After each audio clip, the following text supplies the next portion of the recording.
Just about 10 minutes until play starts, so we should be able to finish the second half by 6. After that, details to the game, enemy solo PV, and all members of the taking a busy stuff ongoing support level of sponsorship. Now here's the ones of today's game. The Leicestershire watches, 28, Captain Stephen Eskenazi, 26, Richard Patel, 32, David Holland, 15, Rita Shea, 55, Nick Kelly, 7, Cox, 8, Mike, 6, Green, 21, David Patel, and 46,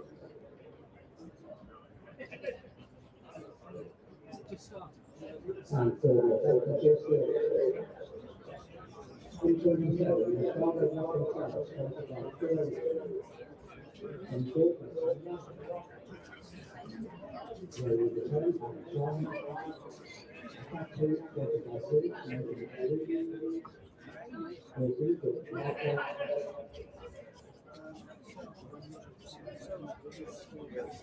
So, number 8 City will get from the Father State to the sponsored by North, the team with Doctor, sponsored by City, British York, 96, on Leach, 33, and 46,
Good morning and welcome to the Cinch County grounds for the Metrobank One-Day Cup fixture between the Steelbacks and the Foxes. As you can see, making their way up to the middle earlier on this morning, Nathan McSweeney, the Steelbacks captain, won the toss and elected to have a bat first. So we will see the home side in the light blue shirts making their way to the middle. It'll be Ricardo Vasconcelos and Gus Miller to open the batting with Adi Sharma, Nathan McSweeney, George Bartlett, Stuart van der Merwe, Lewis McManus, Luke Proctor, Yuzi Chahal, Dom Leach, and Tian Lu for the Steelbacks. And the Foxes, who will be fielding first in the black and red. Stephen Eskenazi, the captain, Rishi Patel, Ian Holland, Hamza Sheikh, Nick Kelly, Ben Cox, Ben Green, Ben Mike, Tom Scriven, Ajaz Patel, and Alex Green for the visitors. My name is Dan Jadzovic, joined by Phil Rowe. And we are about ready for 100 overs of Metrobank One-Day Cup. They call it the fever. Have you got Metrobank fever? I'm not knowingly. Not knowingly. I'll get not checked yet. Out. Not yet. I need to speak to somebody. What do you mean they call it the fever? Well, they say Is that the marketing? yeah, if speak? you go through the, well, I don't think it's marketing, no, but I think it's the kind of the referred to term if you're enjoying 50 over cricket. Unlike many people at the ECB, I really like 50 over cricket. But unknowingly, then it sounds like you've already got it. You might have been patient zero. I was born with the fever. Yeah. Are you well? Yeah, good, thanks. Good. Yeah, you? Yeah, not too bad. Not seen you for a while. No, it's been a while, hasn't it? You've enjoyed it? Yeah. Good. Not seeing you. Yeah, it's been great. Pleased to hear it. Right, Ben Green with the ball in hand for the Foxes from the David Capel end. Ricardo Vasconcelos will take strike for the first ball. 2 slips in place alongside Ben Cox. No great carry in that to start outside off stump for Ricardo Vasconcelos. What a cracking day we've got. I would say there's not a cloud in the sky, but I can see about 3. They're going to burn off pretty quickly, aren't they? It's another glorious day, isn't it? Another glorious day. That's slightly concerning. Ben Cox gave the wicket a very old-fashioned look there as he parried that ball. It bounced a long way in front of him on its second bounce. It may be an outlier. That's a bit better. I will say a lot of cricket has been played on this particular strip. The Steelbacks started their one-day cup campaign on this wicket. I was here last weekend for when the Steelbacks took on the Foxes in the Division 2 of the Women's One-Day Cup. That was a high-scoring game, 311, played 311. Oh, yes. There's been 2 T20s on this pitch as well. That was the game where they needed 11 off the last 3 balls to tie and got them, didn't they? Yeah, I was following that on my phone. And I was looking at my phone through my fingers. It was a tough watch, that. It was an absolutely outrageous finish. Plus the 2 T20s. The last group game against the Bears and then the quarterfinal against Gloucestershire as well. So a lot of cricket has been played on this particular strip. Yeah, it has, you're right. I seem to have been sitting in this chair with my gaze at that particular spot, that particular strip. That one popped a bit, didn't it? Vasco did well to get it down. Yeah, he did. In a good bit of form, though, Ricardo Vasconcelos. Beaten that time from Ben Green. But based on the 2 one-day cup games that we've had on this surface, it's a good batting track. We've had 300s chased down in the first game. Steelbacks chased down 312. And then, as I just mentioned, that tied 311, plays 311. So you can get yourself in. There are runs to be had, and it won't shock you, but the outfield's quite quick too. Oh, my goodness, yeah. We haven't seen the ball hit with any anger yet. It's going to race away, isn't it? Ball well bowled.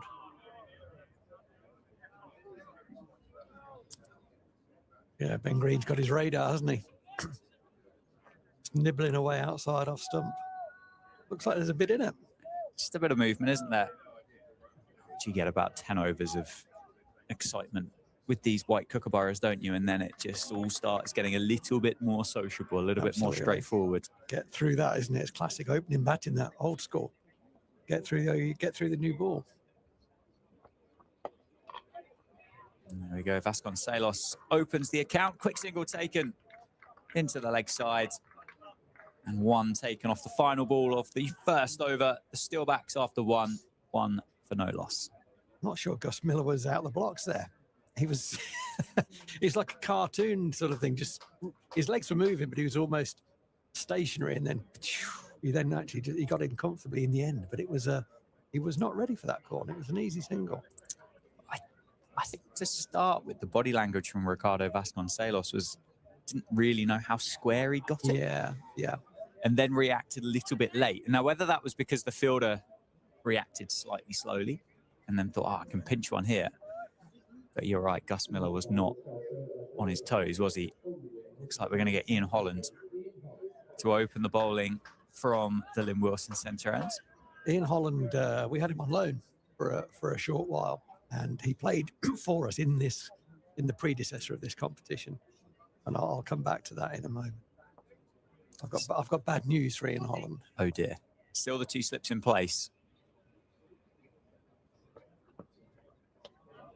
Yeah, Ian Holland, who was great. He was just slotted in perfectly. He's a very, very fine cricketer, and he's doing a good job at Grace Road, isn't he? before the T20 final, the recent one that Steelbacks won, Ian Holland would have the accolade of having taken the best catch I've ever seen. But it's now second to David Willis to dismiss Craig Overton. But yeah, Ian Holland took an amazing catch for us. Excellent cricketer, Ian Holland. David Willie's catch or Save Saves? Well, yeah, I mean, if you describe it as Save Saves catch, people say, which one? What? When was that? Although he actually did very well. Yeah, because that was finish the job, didn't he? That was tricky. There was a terrible offload from. What was he thinking?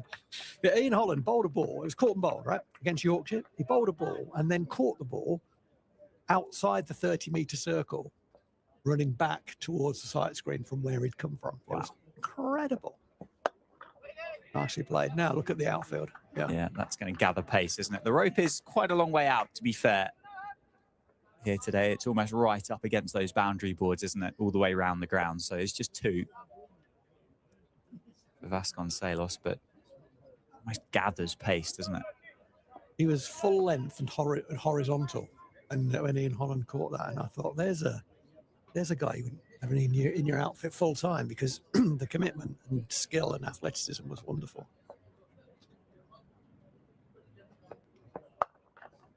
There we go. Now we're going to see the pace of the outfield that time. Timed beautifully by Vasconcelos. Finds the gap in the offside. Not a huge gap between backward point and cover point, but 4 runs nonetheless. It's almost a case of stroll after it and underarm it back, and it beats the infield today. We don't have the benefit of a replay here, but didn't look to be a terrible ball, that. I thought it was fairly straight, and Vasco just sort of opened the face and punched through it, didn't he? He's in a bit of nick, isn't he, as you said earlier? Our confidence can't be much higher for Ricardo Vasconcelos at this particular moment of his career. Case in point, with that expansive cover drive. Yeah, in the we were talking about it before the start of this game, 80-odd on finals day to help the Steelbacks win that competition. And I'm really delighted. All season in the T20, I'd been saying, he's got 30, he's got 20, he's got 40, he needs to go on. And he chose the right time to do it. Saved it for when it mattered, just for you. Well, thanks. End of the over. A bit more expensive, that one. Vasconcelos just starting to get the timing. It's 7 for no loss. 2 balls that Vasco scored off there were just slightly back of a length. It's too early to say this. You know, the bowlers are starting to work out what the right length is. Find the length that hits top of off. It might be a little bit fuller than Holland. It might be more the length that Ben Green started at. But Gus Miller's going to face this one. He could do with the score, Gus. He's played every game so far in this competition. Hasn't really made a big score as of yet. That's going to get him away early on. It'll be a long chase down here on the boundary. Keep it inside the rope. Does very well. Gus Miller is away.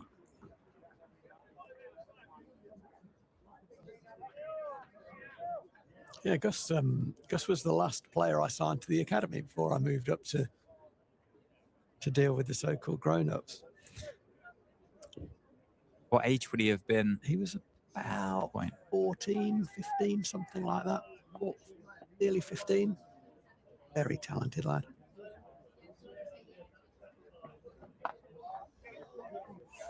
Bit of fortune there for Gus Miller. Just bounces up. Does manage to locate it outside of stump. He had an innings against Surrey, didn't he? In this competition?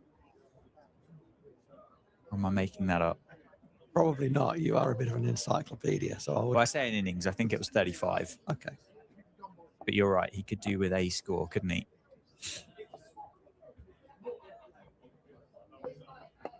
As my old coach used to say, don't tell me about the 30s and 40s.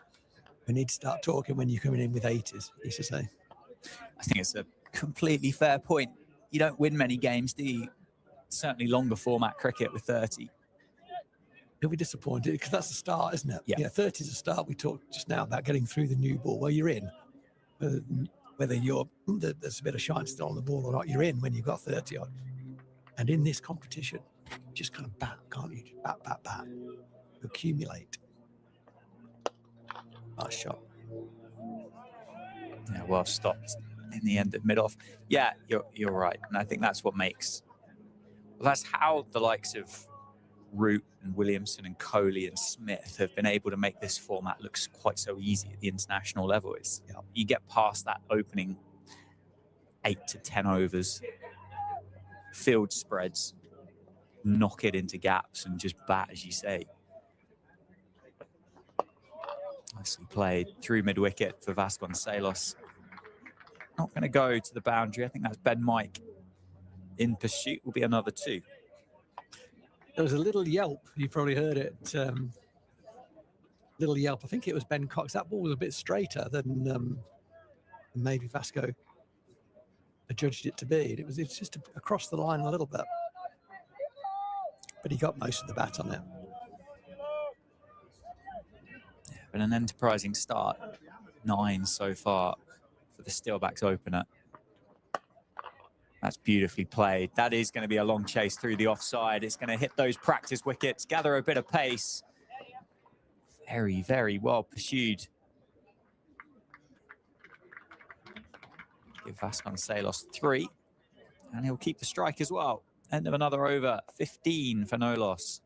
Yeah, that was a very similar shot, wasn't it, to the one that he hit for 4 off Ian Holland in the previous over. It shows a couple of things, I think. One is that how well Vasco is playing at the moment, so that's put the mockers on him. Sorry about that, Vasco. The other thing is that there's a small margin on this pitch. There was nothing really wrong with the length. Either shot that he played, 1 for 4, 1 for 3. It was just the length allowed him to just get on top of the ball, open the face, find the gap beautifully through the offside. Yeah, he's a man in form.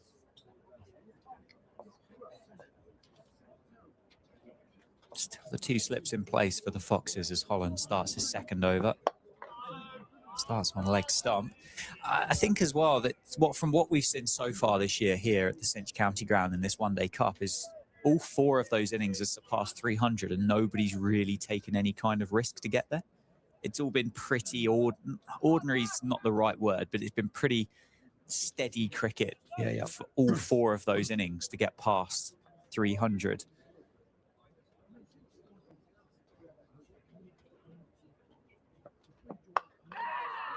Four more for Vasconcelos. That was a cry of catch, but it was a long way wide of that fielder at point. Through that productive area once again. For the left-handed opener, 4 more moves to 19. So I'd be curious as to know really as to what the score in the first innings would need to be here to almost kind of take the team out of the game. How much further past 312 would you have to go? I don't think that number is possible in terms of the way that run chases are nowadays. And I look at the Leicester card, and I've got Ben Mike scheduled in at number 8, and he's a very good player. So I don't think there's any number that's out of sight. I really don't. Teams are so good at chasing runs now. If you go into the last 20 needing, if you've got wickets in hand, if you go into the last 20 needing 150, 160, you still think you can do that. Yeah. If you've got people in. So, work that back. I don't think there's any number. 400 would be fantastic, wouldn't it? It doesn't quite look like a 400 day, but 300 is not enough sometimes. It's going to be 1 down there. They've taken that fielder out a second slip. Oh, is it 4? No. Vasco. Well recovered in the end from the fielder down at deep third. Yeah, the strolling single. We hate that. It's something that Mother Cricket doesn't look down kindly upon. Mother Cricket hates that. I don't know whether that was, whether the viewers will have seen that. It was an edge all the way along the floor to third man. We got the long barrier out. Vasco was walking the run and it bobbled on the fielder. Went away and there was an easy 2 had they run the first one at all rather than walked it. One it was though. Miller back on strike. 2 slips back in place. Gone. Straight through him. Nips back. Middle stump. Cartwheeling out the ground. And Miller departs in the power play for 3. And I just said Mother Cricket doesn't like it. And I think Mother Cricket might have just shone on Gus Miller. Yeah, just punished Miller for Vasco's error, really. Looked a good ball. Again, we don't have the replay, but as you said, it clearly nipped back from the shape of the shot he was trying to play. I don't know whether he judged the length particularly well. Did it keep slightly lower? I'm not sure, but it was comprehensively through him. And unfortunately for Gus Miller, that's the end of his innings. Just that's the thing about it, isn't it? You know, you make one mistake, but Ian Holland was good there, wasn't he? He'd been slightly back of a length. That one, I think that was a perfect length, because the perfect length is that the batter has to make a decision. Do I go forward and play it on the splice? Do I go back?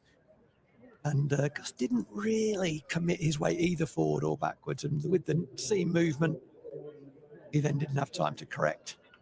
And he's gone. A good bit of bowling.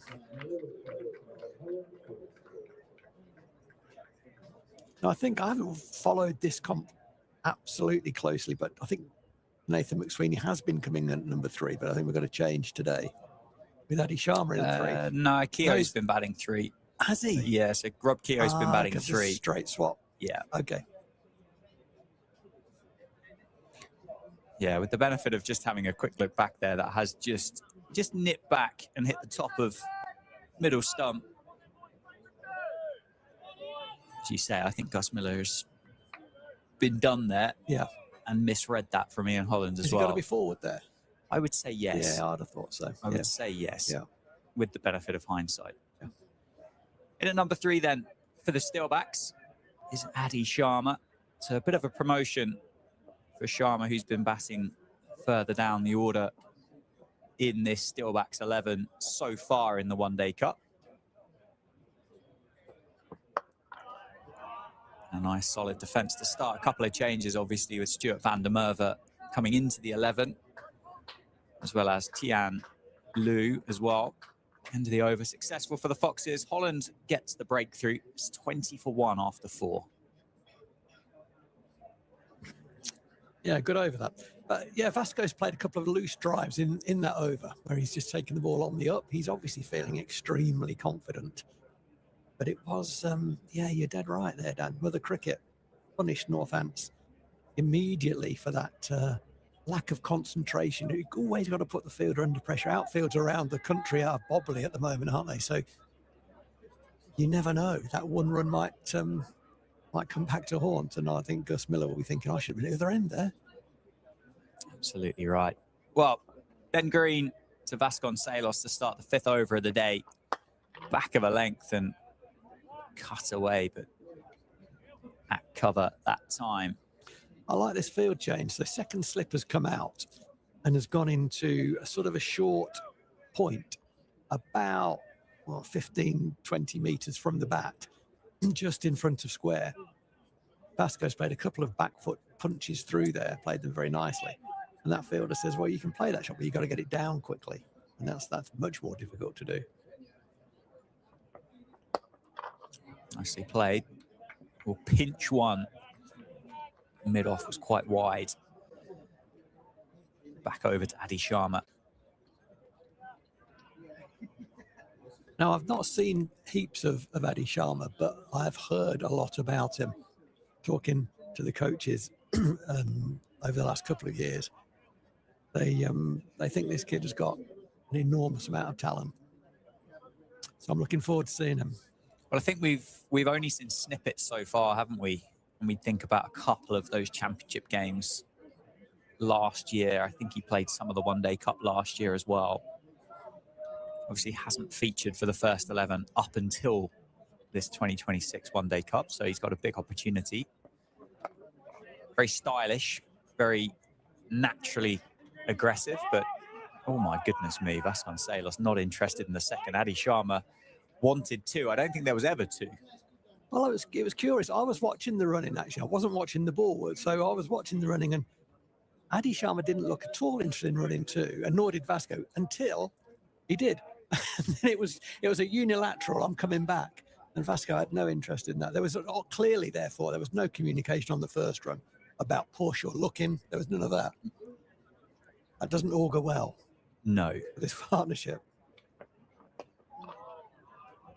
no, that's a worry, isn't it? The That body was- language as well was it was- strange. It was almost a strolled, Yeah, it was. strolled one, and then well, I'm coming back for two on the sprint here. There was nothing in the body language that indicated either of them was interested in two, until you saw that Adi Sharma was halfway down the wicket.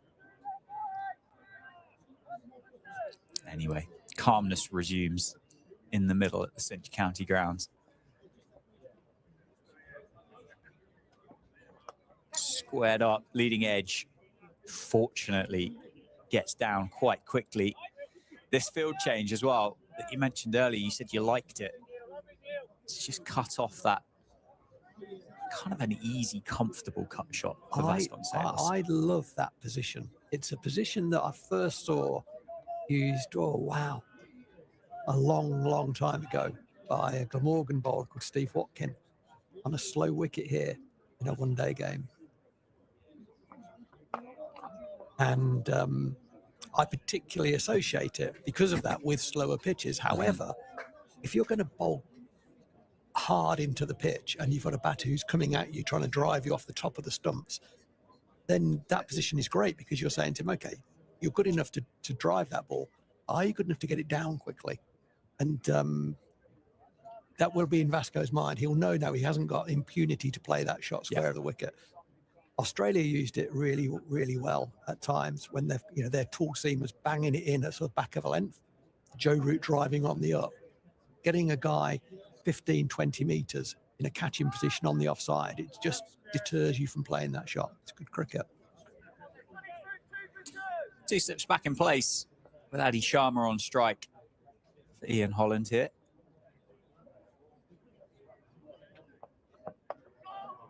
Turns that one down the leg side nicely and gets it all the way for four as well. Got it very fine and beats that fielder on the rope on the inside.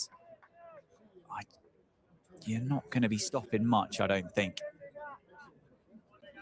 out here today with the speed of this outfield. You mentioned the pace of the pitch, and yes, we've seen 4 300-plus scores in the last 2 one-day cup games here, but with the fact that it's so dry, I mean, it is going to be slower than what you would typically get, isn't it? Yeah. Yes, it will. And I'm sure there may or may not be hosepipe bans and drought warnings and things up in Northamptonshire at the minute, but whilst professional sports facilities will have a bit of a caveat to that, you still won't be able to just get as much water in it as you'd like to. Absolutely, yeah.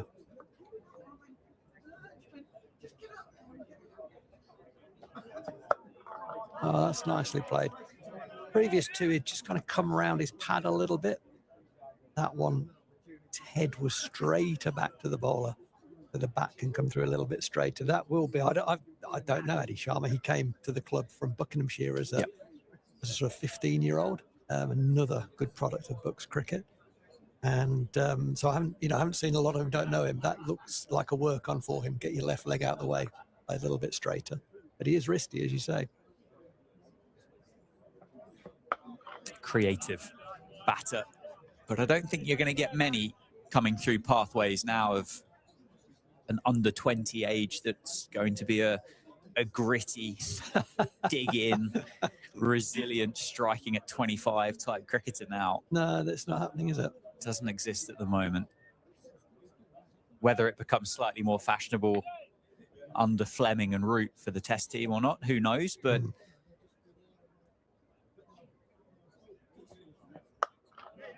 very good cricket shot. Well played. Tiptoes, that's going to race away. That's 4, that's gathering pace. I think the Leicestershire captain, Eskenazi, is just going to return the ball from outside of the boundary rope. That's a beautiful cricket shot. I suppose, obviously, there is another competition going on at the moment, which we won't speak particularly positively about. But is it called the 100 because that's kind of like the average score at the moment? Pretty much, yeah. Well, there are a number of people that are interested in it. But it does, But it does create huge opportunities in this competition for the likes of Adi Sharma and it's Gus really Miller. helpful for that. And I'll come back to that in a sec. It's really helpful. One of the issues You're absolutely right in what you say. Young players can all play, can't they? And we're not worried about their attacking game particularly, because they've all got that. The problem in terms of talent ID, and we were talking about some of the counties where there's a glut of really talented young batters, and which ones are going to come through and which are not. The problem with identifying which will and which won't are that the level between good club cricket and proper first team cricket, when all the first teamers are available, is significant nowadays. It's grown. That gap has grown over the years. And so their defence is only really going to get tested properly when they play in the first team. So they've got to play. They've got to play and fail and learn in order to develop. And it's a bit of a problem, I think. Nicely timed. Does that make sense? Straight out the man. Yeah, it does. Yeah. It does. I mean, you were obviously the head and the lead of the academy here for a long time, and stepped up into that assistant coach for the first 11. So you're going to know that more than anybody else. I mean, I've never operated in those kind of circles, but you can see it. You can see those videos online that go viral at the moment of Premier League cricket, which is, by all accounts, the highest standard of club cricket that you can play.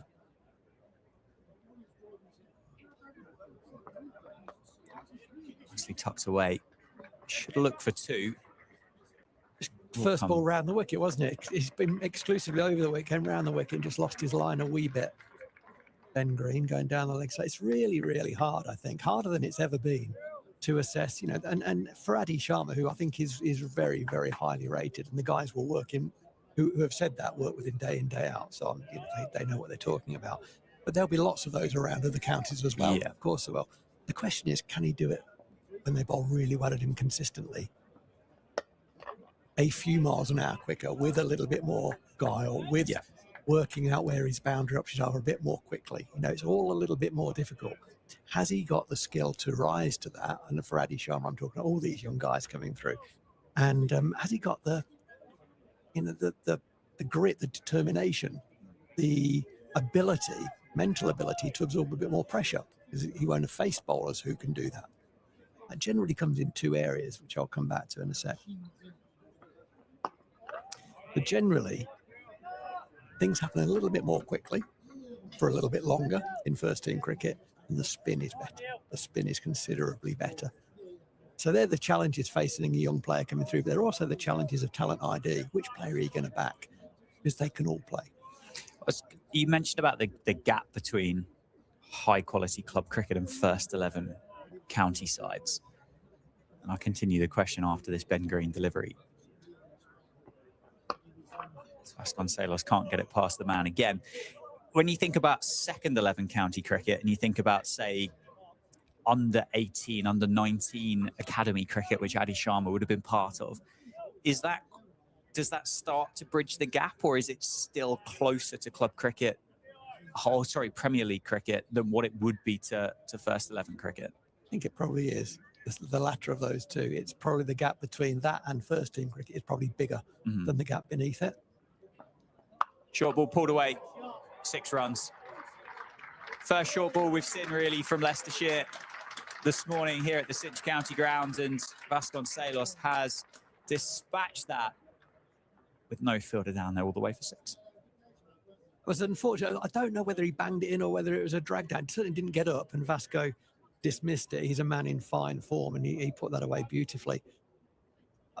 Ben Green will be thinking, why did I blink there? Because I'd actually started to frustrate Vasco. The previous ball, Vasco had lost his shape trying to beat that fielder that had been put in, as we talked about, in the catching position on the offside. And as a bowler, reading the body language of the batters, like, no, just stick in here, get out of the over, ask him to play another top of off ball.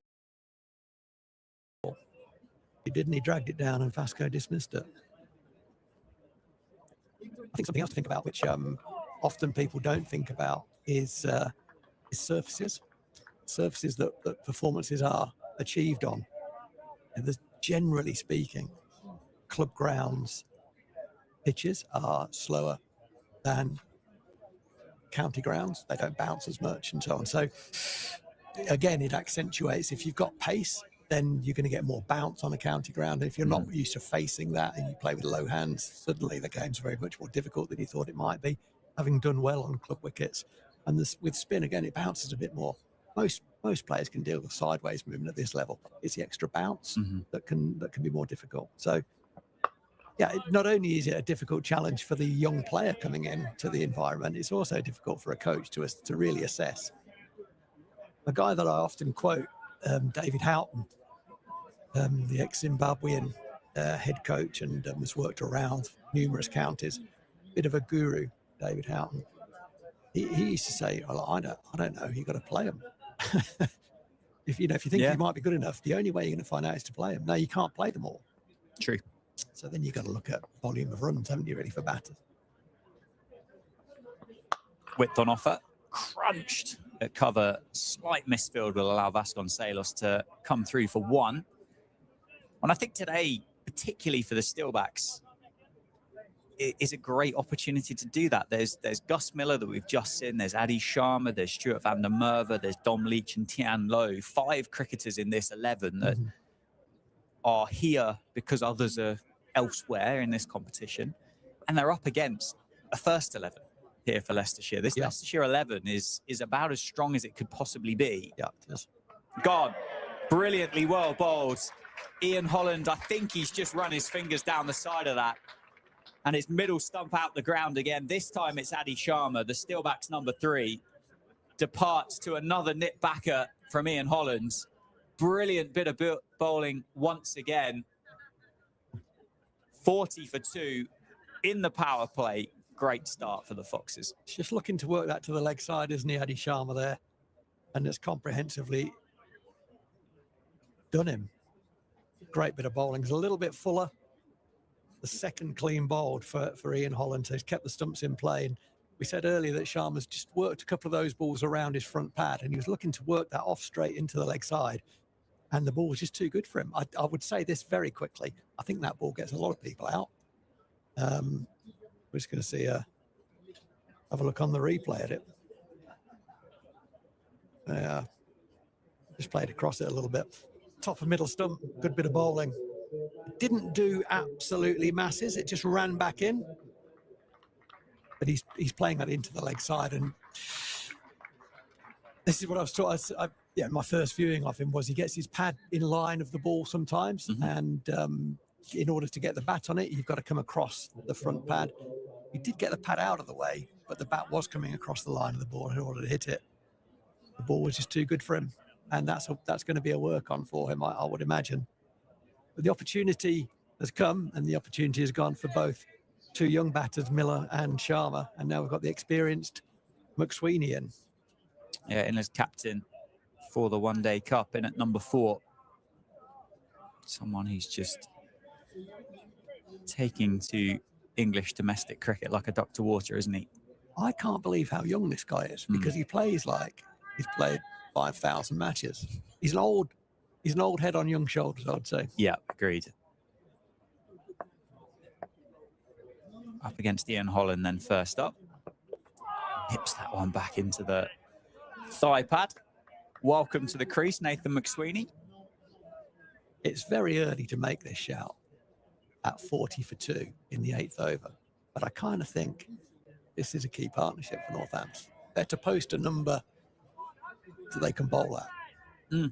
This is a key partnership for me. Yeah, well, there's 3 guys, isn't there, that have been in the runs in the One Day Cup for the Steelbacks. 2 of them are in the middle right now. Yeah. The other one's padded up and due to come in next in George Bartlett.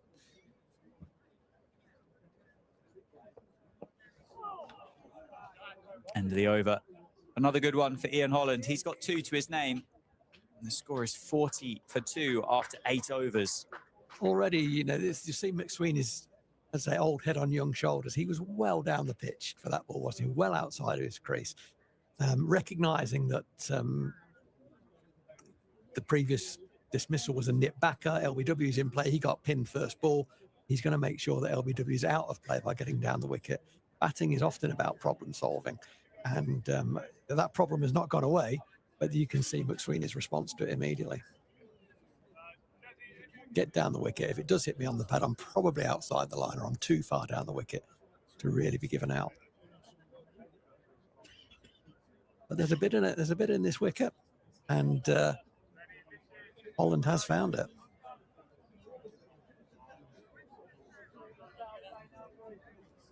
Going at 5 and over, though. It doesn't feel like that, does it? It doesn't. It really doesn't.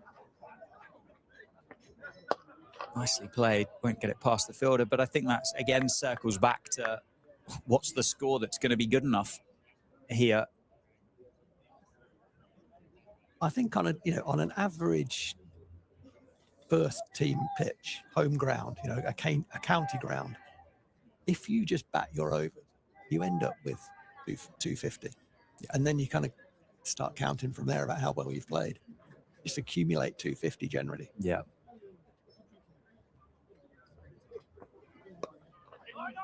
Yeah, agreed. Kind of 250 just happens, doesn't it? Yeah. 300 at a runner ball isn't necessarily the hardest task. But the way that this outfield has been and the way that this particular wicket has performed over the last couple of weeks, whilst, yes, you're in a game, 280 plus, feels like kind of 350-ish is a number that should be being looked at. Yeah, I agree with you. It's closer. It's sort of closer to 7 than it is 5, isn't it, in terms of runs per over required, being the target to set. That looks a way off right now, I would say. 2 very good bits of bowling by Ian Holland. But batting hasn't looked. What I would say is there's been pace on the ball because boundaries have been scored off the back foot square of the wicket, so that's pace on the ball. Nice pull shot as well, but it's not looked particularly easy overall. No, but you got 2 very, very experienced and very, very skillful operators with this new Kookaburra in hand. Yeah, absolutely. In Green and Holland. Sometimes bowling is about not trying to do more than you need to. It's kind of bowling within yourself. You get your line of length somewhere near, hit that as often as you possibly can. Yeah. Keep doing that until they're running down the wicket and hitting you into the stands. It's something that you say quite a lot, isn't it? About hold your length until you need to change it. That's down the leg side. That's the first real one that Leicestershire have bowled that is massively offline. And I think that's quite tough to explain to, I say, a club cricketer. But you're almost kind of saying, well, why? You don't have to do anything else until somebody forces you to do something. Don't do anything. Absolutely. Don't search for things that aren't there. Absolutely right. It's very well, that's a good run. That is a great run. Well played. Good call, good response. Sometimes I think coaches can get a bit Hollywood and look for the 1%ers. And actually, it's about the 99%ers, which is land the ball in the right place as often as you possibly can. That's the start point. Then what are the attributes on that ball? What's the pace of the ball? What's it going to nip? What's the height? The bounce? All those things. But the first problem is accuracy. If you're not accurate, you can't have a career as a bowler. You can do wonderful things with the ball. If you can't land it in the right place frequently enough, you ain't going to play.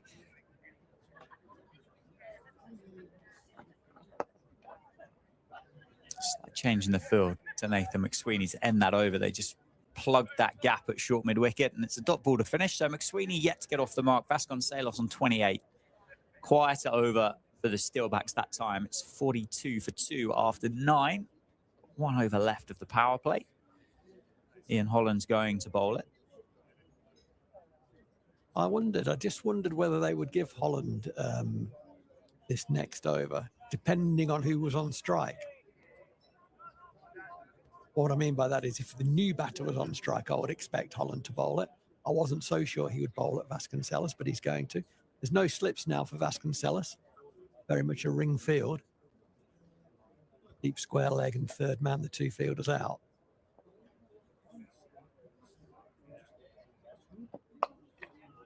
Finds one of those 2 fielders on the rope. Hey, he's run that first one fast there. Well, he did after he got given the nod from his captain. He did. Too late now, Vasco.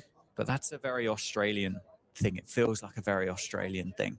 I don't think you can be casual as a cricketer growing up in Australia. It's just bad cricket, right? To walk the ball, to walk that single is just bad cricket, and you see it so frequently. And usually the fielder doesn't fumble it. When they do, you look all right, monkey. Oh, Beautifully well bowled. Huge appeal and gone. McSweeney, the Steelbacks captain, goes without scoring. The man who's been leading the charts for the Northamptonshire in 2026 in the One Day Cup is picked up by Ian Holland again. His third wicket of the morning. And the Steelbacks, having won the toss, elected to have a bat first. A pitch on a wicket and an outfield that has consistently scored over 300 in the last couple of weeks are now well up against it. 43 for 3 as McSweeney departs and Bartlett replaces him at number 5. That one bounced. It was caught by Cox with the ball still rising, so it's certainly zipped off the pitch. And that can be just a very well presented scene that helps to do that. Look on the replay now. I think it might have been an inside edge. It looked like it nipped back. Oh, it's almost glass bounced. Yeah, there's not a lot you can do about that. That didn't splice him up here. I think he may have even taken the glove. It really did bounce that. And you can see Cox taking it just above waist height. A good bit of bowling. Again, just back to basics, getting the ball in the right place. Keep asking the same question. Don't get bored with that. And if you've got enough skill and the attributes are there on the ball, hitting the seam, hitting the side of the seam, then you're going to cause problems on almost any surface. And Holland has been very, very good today. 43 for 3, the captain back in the hutch for 0. And Northampton all sorts of trouble here. All sorts of trouble as they get towards the end of the power play. Another right-hander in the middle for Ian Holland to size up. He's got 4 deliveries left in this over. There's 2 slips in place. We've seen 2 of the right-handers clean bowled with middle stump out the ground, and McSweeney just caught behind. And Bartlett trying to take away some of that movement, just shuffles forward out of his crease.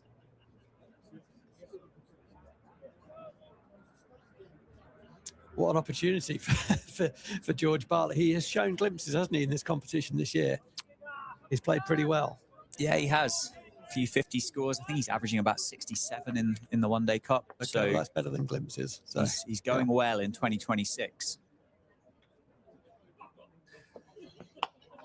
But I mentioned about the 3 that have been in form for the Steelbacks over the last couple of weeks, and one of them is now gone. The other 2 are in the middle. You then go into Stuart van der Merwe, who hasn't played first team cricket this year. Lewis McManus, excellent finisher. Would be a huge opportunity if he were to walk out to bat with, say, 30 overs plus to go. Luke Proctor in at number 8, the championship opening batter and captain. So again, would be very qualified to bat for a long period of time. And then, respectfully, with Yuzvendra Chahal in at number 9, it's quite a long tail for the Steelbacks today. It is. Absolutely fair comment. Still the 2 slips. Bartlett really trying to just take Holland off his length here. Hasn't wasted many balls, has he? That was left, but it was challenge in that decision to leave. It wasn't absolutely 7th stump leave. He's wasted very, very few balls. We said earlier that the white ball doesn't stay new for very long, and these 2 have used it very, very well.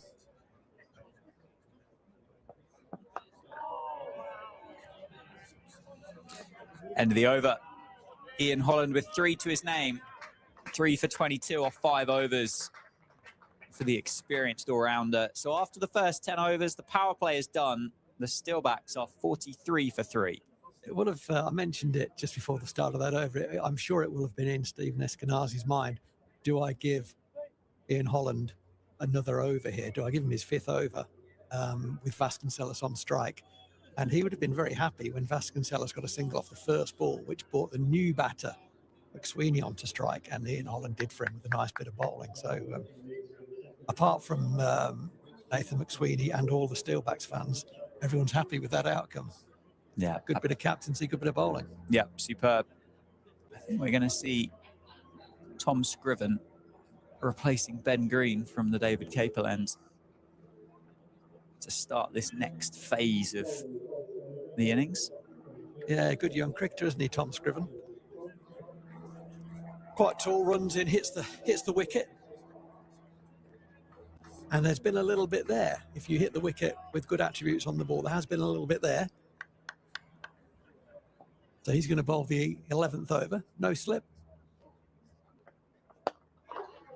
That's beautifully driven, straight to extra cover, nicely fielded. So what do we have? We have a third man. We have a backward point, deep cover, extra cover mid-off and mid-on. There's a man on the single at straightish mid-wicket, and then 2 boundary fielders at just backward of square leg and fine leg, making up the complement. Ben Cox getting messages to those 2 leg side fielders, getting the angles right.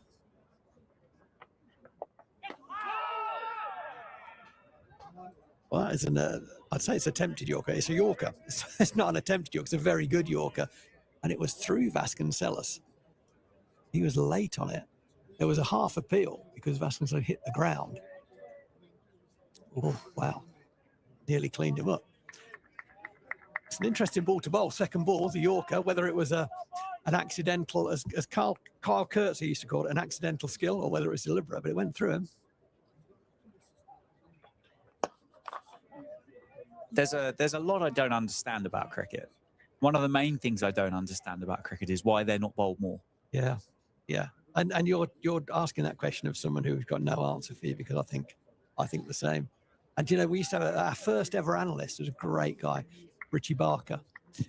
If you're listening, Richie, hi, hope you're well.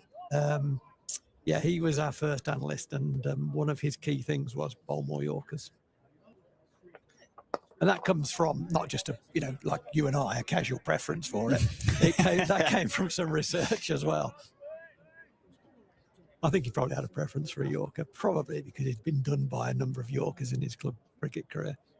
But yeah, very fond memories of working alongside Richie. What a great guy. And really helped us in those early years, particularly in one-day cricket. Did a great job.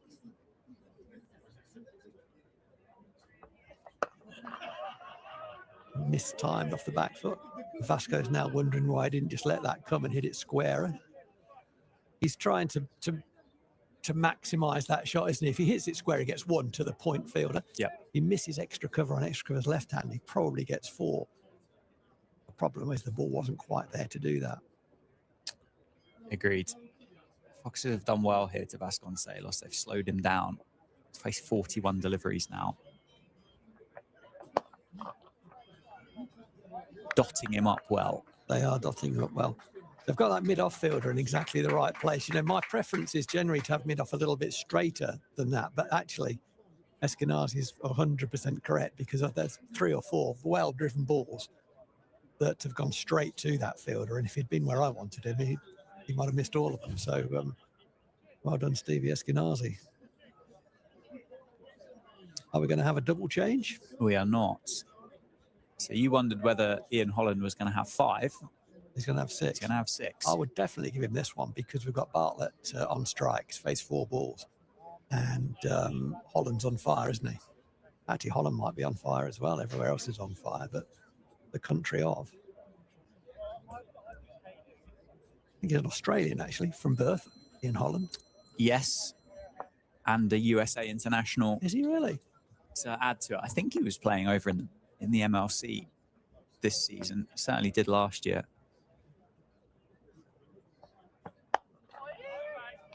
He's got Bartlett in his sights. Bartlett is a very interesting study, really, isn't he, as a cricketer? I think at times you watch George Bartlett when he's in and he's moving well, and you just think, batting can't be this easy. And there are other times you think, batting can't be this difficult. He's a confidence player, I think. He must be feeling pretty confident right now. Yeah, he's done well in this comp. So many of us are kind of reliant on confidence, aren't we, when it comes to this sport, particularly batting. as you say, when things are moving well for George Bartlett, he started off the year incredibly well, didn't he? It was such an important innings that he played against Lancashire in that championship rear guard. Great innings. Like, what a way to start off 2026. And he got warmly encouraged and congratulated on that by Jimmy Anderson, didn't he, as he left the field? I'm sure that's what Jimmy was saying to him. Really well played, George. Where's that gone? Over point, going to rush away for 4. Well, he threw the kitchen sink at that one, just as well that he did. Didn't try and really keep it down. It might have bounced him a little bit more, but enough bat on it to get it over the point fielder before he's off the mark. Commitment, I think, would be the way to describe that, wouldn't it? If he'd have checked it or half played it, that fielder at backward point would have been very, very interested for a long time.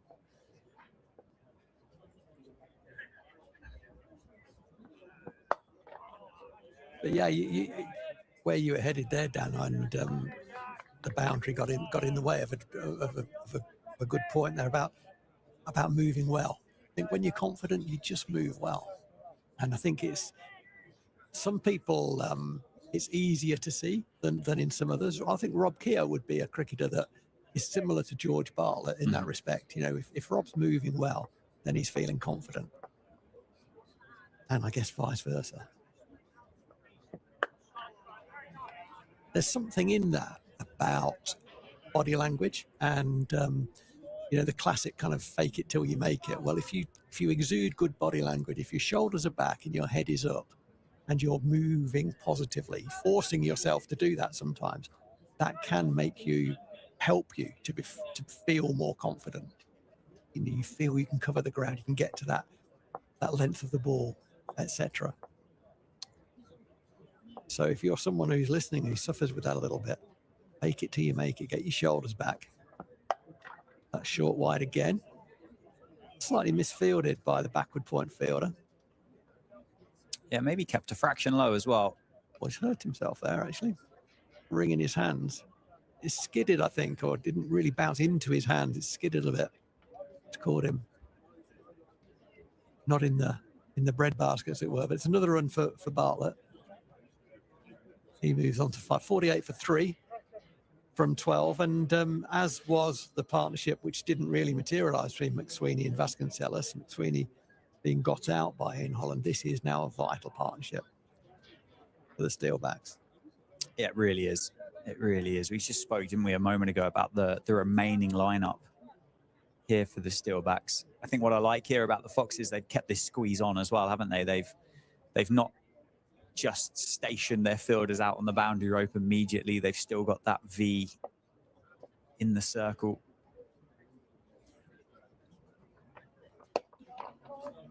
Oh, don't run there. That's very well fielded by mid-on. He's moved quickly to his left, and Bartlett thought about a single, and that would have been probably run out because Scriven had got back to his stumps very quickly. What they've got to do here this year is it's kind of good. Again, I'll call it old-fashioned, but maybe that's incorrect. Just good cricket basics. Just keep the pressure on. Don't let them blink. Don't bowl anything short and wide. Don't let them get away. Bartlett's advanced down the wicket there. Try and take length from the bowler. Again, a bit of movement. Ball now into its 13th over. So, yeah, just do the basic thing. Know when you're ahead in a game. Know when you need to change things, and know when you don't need to change things. And right now, Leicestershire just need to keep doing what they've been doing. They're well ahead in this game. They certainly are. It's going to take a remarkable partnership for the Steelbacks to get up towards a good score. Spoke a lot about 300 plus. To bat very well to get up and around that number. I think one of the many things that I like about this format is that you have plenty of time to recover. You know, you can have bad periods and still come back, so don't panic. These two have got to get, well, Vasconcelos is in, he's faced 44 balls, but Bartlett can get himself in. Got time to do that. Nicely played. A lot of style and finesse about George Bartlett when he's batting well.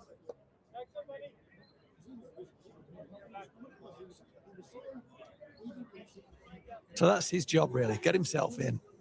And if it takes him 5 overs to do that, well, then that's fine. He'll need to catch that up at some point.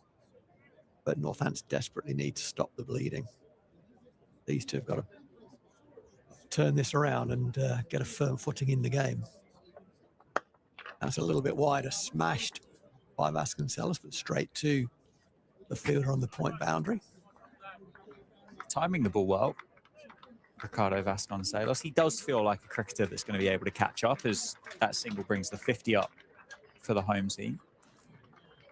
But he certainly doesn't look like he's struggling with timing. No, he doesn't. No, he doesn't. To be honest, so far, of the 5 batters we've seen, it's kind of been 4 have struggled and Vasco hasn't. That's a good run.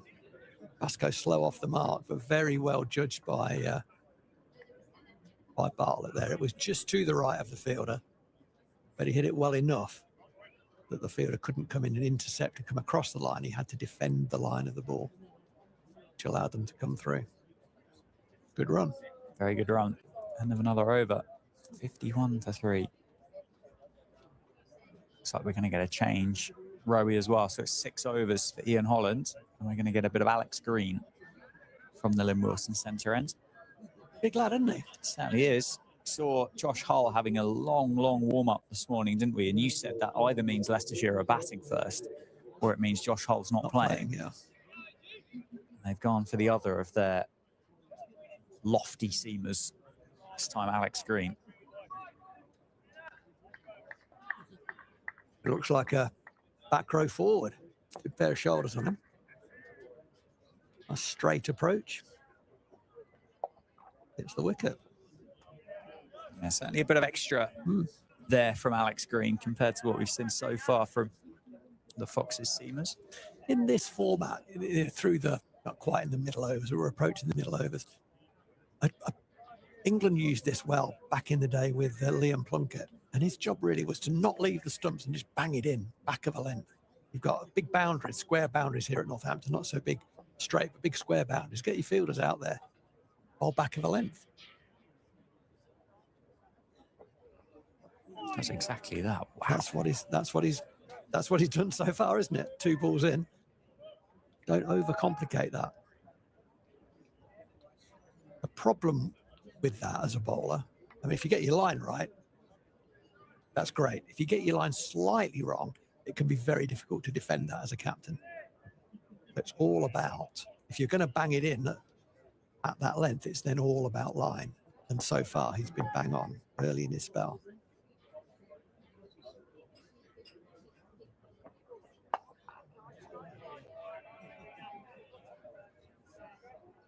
Slip back in for Bartlett. I like that. Extra bit of bounce and pace from Alex Green. The ball will carry to slip, so he's gone in. Yeah, Leicester have been good, haven't they? Particularly in Holland, but they've been good all round. Good experienced captain, isn't he, Eskenazi?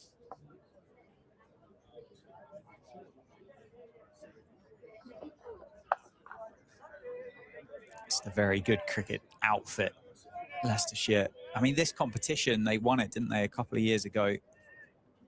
I can only think of, and forgive me without going through, but I can only think of Rayan Ahmed that's likely to be missing at the moment for the Foxes. I mentioned it. It's, well, when we spoke about Adi Sharma and in terms of a challenge in the first team, this is a first team that, yeah, absolutely. that the Steelbacks are up against this week.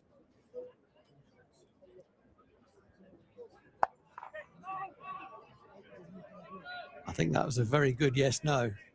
I like the intent, but I also like the decision for no, because that would have been out. I'm pretty sure that Vasco had no prayer there.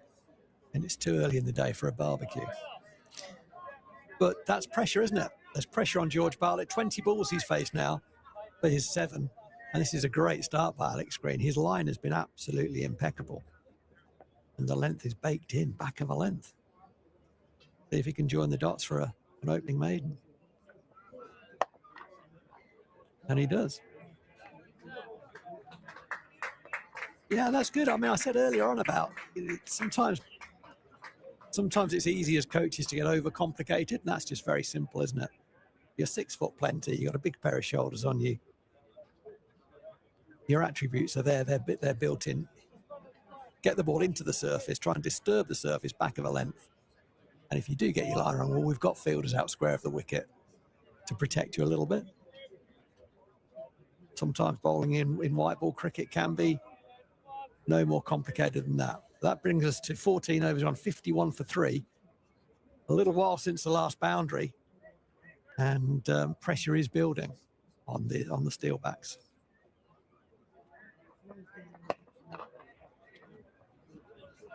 Very much so, and that's almost the perfect start to the over, isn't it, for the Foxes? Vasconcelos takes one, hands back over to George Bartlett, who's doing a bit of 2 jobs here, getting himself in, and then also trying to, as you said, stem the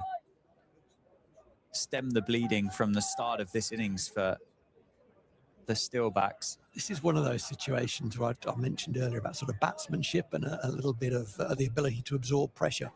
Don't press go just yet. I'll come back to what I mean by that. That's nicely tucked away for 1 into the leg side. It's a stump 2 straight there from Scriven.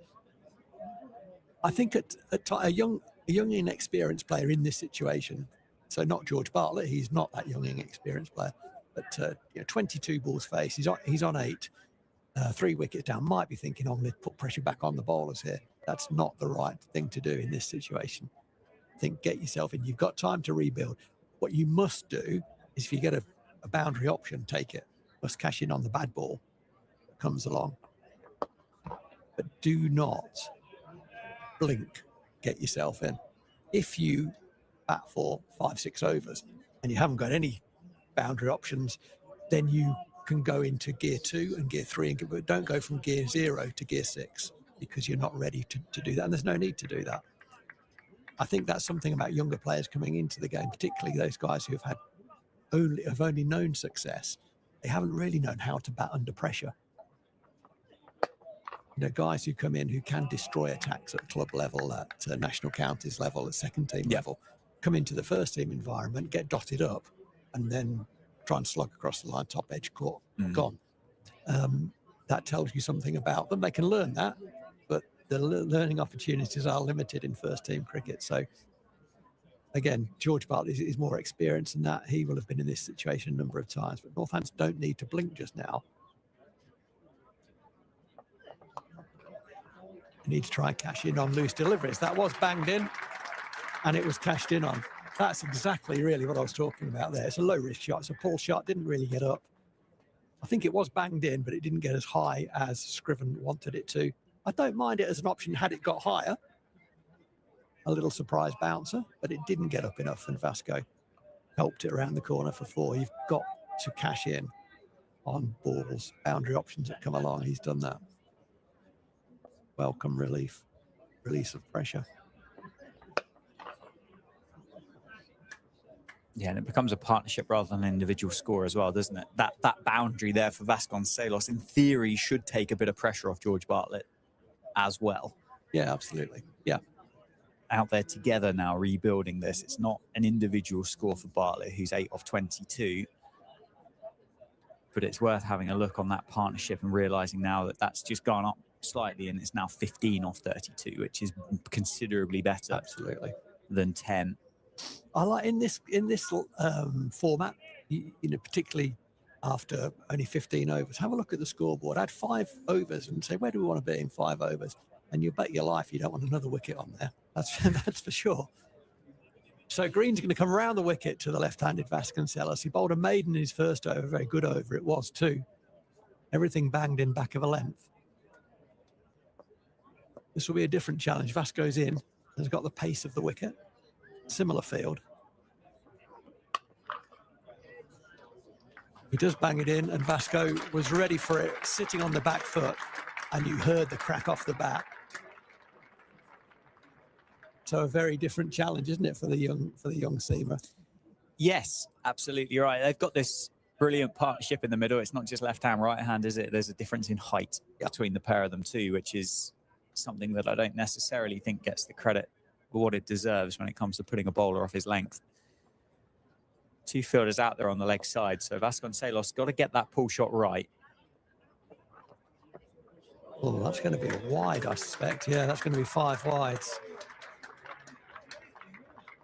It was banged in and it kind of ballooned over Vasconcelos and over Ben Cox.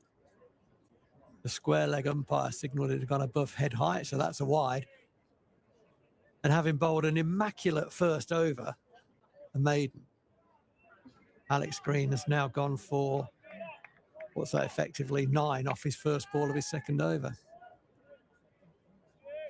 Went through with some decent pace, though. I did that, yeah. Bit of life in the surface.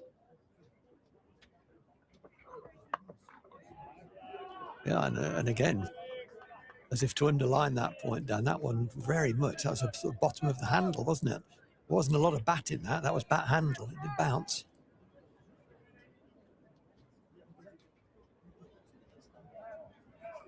Different challenges, isn't it? Just got his first ball slightly wrong. And Vasconcelos jumped on him. And he'll be feeling under a little bit of pressure now, having started brilliantly.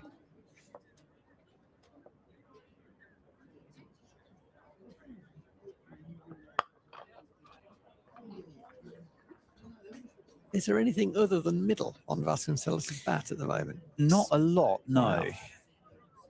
I was just thinking back of what you were saying about that Blast final and some of those T20 games up till then, about saying you want to see go on here. I mean, he's 41 off, what, 53 deliveries. He's flown out the blocks on a wicket that others have struggled on.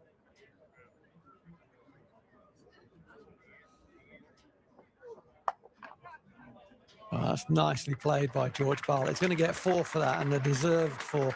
He just stayed leg side of that ball. There was a little bit of width on it, but he then kind of doubled the width by staying leg side to open up the offside. He kind of suspected, he realised it wasn't going to be, the stumps weren't going to be in play. It was going to be back of a length. And he was good enough to miss the backward point fielder. Yeah, he's well outside leg stump when he plays out. It's a good bit of cricket from Bartlett. Low risk option. Stayed leg side of that and has run it very fine. He wasn't trying to get it that fine. And that's ended up being a very expensive. Oh, in fact, there's one ball still to go. So what have we had? We've had 3 boundaries off the bat, 1 that didn't trouble the bat and went for 4. So this is a big, big over. You already got 4, 9, 13, 17, 18 off it with 1 delivery to go.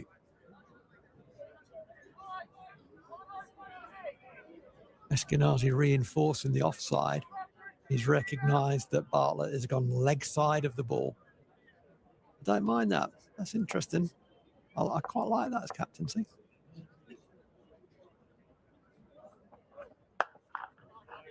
Gets his line right to finish the over.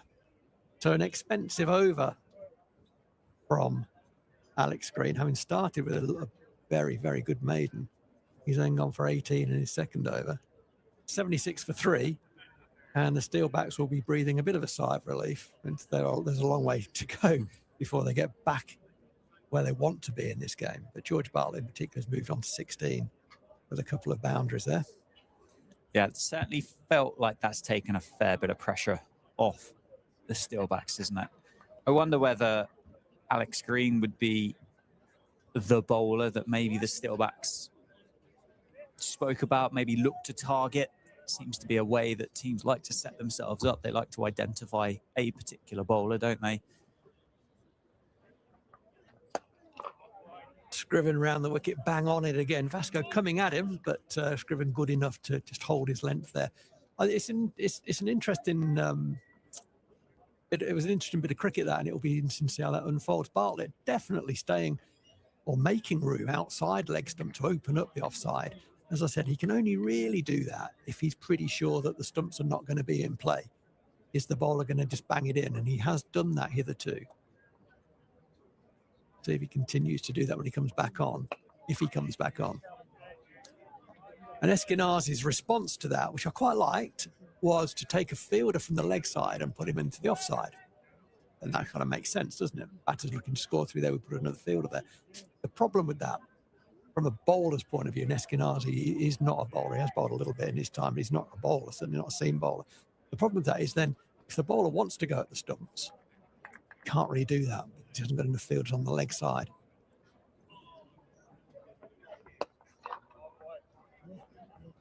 Nicely turned away for another single. He's accumulated well, Vasconcelos. That single takes him on to 42.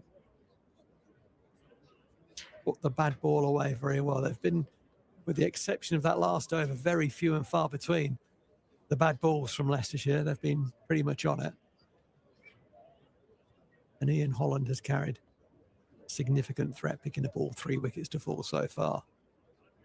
These two are now in, this partnership is now established.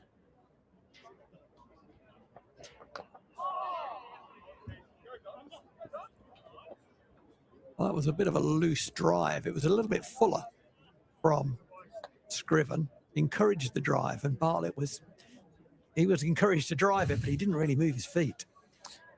No, that was very expansive, wasn't it, from George Bartlett? From a very stationary position, wasn't it? There was no weight transfer into that. It was all hands. He's just sort of rehearsing it now with a little bit more foot movement. That looks a better shot. Even one-handed.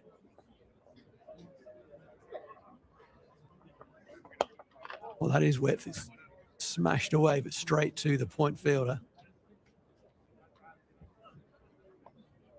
Middle again of Ricardo Vasconcelos' bat, wasn't it? Yeah, he's seen it well, isn't he? We're going to do for him if we're not careful, you know. Commentators curse. But we have to report what we see. And what we're seeing is Vasconcelos is playing a slightly different game to anyone else so far. Yeah, partnership catching up as well, following that over from Alex Green. It's now 34 or 43. And again, a mistimed forcing shot, and Bartlett's looking curiously at the pitch, but I don't think that was too much wrong with the pitch. He just didn't really transfer his weight. He is looking to create space through the offside. I think that's, to be fair to him, he is looking to do that. What he needs to do a little bit better, a bit more consistently, is transfer the weight. You don't need a big stride. I'm not a big fan of a big stride. What you need to be able to do is have a base that you can transfer weight over. So if you're going forward, your weight comes over your front knee, and if you're going backwards, well, it's not, you know, you've got enough weight. You should still be coming forward after the shot, but your weight is predominantly on the back foot, but transferring to the front foot as you punch it away off the back foot. And he's a bit neutral at the moment. Quickly round between overs, aren't they? Yeah, Alex Green gets another one. Chance to respond.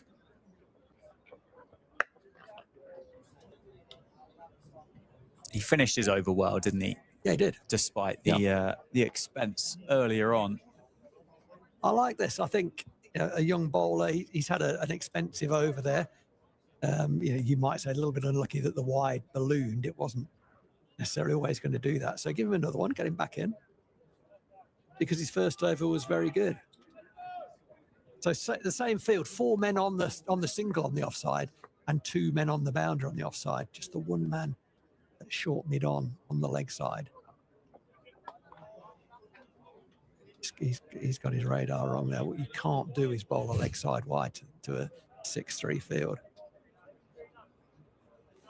Yeah, it's a wide down the leg side, signalled by the umpire. He's going to have to reload it again. But you also kind of saw there a reaction from George Bartlett that he's missed out on 4. So yes, it's cost Leicestershire 1, but it's just frustrated Bartlett that he wasn't able to put it away. Which potentially prompts a shot like that afterwards. Yeah, okay. So, yeah, I'm going to give myself a couple of seconds before I comment on that. I'm not sure about that option at all. You've got the bowler on the back foot here. He's just bowled a wide. He's come off a 17 over. He's, you know, he'll be feeling a little bit under pressure. And you do not need to take that. That's going through too many gears too quickly for me. Others will say it's fine. But for me, that's risk you don't need to take. 1 for the over, signalled by the ump. above shoulder height. But yeah, it's not a George Bartlett shot either. You know, if Ben Duckett's out there trying to do that, or even Vasco plays that shot well, but it's not a George Bartlett. It's a risk management for me is about knowing when to go through gears, but you go through them one at a time. Yeah. And George, for me, has gone from second gear into sixth there.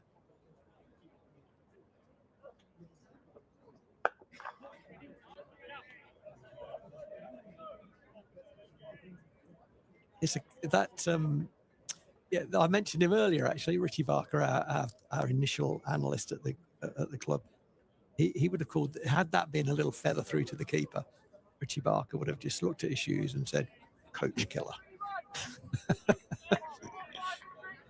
And I wouldn't have liked to have been George Bartlett walking back up the stairs and catching Darren Lehman's eye had I just tickled that through to the keeper. But he's not out. He's put that one away for now. Oh, he's had a big wipe at that. It's bounced for a second time just in front of Ben Cox. And it has eluded even Ben Cox, who is one of the very best in the business. I'm a big fan of Ben Cox, the cricketer. But the ball was too good for him there off the second bounce. It did him. And a pretty average bit of cricket all round, you have to say. It was a poor delivery. It was a poor shot. Can't really blame the keeper. I know you're the chairman of the Keepers Union, but it eluded the keeper. And another 4 to the total. I don't think there's much worse as a wicket keeper than seeing that ball land on a half volley just in front of your gloves. Must be horrible. I can safely say I've not kept to many of the speed of the likes of Alex Green, but you are kind of just hopeful that it's going to behave the way you think it's going to, but you just never know.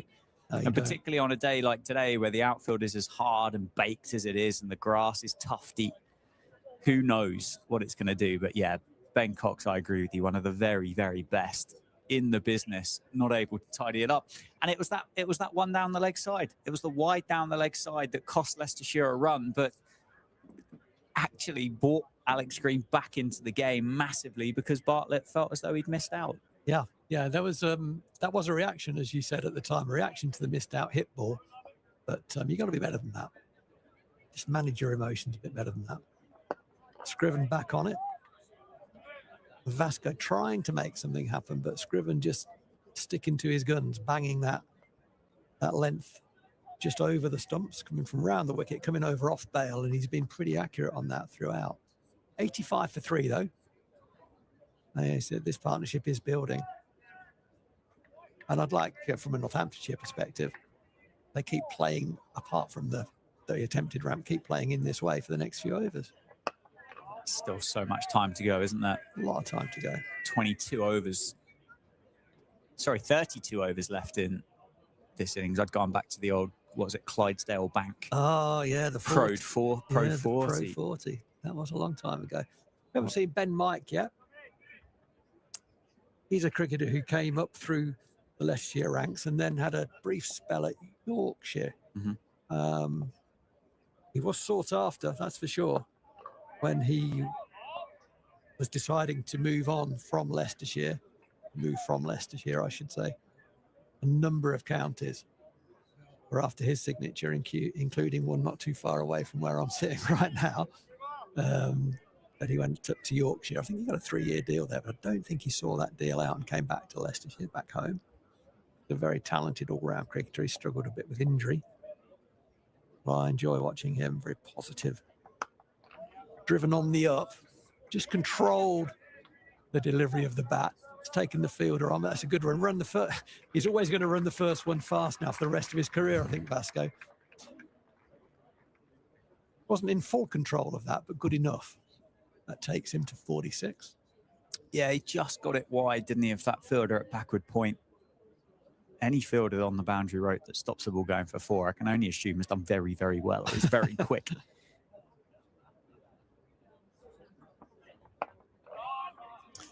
There was a time, and it wasn't that long ago, before the outfielders relayed, I'm going to say probably about 10 years ago, something like that, maybe just slightly more than that. But before that, where the fielder is, with bowling from the David Capel end, the fielder's on the boundary, just in front of us at the Lynn Wilson end, would have been fielding on an old football pitch. and sometimes a car park in the summer as well.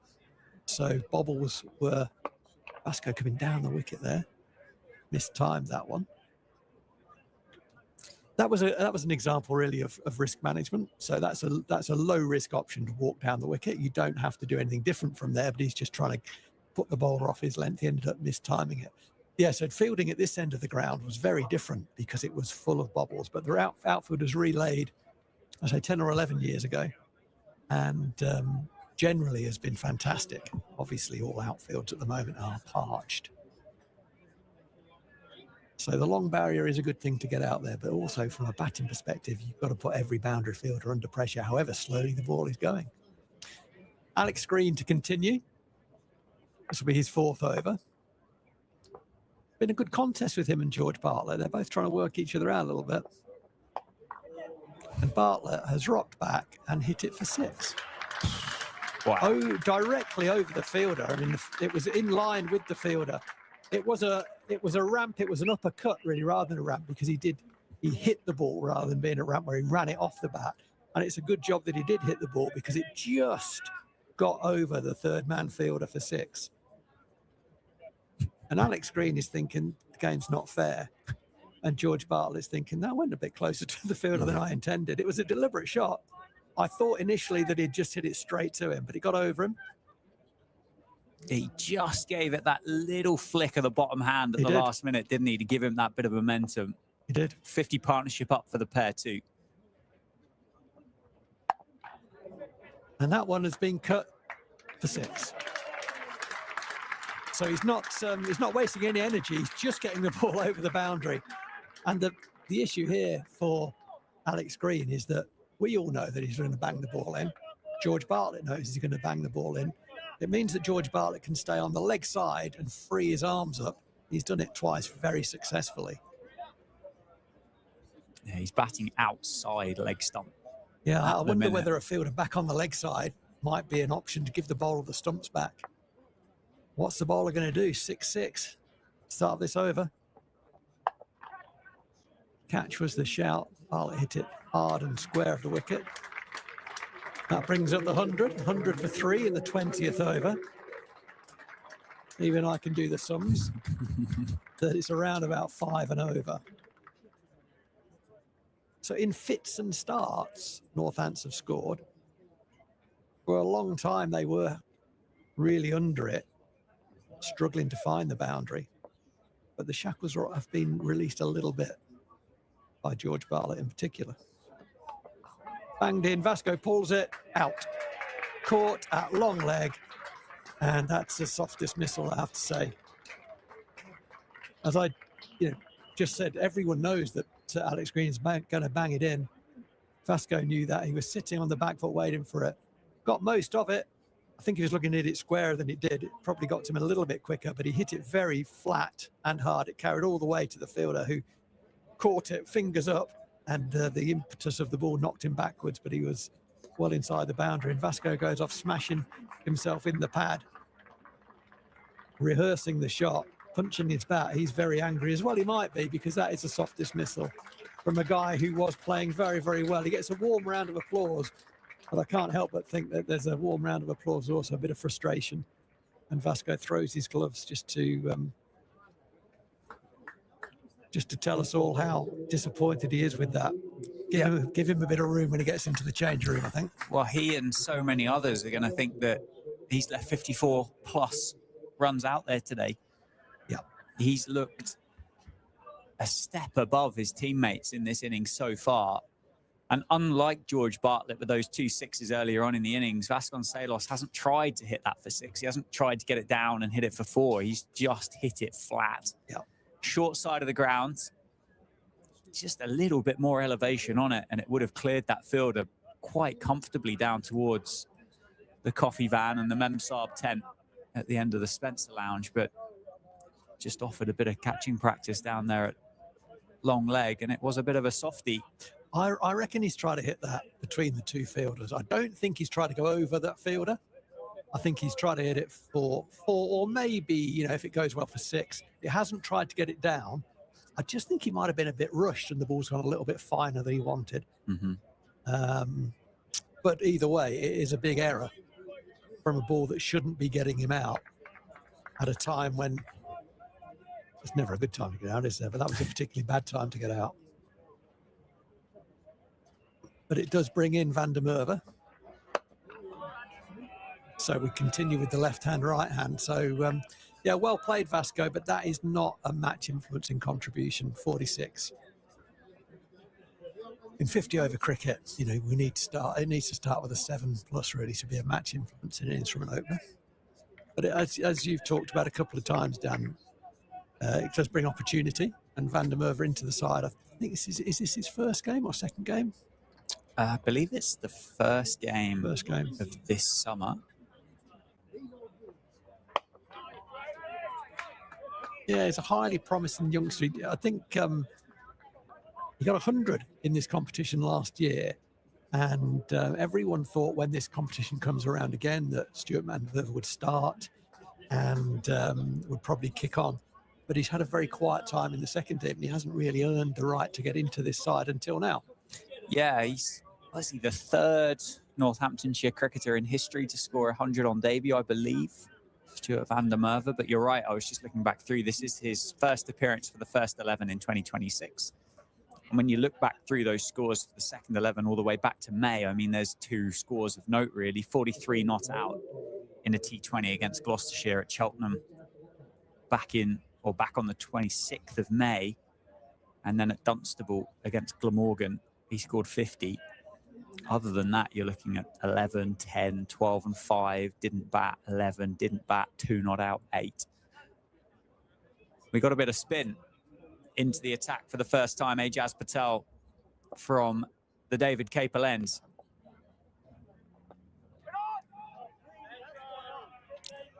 And on cue, Rowie, you were just talking about earlier today, the challenge of spin, and not necessarily the sideways movement that becomes the challenge, but that extra bounce. And Ajaz Patel giving you that example straight away. New challenge then, spin for the first time, slow left arm orthodox. New Zealand international cricketer, very experienced, 37 years old, 22 test matches, 91 wickets. 2 10-fers. But it strokes him down the ground for 1, over to Van der Merwe.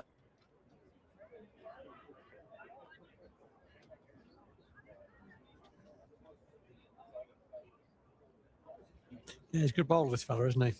Seen him play for New Zealand a couple of times. And, he's had a couple to get past, hasn't he, in terms of slow left armers during his career. Otherwise, he would have played a lot more, I think. A talented bowler. Good signing by us, yeah. Very good signing. Very good signing. Very experienced. Another, well, kind of a standout cricketer, really, in the One Day Cup.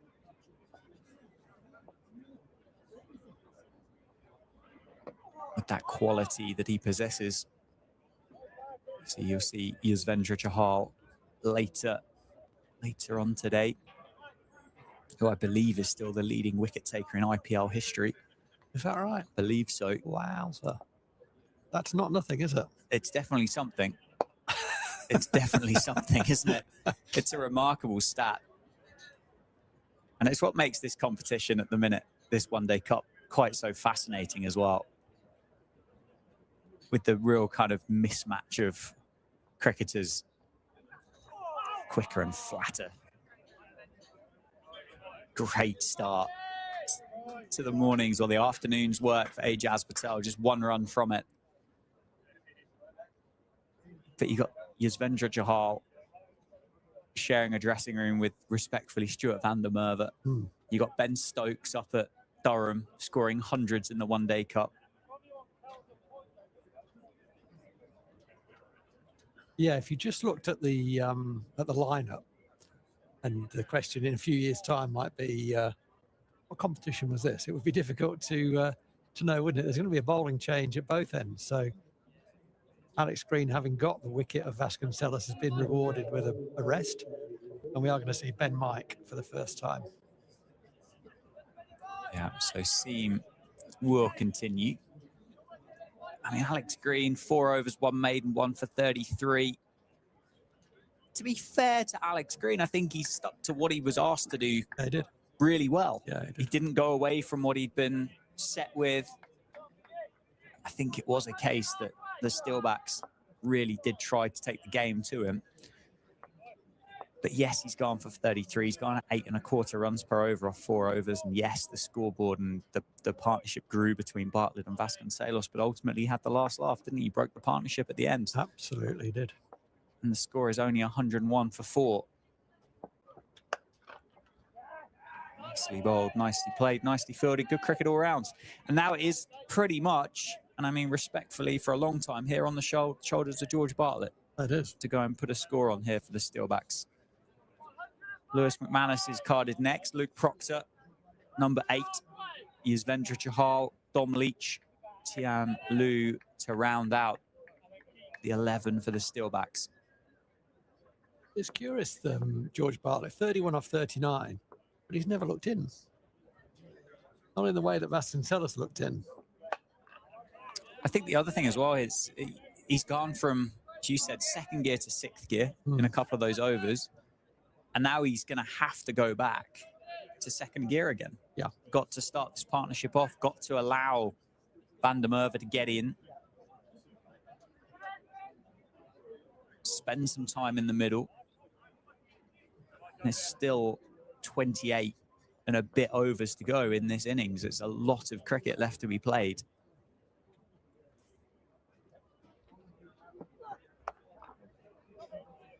The single, hand it back over to Van der Merwe. Another fumble by the outfielder there. But he did well. He fumbled it in front of himself rather than to the side of himself. She said earlier, there's a lot of sympathy. Oh, yeah. With just the dryness of the outfield. There's no grass on this to take any of the pace out of it, is there? There's no resistance.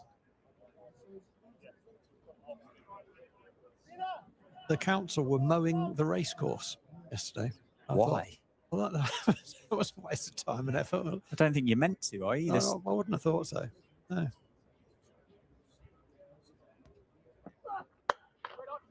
Nice shot. We'll get one and we'll get off the mark. Well, stopped at cover by Ajaz Patel, but in the end, just tipping it around the post to allow Van der Merwe away. Cutting the grass or just blowing the dust up? Well, it was just dust, and all I could hear was the triple mower, and it was bouncing along. So even if there wasn't, it would have been bouncing over the grass that wasn't there in the first place. Yeah, no, I have no idea what they were thinking of. Beauty from Mike, an appeal from a couple of the Foxes players. Nothing from bowler or keeper, mind you. No, there's an appeal from cover and mid-on, but not from the keeper or the bowler. Rishi Patel and Ian Holland in cahoots. Hey, he's not here, is he?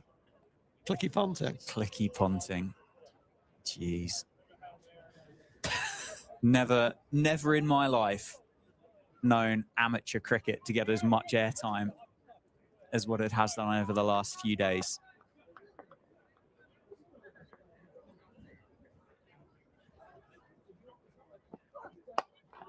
What do you do if you're that guy? Because, well, he's been witch hunted now, hasn't he? Well, which I think is completely out of order. It's wrong. He's got to come out and make a thing of it, hasn't he? He's got to say, I guess so. I've been done. And he needs an agent. He needs a Max Clifford. he needs a PR manager to get him out there, get a book out there, get on some chat shows and just cop a load. Yeah. And actually try and let it sort of deal with it that way, because he can't just keep quiet on it, because he's banged to rights. Yeah. I mean, there's no place for it. There's no place for it. Absolutely. Absolutely not. I certainly think it's turned into a bit of a witch hunt. And I certainly don't think it's an isolated incident that happens on a Saturday that is against the spirit of cricket around the country, as Ajaz Patel carries on.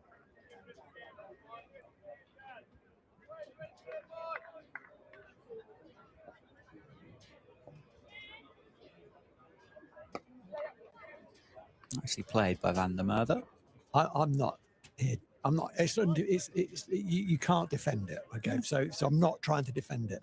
Why I think it's so much in the press is the extent of it. You know, eight catches in the last game. Down the ground, beautifully well played. Yeah, well played. Bottom hand, a bit more like a golf swing from George Bartlett on that one. One bounce four, put the bad ball away. Yeah, it's the extent of it, and it's the length of time that's been going on for as well, isn't it? That's, and as you say, absolutely banged to rights. Can't defend it. Oh. That's what you got to do against good spin bowling. When they do stray line on length, you've got to put it away. He did that well. Misfield and a fumble from the Foxes to allow Bartlett the single. That would be the only thing really that if you were being critical of the Foxes from these 22.5 overs would be some of their ground fielding. It's not been untidy as such. It's just been a couple of moments. Yeah, I agree. I agree with you. I think it's tough out there. Extra cover, old wicket end. Yeah, not very nice, is it? No. Bobbling everywhere, but you're right. Ooh. Big ooh and an ah as that ball just popped out of the gloves of Ben Cox at the end of the over. 23 overs done, 109 for 4. There's a technique thing here. If you're in one of those, particularly one of those infield positions, but even on the boundary, the long barrier, and it's very, very bobbly. If you present a big area with your hands, almost flat, open hands, you're going to get quite a bit of skin on that ball, and it's going to, if it doesn't go in cleanly, it's going to go in front of you. They're not going to run. If you try and field it to the side of your hand and goes away from you, they are going to run. So there's something in the old adage of keep your fumbles in front of you. Yeah, fumbling well. Present your big hands. Get them as wide as you can. Do the old keepers thing. Little fingers together. And if it goes right in the middle, that's Christmas. Otherwise, it falls in front of you. Yeah. And they never run then. It's an easy game from up here. It's a lot more comfortable than diving around on the square at the end of July. At the end of well, not even at the end of a drought, is it? But midway through one. Yeah. Nicely bowled. On the money. Much more watchful start to this innings for Stuart van der Merwe. Faced, 11 balls now. He's probably had a word in his ear as he's walked off, which is take your time. It's 3 words, isn't it? But there's more than half the innings still to go. Or half the allotted time for the innings still to go. Still over 25 overs to go. A long, long time. It certainly is. And it's a mini session as well for him, isn't it? Or did he walk out to bat with like 4 overs to go before drinks? That's a wide. Here's a wide. Good take from Ben Cox. Top of the bounce. Timed the jump perfectly well, didn't he, to get up there and stop that going over his head for 5 wides. But it is a mini session. It would be reckless, really, to give a wicket away with 3 or 4 overs to go before a drinks break, a hydration break. Should we call it a drinks break? We could do. Can we? We call it an advertising break if you wanted. I'm more comfortable with drinks. But it is a job here, isn't it, for these two to get through to that point. Get through to that point, and then you've got a 25 over innings to, absolutely right. to sort out whatever you need to sort out next. Absolutely right. Keep it simple. Lewis McManus next, who is a very, very talented cricketer. And I'd like to see more of generally in the middle. Yeah, I enjoy watching him bat, and I think sometimes he ends up batting with the tail and struggling with that. Well, not him struggling with that, but struggling to get a score because of that. Yeah, he's a very talented player, and his batting has improved, I think, over the time he's been at the club. Plays a lot straighter now than he once did. But a beautiful timer of a cricket ball. Phenomenal. When that bottom hand comes in, He doesn't miss-hit many. Well, there's not many faster starters, is there, than Lewis McManus when he needs to. Mm. I think if you were to pick anybody from the Steelbacks 11 that you were going to back to walk out to the middle and hit his first ball for 6, it'd be Lewis McManus. Yeah, for sure.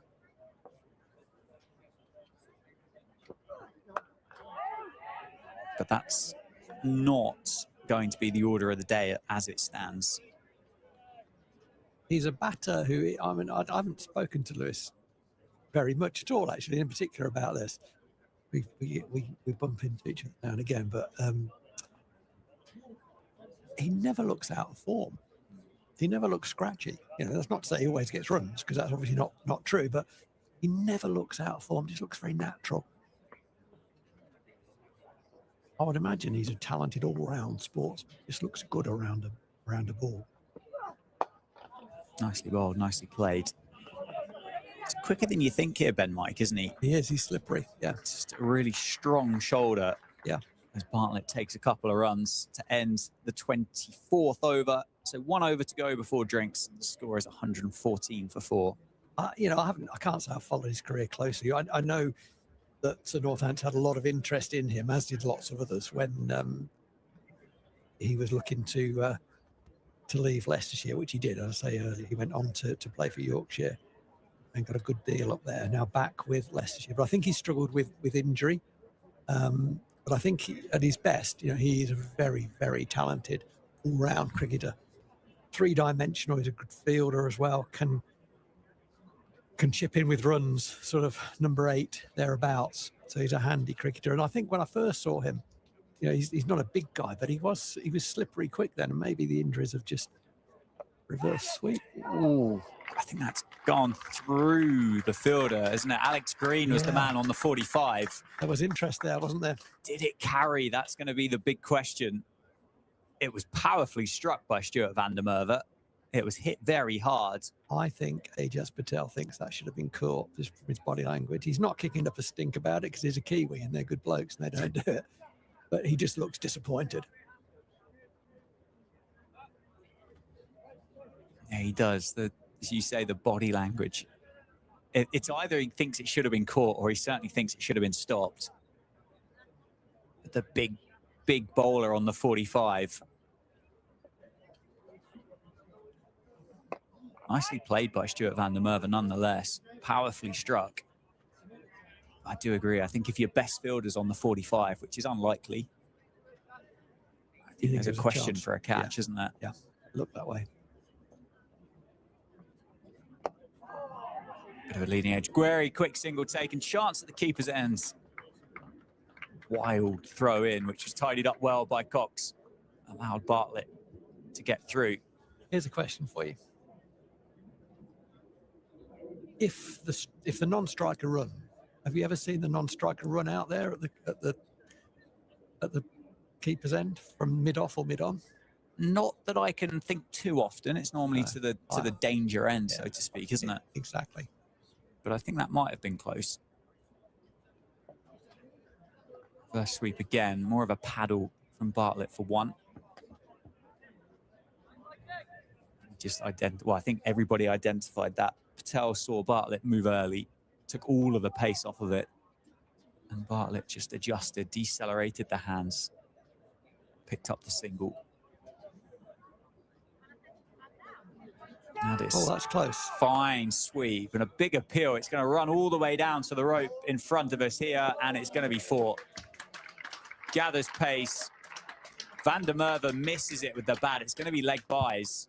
I reckon that's really, really close. It was a quicker ball, and it was through Van der Merwe before he had any chance of getting bat on it. Well, leg byes signalled. Patel has had a very, very busy over. It's a lot going on, isn't it? And that's dropped into the offside. They'll look for 2. They should settle on 1, which brings about the end of the 25th over and the first half of this first innings for the Steelbacks 2. So at 125 for 4, the players will take drinks. Should we take a a quick drink ourselves, Ro, and we'll be back in a couple of minutes.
At the halfway point, the Steelbacks is had 135 for 4.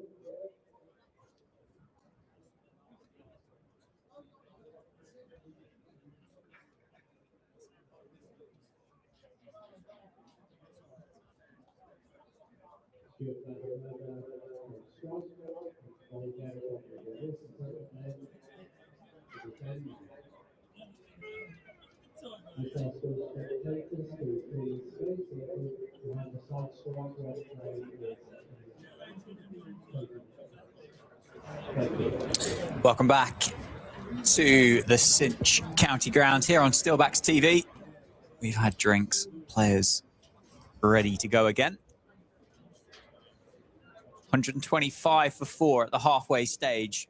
Spent a lot of time the early part of this innings talking about how the fact the last 4 50-over innings here have been way past, well, not way past, but past 300. That feels like a long way off at this stage. Yeah, it does. I think playing without the scoreboard would be a good thing for Northants for the next 5 to 10 overs. Just play what's in front of you. Play positively. Try to put some pressure back onto the bowlers when you can. But as we said before the break, they're sort of going through gears rather than going from 0 to 6 in that respect. You know, just go through gears, come down the wicket a little bit, go one side of the ball, go the other side of the ball.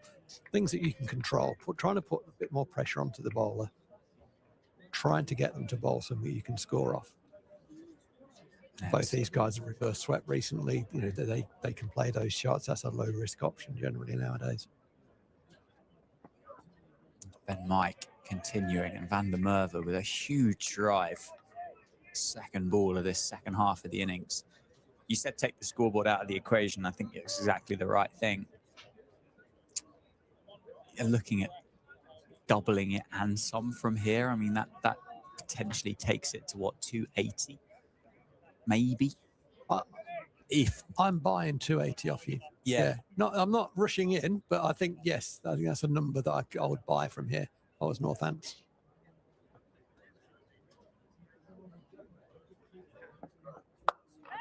Are you going to sell me that if you're Leicester?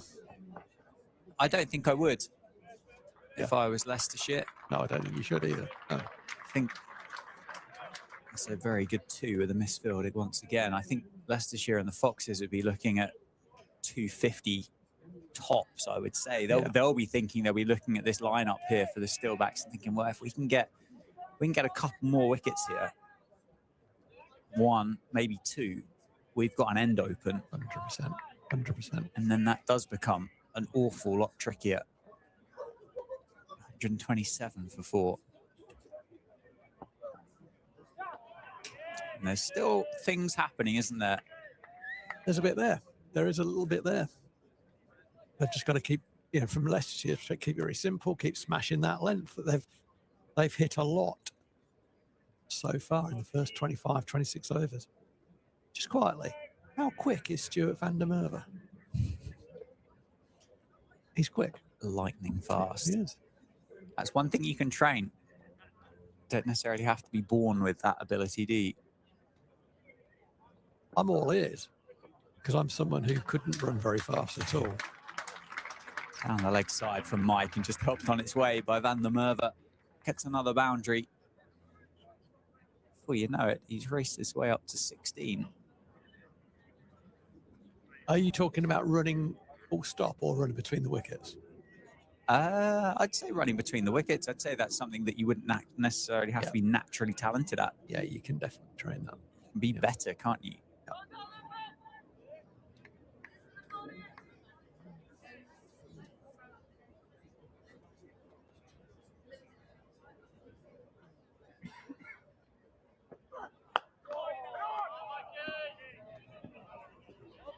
Good reply from Ben Mike to end the over. 26 overs then have been bowled in the innings.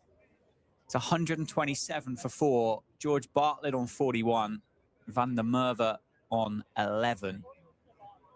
We're going to get spin to continue. Ajaz Patel, with his last over, had that reverse sweep from Van der Merwe that we thought might have carried to Alex Green on the 45.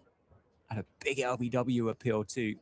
Tell you what I have enjoyed with this One Day Cup this year, amongst a lot of other things, but just the number of people that have got themselves into the grounds around the country for this competition this year. It's been brilliant to see. Not quite had it here yet, but counties selling tickets out for various games. It's almost as though people want to watch their team play in August, isn't it? Yes. I know we're in July. I think it's wonderful. Oh, a big appeal. I think he's nicked it. There were 2 noises, that's for sure. A couple of noises, weren't there? Which I think is fortunate for Bartlett, because if he hadn't, he would have been fairly adjacent. But even here today, it's a nice number in, isn't there? There's a good pocket of supporters in that cinch stands, taking a bit of shade and respite from the sun. Local derby, isn't it, Dan? It certainly is. Well, another big appeal for LBW. Bartlett got himself outside the line of off stump. You're right. Big local derby. Northampton versus Leicester. Big local derby, and it genuinely is. I'm not sure how many of the players from each side are Northamptonians or Leicesterites, but being a Northamptonian myself, it's a fixture that doesn't quite feel the same as playing Worcestershire or Derbyshire. We spoke before, didn't we? We spoke about the rugby union. That is a rivalry. And I asked you the question. I said, I don't know what the rivalry is between Northampton and Leicester in that sport. It's fierce. Nicely bowled, held it back well played. Yeah, that's a proper rivalry. And the football teams wouldn't have crossed paths too often in recent years, but I suspect given the opportunity, there would be a rivalry between the pair. But yeah, in football down around here, it's Northampton and Peterborough. They often come up against each other over the years. That's the one.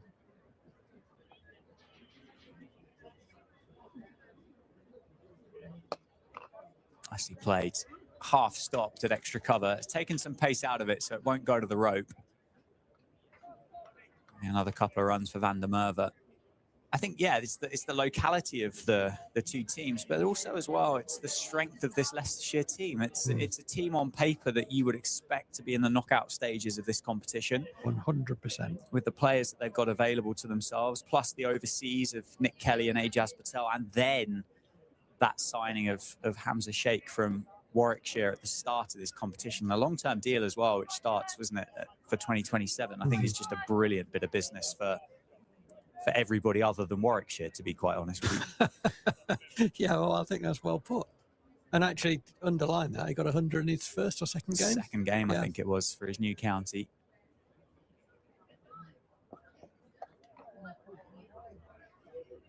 Easy single taken by Bartlett.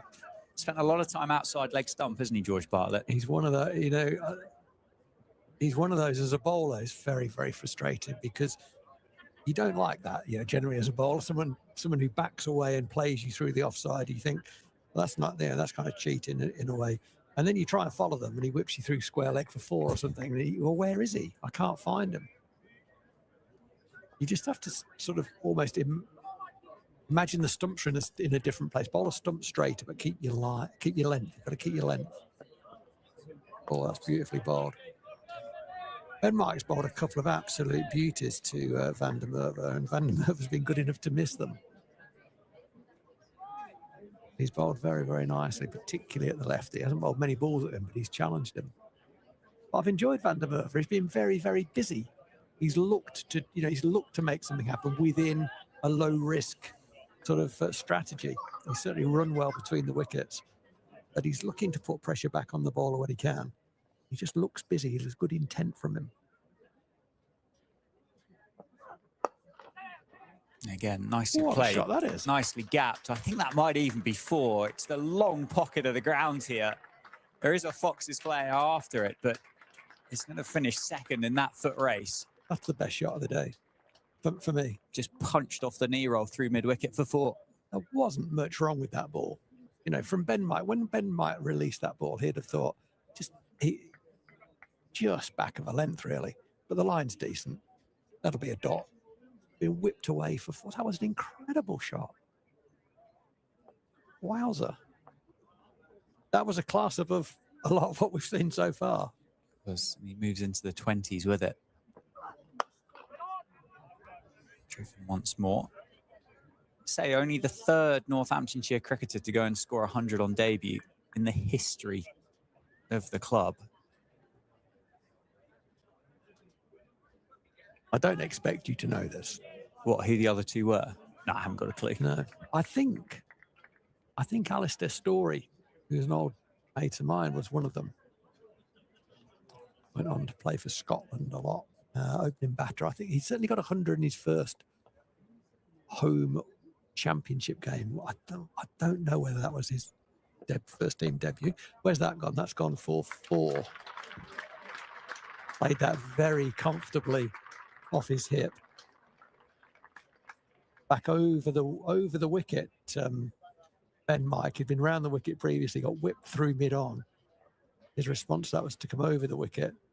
That's lasted 1 ball. He's been hit away for 4, so he's coming back around the wicket. And I think he should stay there. It's just his line, not the angle. It was his line that wasn't so good. He's been harshly dealt with this over by Van der Merwe. I don't know what was in his drink, but I'll have some of that. He's doing well, isn't he? He likes batting against Leicestershire too. Tucks away. Look for 2, but will just be 1. The experience of Bartlett there, not looking for the second. It was against Leicestershire that he scored that first-class 100. You are right. You've got 1 out of 2. Alistair Story in 1985. Can you think of the other one? What year was it? 1996.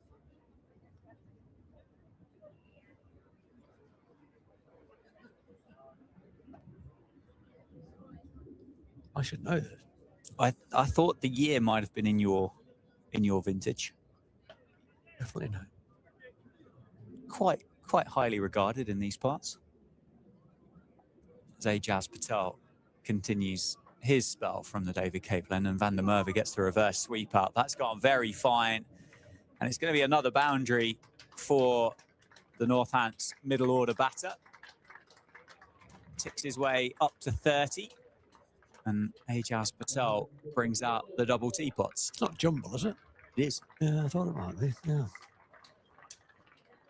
Yeah, Alistair Story, 1985. David Sales, 1996. Was jumble's a big one? Oh, that you're testing on, Okay. isn't it? I got a lot. Well, 100's a lot, isn't it? I'd take it if it was offered. That's well bowled. He's done him in the air there. I've enjoyed this from Van der Merwe. A young man who's come into the side, not off the back of a great season so far, but you wouldn't know that to look at him. Nearly did him there. We talked about body language earlier, didn't we? And how you kind of, you got to show you're in a contest and get your shoulders back and at least try and get your body to believe it, and your mind might follow. And there's a bit of that going on with Van der Merwe, I think. It off goes back further. Give him the single up the ground. Patel just drags that length back a touch. Doesn't allow him to play that shot down the ground. You're right. I mean, he's got himself to 30 off 34 deliveries. 5 4s in it. You can look for 2 here, but again, settling on 1. Doesn't look like a cricketer whose highest score since the start of May is 50. No, it doesn't. No. And that's great. Good on him. That's good stuff. You know, you talked earlier about talent ID and how difficult it can be. That's something. That's a differentiator, right? That's not about talent. That's about intent, mindset, belief. Yeah. And the young man has certainly got plenty of that. Certainly does. I mean, the problem is we get to the end of another over with 29 overs in, 150 up for the Steelbacks. Is how do you get them all in? Well, that's right. That's the other question. I mean, the championship side has been very, very stable, very solid through the course of the year. And I mean, they're rightfully so. They're in a good position to be, or they're in the right position to be that consistent with their selections as Ben Green comes back into the attack. But how do you get opportunities in? And equally, there's not exactly a vacancy in the blast side either. No, absolutely right. So what are you going to do as a youngster? You're going to get volume of runs. And when you get that opportunity, you've got to do everything you can to make the most of it. I like this. Ben Mike just sort of lost his way a little bit, was put under a bit of pressure. He's probably short of a run, but bring him back, the opening bowler, try and break this partnership. Bit of extra bounce. George Bartlett controls well. They would have played a lot of cricket against one another, wouldn't they? Shared dressing rooms, ex-Somerset versus ex-Somerset. George Bartlett leaving the West Country outfit slightly before Ben Green. And just in that drinks break, we had a little chat about the recruitment for Leicestershire and the players that they've been able to bring to the Upton Steel County Ground. Ben Green being one. Ian Holland from Hampshire a couple of years beforehand. Brilliant signing. Eskenazi from Middlesex.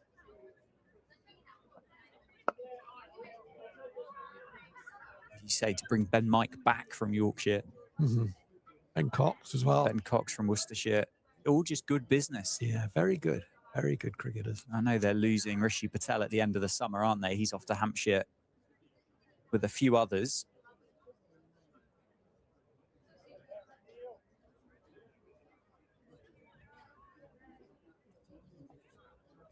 Yeah, no, they've recruited very, very well. It looks like, you know, on the field, they're doing some good business for sure.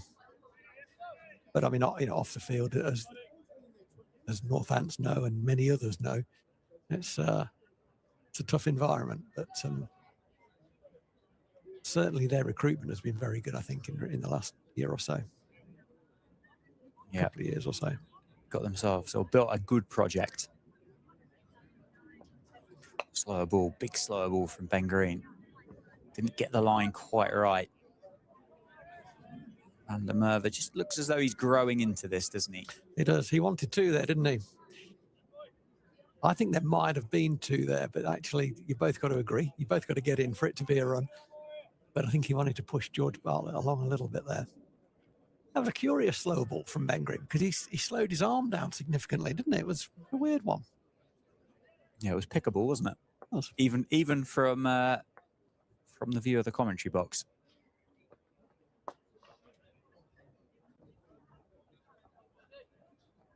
Another single taken. So these two Kookaburras would have lost pretty much all of their life about them now, wouldn't they? Yeah, it looks a bit like Ben Green is not adding any pace of his own. He's sort of running in and turning his arm over, not giving the batter any pace to work with. That's a reasonable tactic. That's a slow one again, isn't it? Yeah, I think that was an off-cut at that time, wasn't it?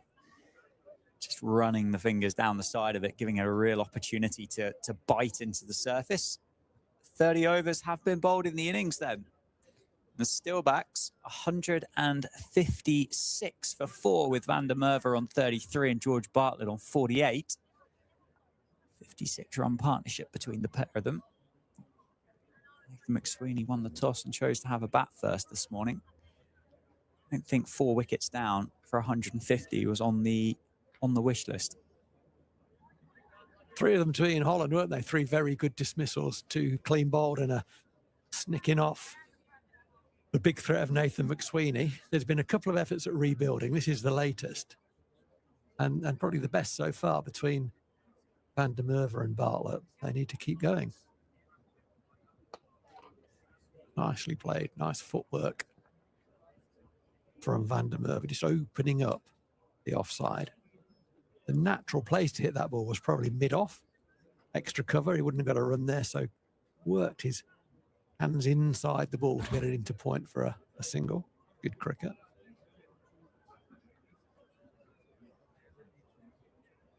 A slight field change. They don't think George Bartlett's going to reverse sweep, so the man, one of the 2 men who was on the reverse sweep, has gone to extra cover. Probably going to bowl a bit straighter, but he may well choose to reverse sweep this. Not that length, though. Knocks it into the offside with a sweeper on the offside for a single. Bartlett on 49. It's been a curious innings. Some big shots and some workmanlike stuff interspersed. But he's got himself to 49. Van der Merwe on 34. He's timed that beautifully. Going to get 1 to the cover fielder. This feels like a big partnership from Northants. At the moment, Leicester are kind of, I guess, happy-ish with proceedings. Clearly, you know, if one of them gets out, they'll take that. They're not looking to put any pressure on them to force a wicket. As that's swept around the corner, that's going to run away for 4. It's got a bit of top spin on it, and the fielder, who's quick, is now able to catch up with it. It's very well played by George Bartlett and takes him to 53.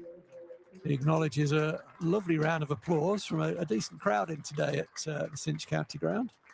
It's good to see. And George Bartlett will know, as they all know as well, that it's 53.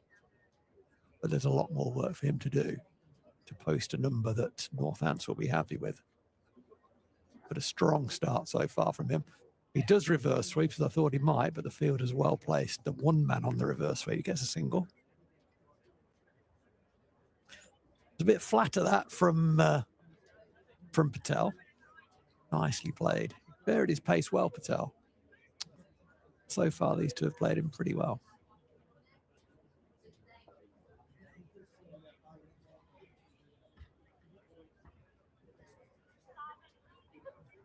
Patel bringing a fielder from the leg side to the offside. So he's got 3 men now on the offside trying to save a single. He's conscious that Van der Merwe has worked him through the offside a few times. Van der Merwe very cleverly just closes his wrists on that ball, gets it up to long on for another single to complete that 31st over. Scoreboard's gone a little bit slow on me. I think the score is 165 for 4. I'll let you know if it's anything different to that. No, that was a good guess. I'm right. So Ben Green, who's been brought back into the attack, bowled mostly cutters and slower balls during that first over back. That's the way, therefore, Leicestershire are seeing this phase. Pace off, more than pace on for the seamers. Yeah, as I was saying just now, I think at this stage, Leicestershire will be fairly happy with proceedings. They will want to break this partnership, but they're not going to risk too much in terms of squeezing extra men here and there in order to do that. I think it's about now that we will probably see signs of the two batters going to the next gear. They're both very much in now, both playing pretty well. It's been quite steady though, isn't it? I mean, the partnership's 65 off 68. I think they're just going to go to another gear. Not, again, just gently going through the gears. But again, Ben Green giving them a little pace to work with. And there's genuine skill in that too, isn't it? A huge skill in that, absolutely. This guy grew up playing a lot of one-day cricket at Taunton, and you've got to know how to bowl on a flat pitch in the middle of summer in one-day cricket to do that. He's very good at it. Yeah, not much value for bowlers down at Taunton, is there? One of the best batting surfaces in the country. Plus, then, of course, when you factor in the dimensions of the ground too. Yeah. It's a small ground. Got the line of that one wrong, though. Showing us all the skills, though. Off cutters, leg cutters. One's out the back of the hand. Certainly going to have a knuckleball and a split-finger delivery, too. That is pace on. It's gone up in the air. Has it got over the fielder? Yes. And will be two. Van der Merwe not quite getting all of it. I think that's an example of what I was saying there, just going to another gear, advancing down the wicket. He's not getting any pace from the bowler. He's got to exert some pace in himself, coming down the wicket. He did take that over the top, backed himself, but he kept his shape well. So even though he didn't fully time it, got enough of it to get it over the top.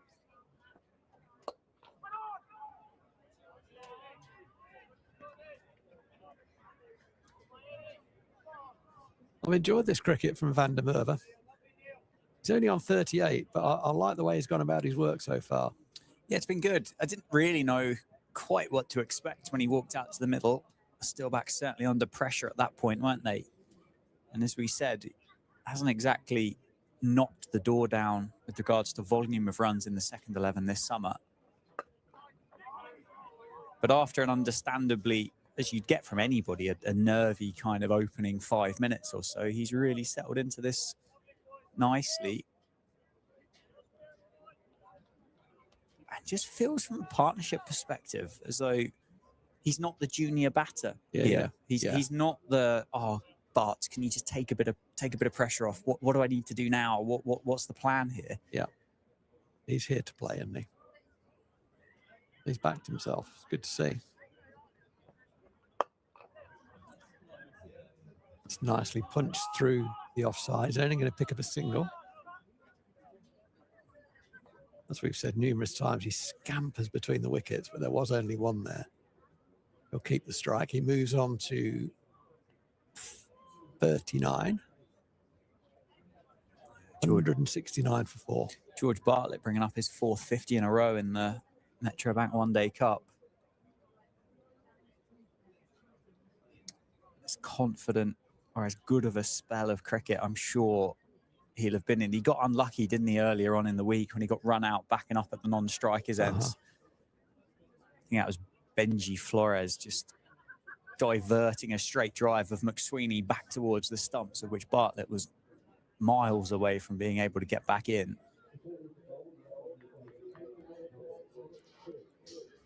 But he's got to make that into you know, a real contribution now, hasn't he? He certainly does today, doesn't he? So Alex Green is replacing Patel at the David Capel end. It's on the hip of Van der Merwe. He says, thank you very much. Tickles it away, fine for 4. So not a great start from Alex Green returning.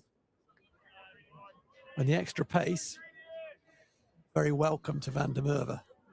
It'll be interesting to see how the pair of them go about playing him, because I think Bartlett and Vasconcelos really did try and target the big seamer, didn't they, in those opening 4 overs. Yes, that one over went for 18 and 9 of them came off essentially the opening ball with those 5 wides, but they did not let him bowl that back of a length.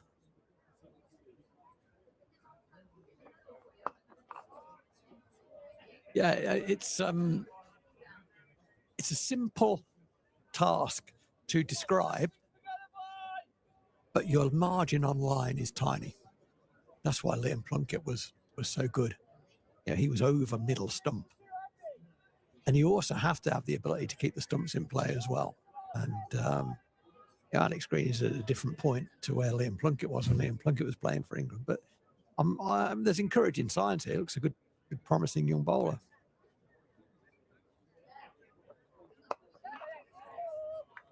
That's punched off the back foot. It's going to be 4 more. There's a elaborate dive by the fielder at backward point. I think it's Ajaz Patel. It nearly got hold of something, but it was timed beautifully, and 4 more. So 2 4s from the first 3 balls. I think that second one there underlining, or both of them actually underlining my point, is your margin of a line is tiny. The line for both those deliveries, one was too straight, one was slightly too wide, and they've both ended up going over the rope. Yeah, and they've not been hit either, have they, really, by Van der Merwe? They've just been deflected, really, just helped on their way. Yeah, using the extra pace, both going behind square. That's the line, but you've got to be there almost all the time. Van der Merwe's moved on to 47 now, 52. Gee, he's played well. He's flying along, isn't he? Similar to the way that Vasconcelos started. Just made this surface look a lot more sociable and a lot more comfortable than what some of his teammates have done so far.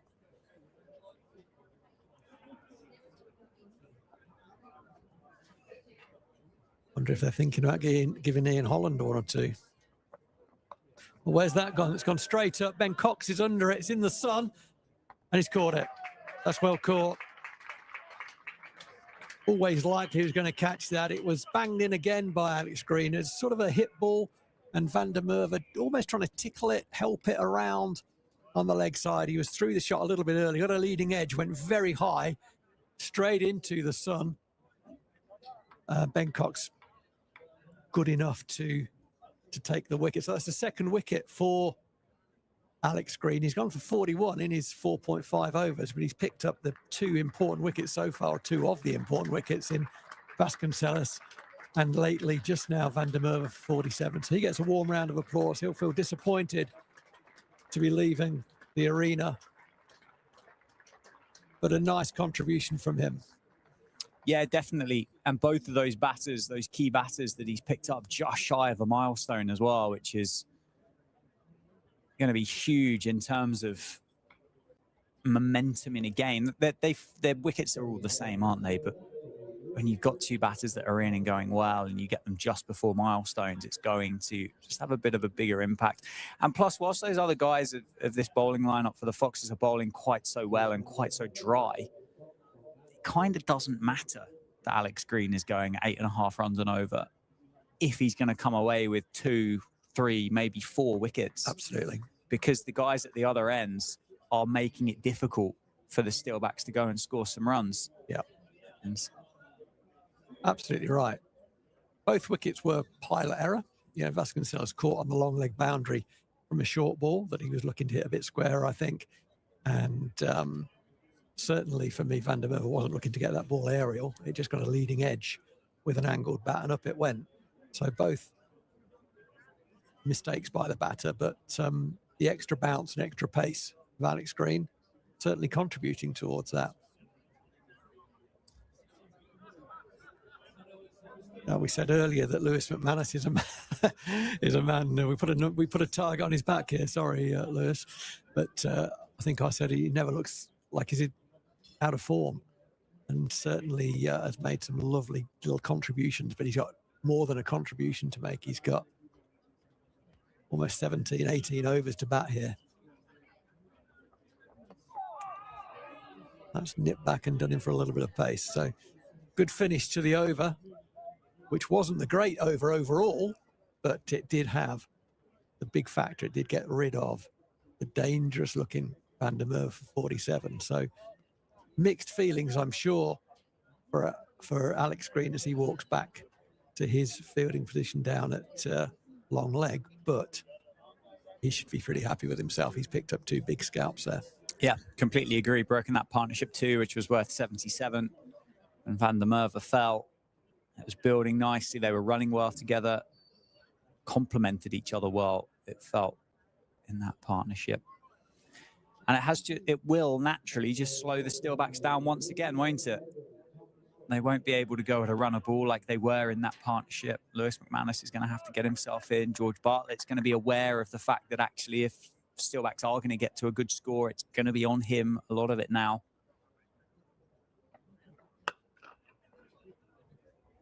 Tom Scriven has replaced Ben Green at the Lynn Wilson end. And as he has done for almost all of the balls that he's bowled so far, if that's the 31st, he's looked to bang it in about bail height and bowl a pretty tight line. He's been very simple in his plans, Scriven, and for the most part, has executed them well. He's only gone for 16 off the 31 balls that he's bowled. Yeah, the most economical of all of the Foxes bowlers. So the point boundary fielder comes in, and as often happens when you bring in the point boundary fielder, the bowler bowls slightly too straight, gets worked into the leg side for a single. You can be forgiven that. The fielder at point goes back out to the boundary for the established Bartlett. He's currently on 55. And you do think he really has to play a big hand now for the remainder of this innings to get the Steelbacks up to a number. I thought he was winding up there for a big lofted drive. Either he wasn't, he changed his mind, or I got it completely wrong because he decelerated the bat beautifully and played a textbook MCC coaching manual for defensive shot. We don't see many of those. Gone out of the game, haven't they? Certainly in this cricket, yeah.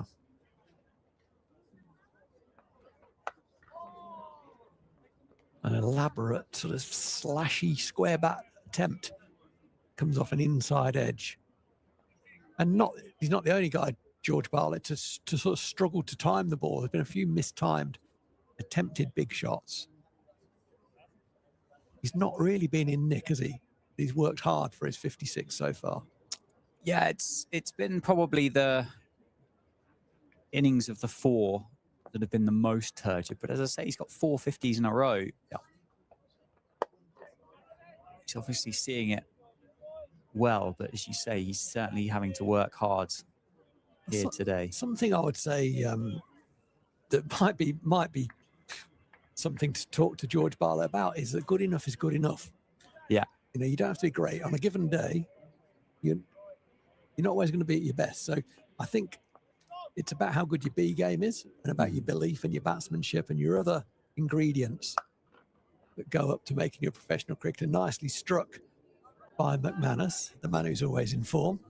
He's only going to pick up a single, though, to end that over. Another decent over from Tom Scriven. 6 overs now under his belt. 181 for 5. So we've got 16 overs left. 80 balls. 80 balls left in the innings. 5 down. That's the dangerous thing. This is a time in the game where generally you would want to have a couple down. Yep. And you can really accelerate from there and look to get another 100 on the board. That looks a challenge. McManus has got to get himself in. Yeah, it feels at the minute it's can the Steelbacks get to 40? 5 down. Yeah. Green's going to continue, bangs it in, as he has done a lot. McManus just paddles it around the corner for a single. Down to fine leg. And try and give yourself 10 overs of explosivity. But as we've said and as we've stressed a couple of times, they don't really even have the right for 10 overs. No. George Bartlett, Lewis McManus, 2 good and expansive white ball cricketers, powerful white ball cricketers. Luke Proctor, very, very talented, not known for his white ball power hitting, is he, Luke Proctor? I think would be fair to say. Yeah, absolutely it would. Yeah. And then 9, 10, 11, I'm sure you've got Leach, who's got an ability to take a long handle. We've obviously not seen Tian Lo play first 11 cricket up till now, and then Yuzvendra Chahal, who I think would be fair to say is much more known for his bowling than he is his batting. Nicely put. But they don't really have the right to go hard at all in this innings.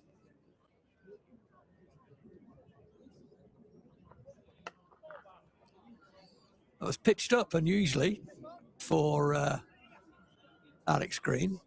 Another fumble on the boundary edge allows Bartlett to come back for the second, only because he ran the first one fast, put the fielder under a bit of pressure. It's good cricket. That's a fascinating shot. Almost played a square drive. The back foot. Yorker off the back foot, wasn't it? He wasn't expecting that to be pitched up, was he? No. Now, I'm not sure who it was. It might even have been George Bartlett himself that I heard through the microphone outside that said kind of, oh, gosh. That sounds like a sort of thing Bartlett might say, actually. Backed away a little bit. That one is shorter, as he was expecting it to be. Didn't try and hit that for 6, did he? He's got a couple of maximums in this innings so far, George Bartlett, both of which have landed several inches over the fielder's head in both cases. And that one he didn't try and hit for 6, just as well, I think. Yeah. The big thing that Alex Green's got in his favour bowling from the David Capel end is he's got more real estate to play with back of a length, isn't he? They're two big pockets, this end of the ground. The trade-off is it is ever so slightly downhill here at the Cinch County ground, so you're not necessarily going to get that steepness of bounce that you'd get if you bowl from the Lynn Wilson centre end. And some bowlers have in the past struggled with gradient, haven't they? Bowling one way or another. Absolutely. It can be very disruptive. Some bowlers suffer from it more than others, for sure. But yeah, it can be difficult. Looking to get out of this, his 6th over, Alex Green. That was immaculate. Just back of a length. Bartlett looking to open up the offside, but you can't hit that ball anywhere. Gets a dot. That completes the 35th over. 186 for 5. And there'll be a little conversation between these two now, and it'll be sort of, well, how are you seeing it? And particularly McManus will be saying, how are you seeing it, mate? What do you think? Who do you fancy? Yeah, we spoke at the halfway stage 10 overs ago about 280, didn't we? And you just said if that was offered, you'd have bought it. Yeah. And we both agreed that if it was on the table, Leicestershire certainly wouldn't have sold it. We've got 15 to go now as Scriven continues. We've lost another wicket since then. I mean, what number are you at now? Yeah, okay, 15 to go. 5s gets you, 75, which gets you to 61. I think Northants should target 275. Mm-hmm. I don't know they can get there, but I think if they target more than that, they could come unstuck. Yeah.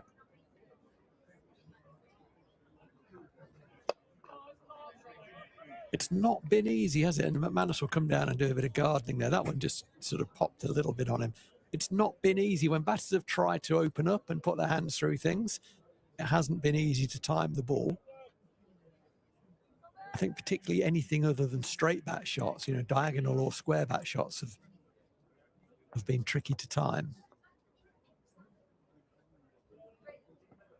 Yeah, I think the other big factor with regards to that score is at the start of this over, Ben Green, Ian Holland and Tom Scriven had 11 overs of the 15, of the potential 15 remaining.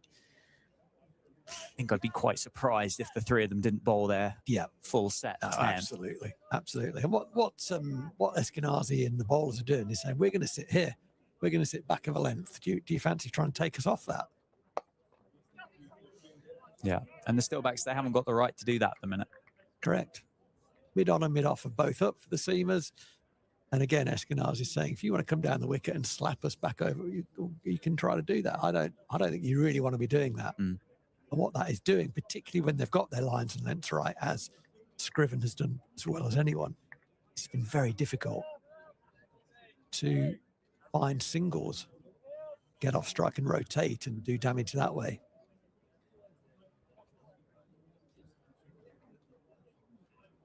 So I don't think it's a case of Northants missing out on too many runs. I think it's a case of Leicester have bowled very, very well and have given limited opportunity. Yes, and I don't think you'd say that Leicestershire have bowled particularly dry either. They've almost just nullified, really, any attempt at acceleration by sticking to this plan. Yeah, absolutely. They've bowled pretty well overall. I think Alex Green, who's picked up 2 big wickets, has probably been the least accurate in terms of the execution of his plans, but he has picked up those 2 wickets. Otherwise, they've been very, very good. And they've bowled perfectly for the conditions. They've read the conditions well, as you'd expect from an experienced attack. As you said, this is a first team. Yeah. And they've performed like it too.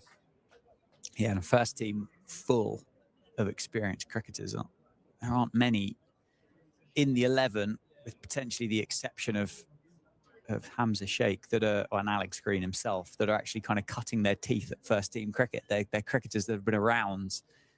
They've played seasons on seasons. They've played this competition before. They've been part of One Day Cup winning sides for Leicestershire in the recent history too.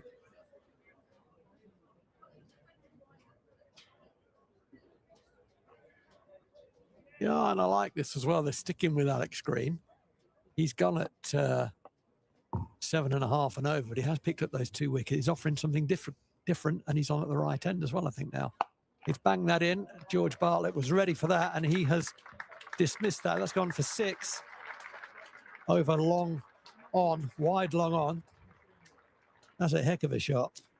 That, to me, highlights just how well George Bartlett is seeing the cricket ball at the moment. To play that pull shot almost over mid-on is remarkable. He's there so early for it. Yeah, he was. And it wasn't massively aggressive either, was it? As a No, shot, it just helped it. Yeah, very controlled.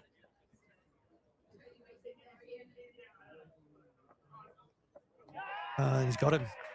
He's got him 6 and out. That one's bounced a bit, got his line right. Bartlett, as he's done a lot in this, and is sort of backing away to open up the offside, looked to run that ball down for a single to third man, but it bounced him a little bit, extra bit of pace. The line was a little bit tighter, nicked and gone. That's the 3rd wicket in this spell of Alex Green, and that feels like a very, very big wicket in the context of this game. Yeah, 3 absolutely enormous wickets for Alex Green, isn't it? Vasconcelos in the 40s, Van der Merwe in the 40s, and now George Bartlett on 66 with a lot of cricket left in this innings. Bartlett, as you can hear, is going to get a nice round of applause as he makes his way off his 4th consecutive 50 for the Steelbacks in the competition this year. And there is just continued to angle in on George Bartlett. Little feather through, good take. Ben Cox, another wicket, 6 down now with 13.4 overs to go. It's an interesting way to play that. A lot if Vasconcelos playing the same type of shot would have held his bat almost still at a diagonal angle to run the ball down there. Bartlett tried to almost caress it a little bit of wrist in it. And whether that led to his demise, I'm not sure. He played nicely, but never, as I said earlier, never really looked in until almost the ball before he was out, when he played a beautiful pull shot for 6 over long on. It looked so easy. Maybe he was too relaxed, but it was a good comeback from Alex Green.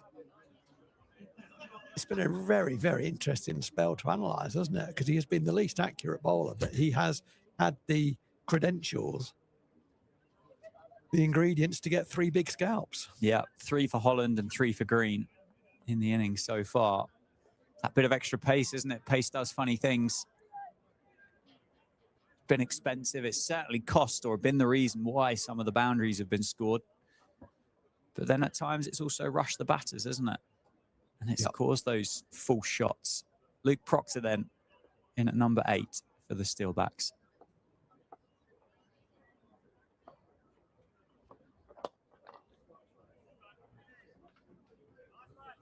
If anyone had taken it off his pads on their bingo card for how Luke Proctor was going to get off the mark, well done. I think most of us would have had that.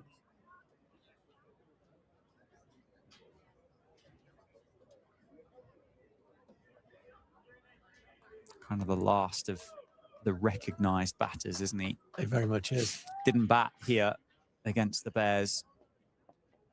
Scored 19 at Canterbury and 23 at Guildford.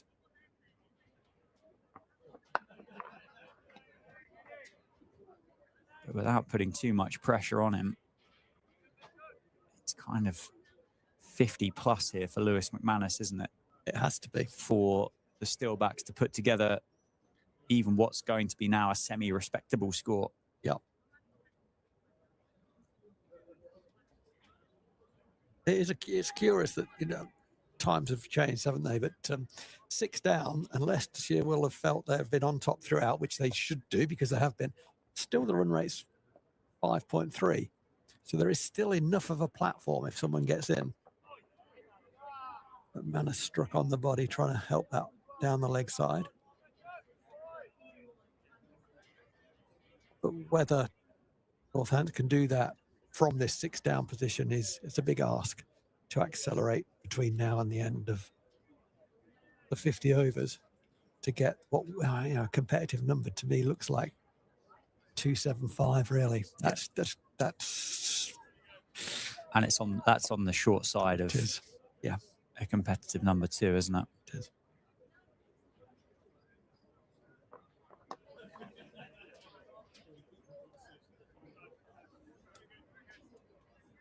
Yeah, Alex Green's got his tail up a little bit, as well he might do with Threefer.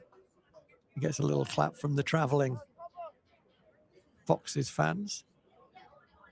They're generally a bit more vocal, the guys who travel with the Foxes. There's a little contingent, a little pocket that often sing throughout the game at Grace Road. They're often here at Wantage Road on away days. About 45 minutes down the road, isn't it? It is, yeah, max, yeah. Scriven's going to continue. 13 overs of innings remaining, and you just feel like it's a lot of weight on the McManus-Proctor partnership now. We've said that a few times. This is the last chance saloon, I think, in terms of a meaningful contribution. They're not giving McManus any width. He's almost exclusively scored with that shot, sort of turn into the leg side. There is a bit of a problem with a hospitality box, Lewis McManus is pointing out. I think it's it's a door or a window or a blind or something, isn't it? But all these wickets that keep falling just keep pushing that potential point of acceleration back, isn't it? Further down the road. Yeah.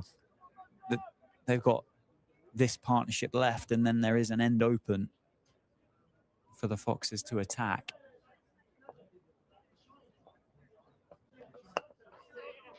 Oh, that's out.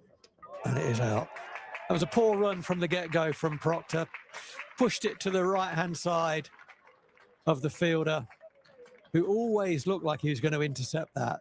The question, there were 2 questions. One, will he pick it up one-handed cleanly? And he did that really well.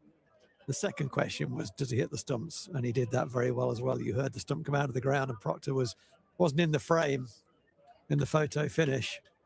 And he is finished, and he's gone for 1. Understand the way he wanted to get Proctor back on strike. Sorry, get McManus back on strike. But that was a poorly judged run and very well fielded. That is excellent fielding, isn't it? We've seen in that area so far today, those balls have bubbled. They've not been consistent. They've kind of hit the hand and bounced out. That one straight into one hand. Had what, 1.5 stumps to aim at on the ankle. Yeah. Threw them down. Probably had a bit more time than what he even kind of used up there to complete that run out. Yeah. Excellent bit of fielding. We spoke about the end being open, and it very much is now, with Luke Proctor departing and Lewis McManus, who I think is going to be joined by Dom Leach at number 9. I was just looking at the field before that ball. I was interested. There was no slip, and I thought, well, Procky's only been in for 1 ball actually. They haven't got a slip, but they don't. They're feeling. I was trying to work this out, and I think they feel like actually we don't really have to push to get Procky out. We want to defend runs. Yep. And keep him on strike. That led to mid wicket being in and tight, and that led to the run out. So really good captaincy, very subtle, but that was important in the dismissal of Proctor. Was the decision from the captain to kind of know, we'll just sit here, we're happy here, we don't need to push for a wicket. Yeah. Great bit of fielding. Bowl dry, and as you say, defends the final 13 overs. Yeah. If you can go for what, 4 and over for 13 overs, you can be very, very happy from a Leicestershire perspective. Northamptonshire would have to bowl as well, if not better, than the Foxes to try and defend that total. I was trying to identify the fielder, and the reason I couldn't is because it's a sub-fielder who affected the run out. Gums, I don't know who's off the field, but he's obviously a good fielder because he's in a key position, and he's obviously a good fielder because that was a lovely bit of work. It was a poor run, I have to say that. It was a poor run, but by no means was it certain that he was going to be run out. He had 2 difficult things to do. One was pick it up one-handed, and the other one was throw the stumps down. He did them both brilliantly.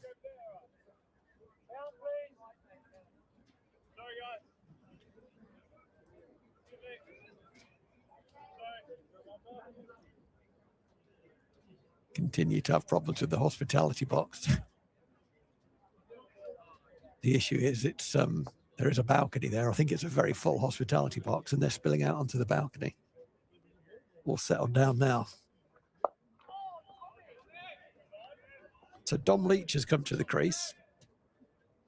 Have not seen a lot of Dom Leach batting. I don't think he's a rabbit though. No, I certainly don't think that's the qualification. Just have a look and see what he...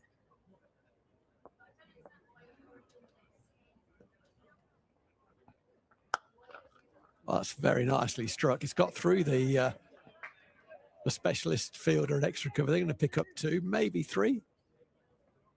No, that's well retrieved by the captain. Cut off any thought of a third.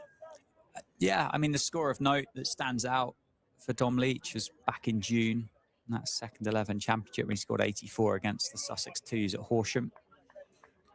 27 not out against Glamorgan at Dunstable at the start of June. He hasn't spent that much time in the middle generally. He's got a very simple job to do here for the foreseeable future, and that is to get up the other end. That's what he's got to do to get Lewis McManus on strike. He's only been in for 19 balls himself, Lewis McManus, but that's the job for Dom Leach right now. I guess you'd probably say at this stage, if he does get width, he can put his hands through that. But Leicester have not offered a lot of width throughout. A lot of width, I should say, throughout. They haven't done that. They've been very, very disciplined on their lines and lengths. We're going to see Alex Green continue from the David Capel end. He's bowled 7 overs, 3 for 54. Those 3 wickets have been all big scalps, batters who were in. He's got them out. He's got Dom Leach in his sights now. So there is a little squeeze on Dom Leach. I'm going to keep him on strike.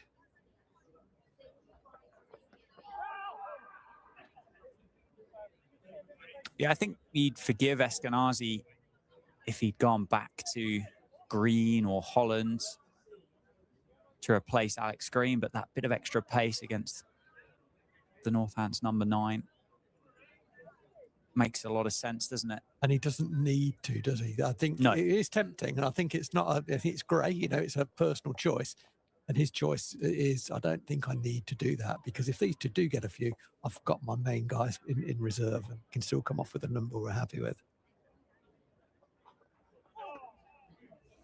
Yeah, and if you were asking Dom Leach or most other number 9s, would you rather face the 6'4", 6'5" guy that's going to try and hit you in the box or in the rib cage, or would you like to face, respectfully, Ben Green, who might be bowling a couple of cutters, or Ian Holland just trying to run the ball back into you?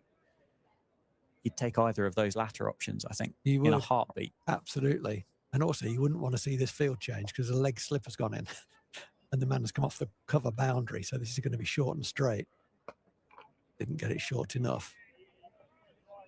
But that is a very unusual thing to do at this stage of the game, to get the leg slip in and the cover fielder off the boundary fence. That's really interesting.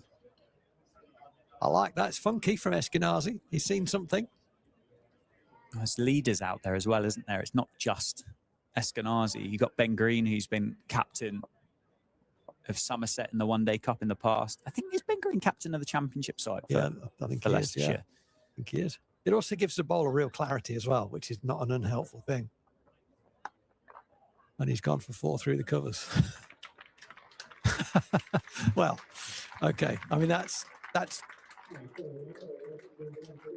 poor bowling. You know, you have to say that is poor bowling. He's been very deliberately given a field to bowl short and straight to, and for a rare ball, which is pitched up outside off stump. I mean, that's about the 3rd ball in his whole spell that he's bowled there. Yeah, and immediately Leicestershire just station, I think it's Nick Kelly, back out on the boundary to just try and sweep up that stuff on the offside. Brings up the 200 for the Steelbacks, though. That's smashed away to the extra cover boundary for a single. So Dom Leach enjoying a little bit of width. He wasn't, when the field changed, the last thing on his mind was opening up the offside, I'm sure, but the bowler hasn't responded well to that. I quite liked it because it was a real clear message to the bowler, if it were needed, of where to bowl, but he wasn't able to do that. Leach has taken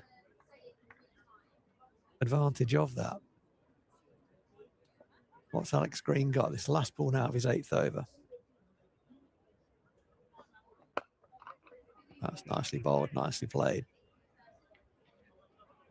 So 8 overs done for Alex Green, 3 for 59, 204 for 7, 11 overs scheduled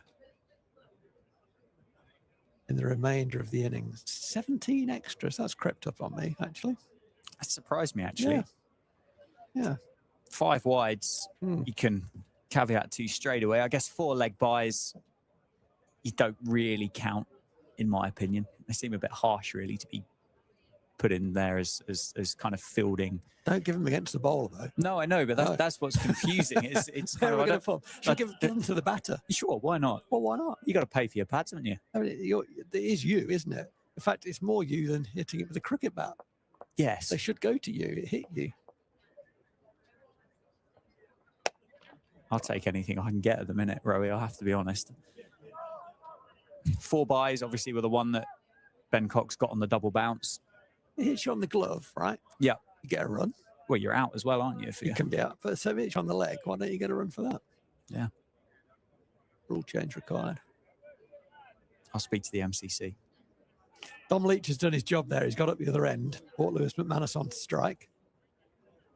Scriven's bowled very straight at him so far. Not then, though. He's given some width and he smashed it away through the offside for 4. Scrivens looks disappointed with himself. He's not bowled many loose deliveries at all. And that wasn't a terrible delivery, but it was just giving McManus a bit of width as he opened up the offside and he pierced the gap between extra cover and mid-off. A lovely boundary. He had a little advance at Scriven as well, just to try and take the bowler off his length, who just sat on that spot, hasn't he, all day in this spell of bowling. It's interesting here, isn't it, for Lewis McManus? I mean, there's 2 schools of thoughts. Do you try and bat out the 50 overs and bat sensibly here for a period with Dom Leach? There's another singles taken, and hope that Leach can stick with you for maybe 6 overs from now? Or do you say, I'm not sure, I need to put my foot down now, and if you get bowled out in 44 overs, but you've added 25 or 30 to it, I think you're going to tell me that batting the 50 overs is the thing you should do. I am, with a caveat, but yeah, that's one for the over. Nicely bowled. You got to do a bit of both, I think. And actually, it's about gears again, isn't it? We've used that a few times today, but the as you said earlier, McManus advancing down the wicket. That's not just batting the overs out, but it's not going gung-ho either. If he gets a good line of length ball from there, I think he covers up. Yeah. And I think he's got to bat to about 45 and then go. That's a beautiful cricket shot. Lofted over the infield. That's going to run away for 4. What a beautiful shot that was. Stylish, wasn't it? Crunched one through the offside from Alex Green the over before. That one was kind of 1980s West Indian, come over to my side calypso cricket. It was. What a sight that was. They knew a bit, didn't they? Oh, They knew their way around a cricket bat and a cricket ball. what a cricket team that was. Dom Leach played a beautiful shot there. I think what it does, and I don't think I get much right, but it does back up that point of keeping Alex Green on, because what's Dom Leach going to be more comfortable against? Yeah. I don't think he's stepping outside off stump and flicking Alex Green over mid-wicket for 4. But he's quite happy to do that against Scriven. And we might be about to see... Ian Holland is coming back. Yes, it is, yeah. As we get into the final 10 overs of the innings. So Holland himself has got 4 overs left. Ben Green has 3. Tom Scriven now has the 1. So we're going to have to find a couple of overs. We've got Ben Mike, haven't we? Ben Mike's got 6. Ajaz Patel's got 4. I quite like the idea of Ben Mike at the end. I may have seen him do this in T20 during his first spell with Leicester, but I think he can sort of drop his arm and get it into the pads pretty well.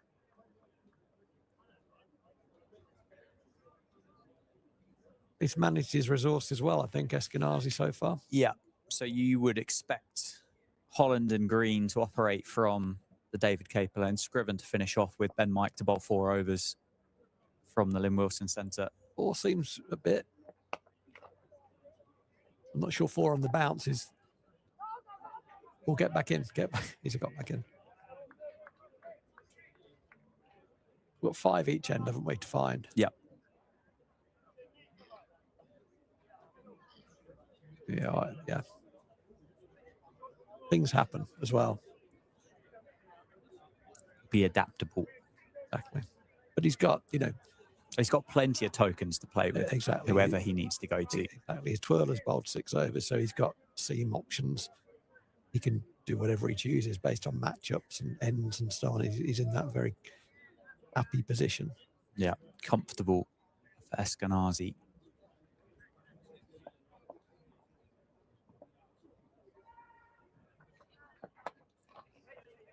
Might look for 2 here. There's a chance if Lewis McManus sensibly saying no.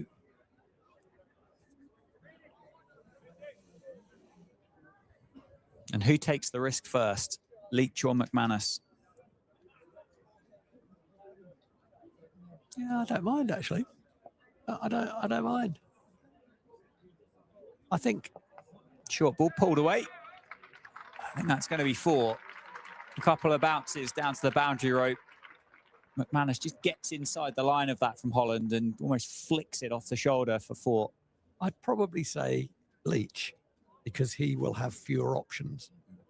So he needs to be more expansive, probably. I still think right now it's a case of both play what's in front of you. Yep. With real intent. I think that's what we're seeing. I think they're playing it well. Yeah, 220 for 7. With 9 overs and 2 deliveries to go. Short ball again, which McManus has kind of created that. There's a fielder down there now, though, to cover that boundary off. They'll bring 1 more, if not 2 more, up off the boundary rope now that Dom Leach is back on strike. So just 4. Are they going to settle down? They are. So they are going to have the full 5 outside that 30-yard circle. The back end of this innings.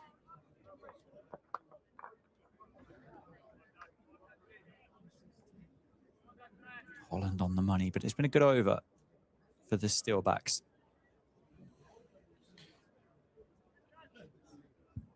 Partnership worth 23.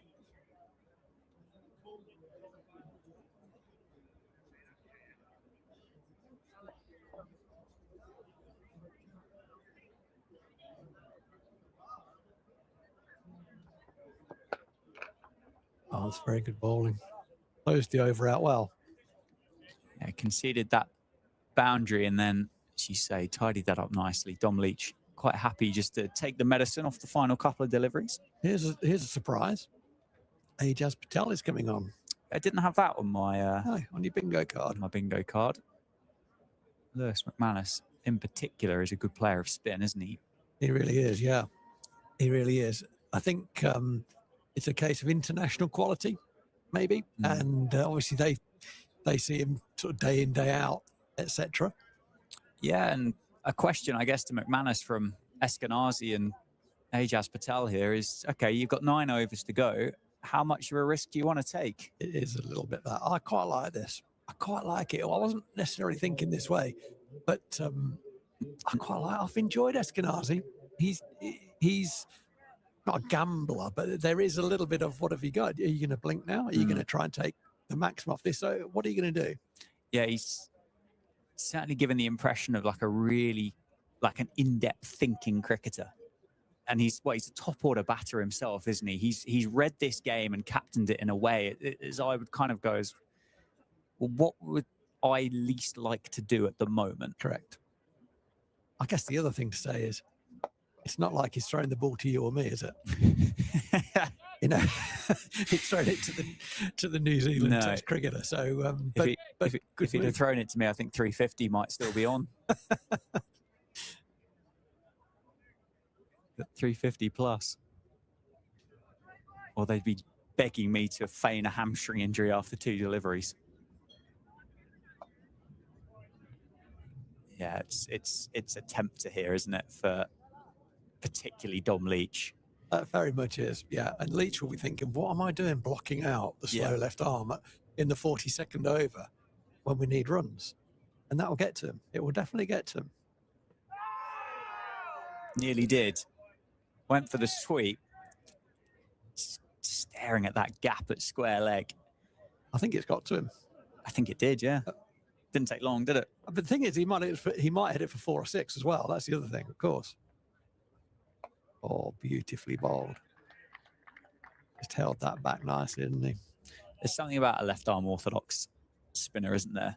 Yeah. Not blessed with variations, or at least not legal ones anyway. But so much skill.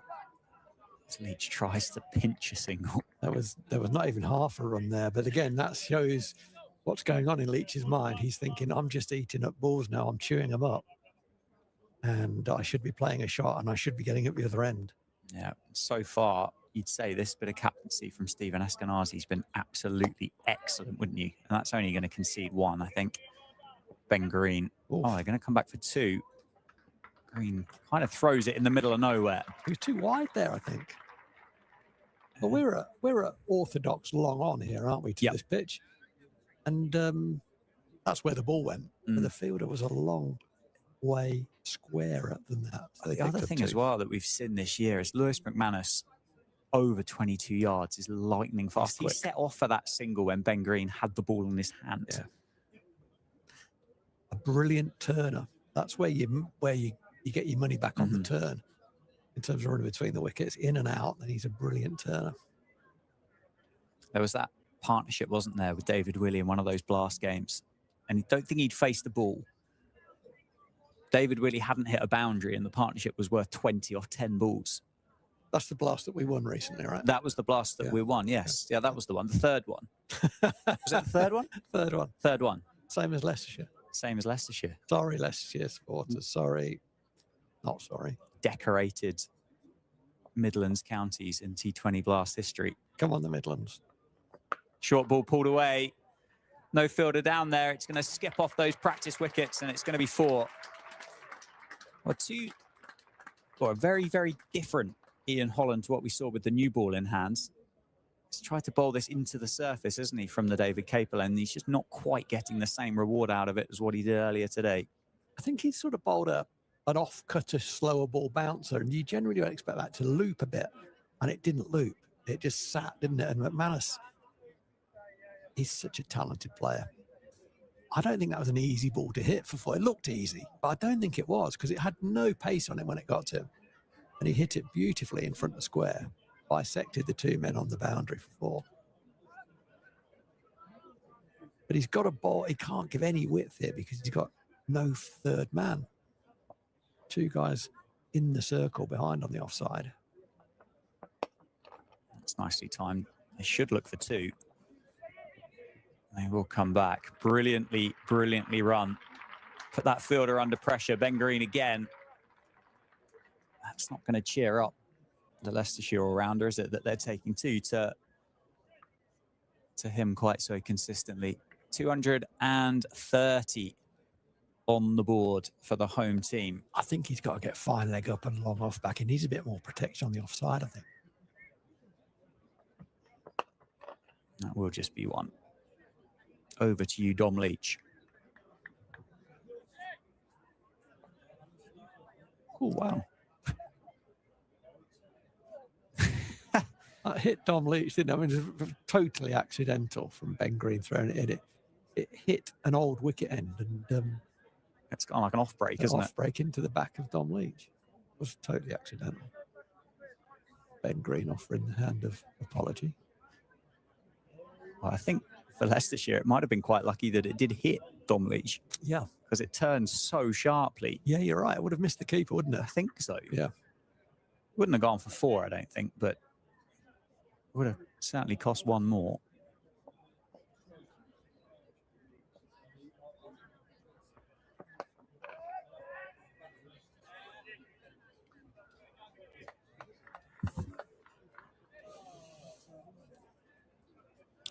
That's frustrating, isn't it? Hitting it off the middle of the bat straight to the field. That's frustrating. Straight at him. You kind of feel you should miss that one fielder.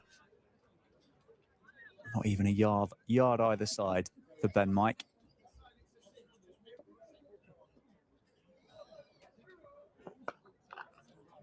Nicely played. Dom Leach wanted two. Time settling on one. So 232 for 7. There are cricketers that we'll both be aware of who are brilliant runners when they hit it. Oh, yes. And not so good. Play cricket with them regularly. When they don't. I'm not saying Dom Leach is there, but he's a very good runner when he hits it. So that was what he was trying to bowl first ball up, I think. Ball that's almost dying when it gets to the batter. Yeah. Bowled that one well to get out of the over. Another good over for Northants, though. 233 for 7, 7 to go. Yeah, you'd kind of describe them, and the only way you'd really describe them is handy runs at this stage, isn't it? I think for Northants to get to a score that they would be happy with at the start of the innings, this is going to take something utterly remarkable from both McManus and Leach. Yeah. 280, 275 at this stage is handy, but you know you're going to be behind where you need to be. Yeah, I know. I think you're right.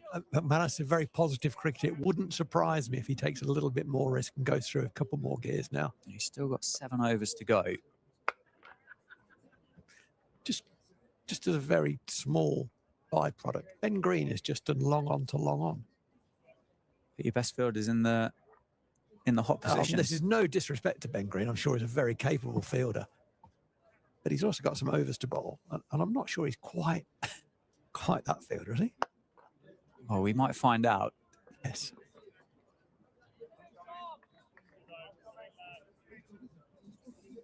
We might find out. Hopefully not. Maybe they've got a few who are not great. Maybe that's what it's telling us. Swept powerfully. Nick Kelly on the boundary rope. Just one. Good over again, this from Ajaz Patel. Left arm orthodox at the death of a white ball innings. I've got a stumping on my bingo card.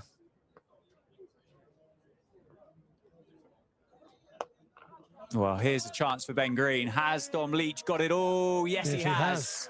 6 runs for Leach.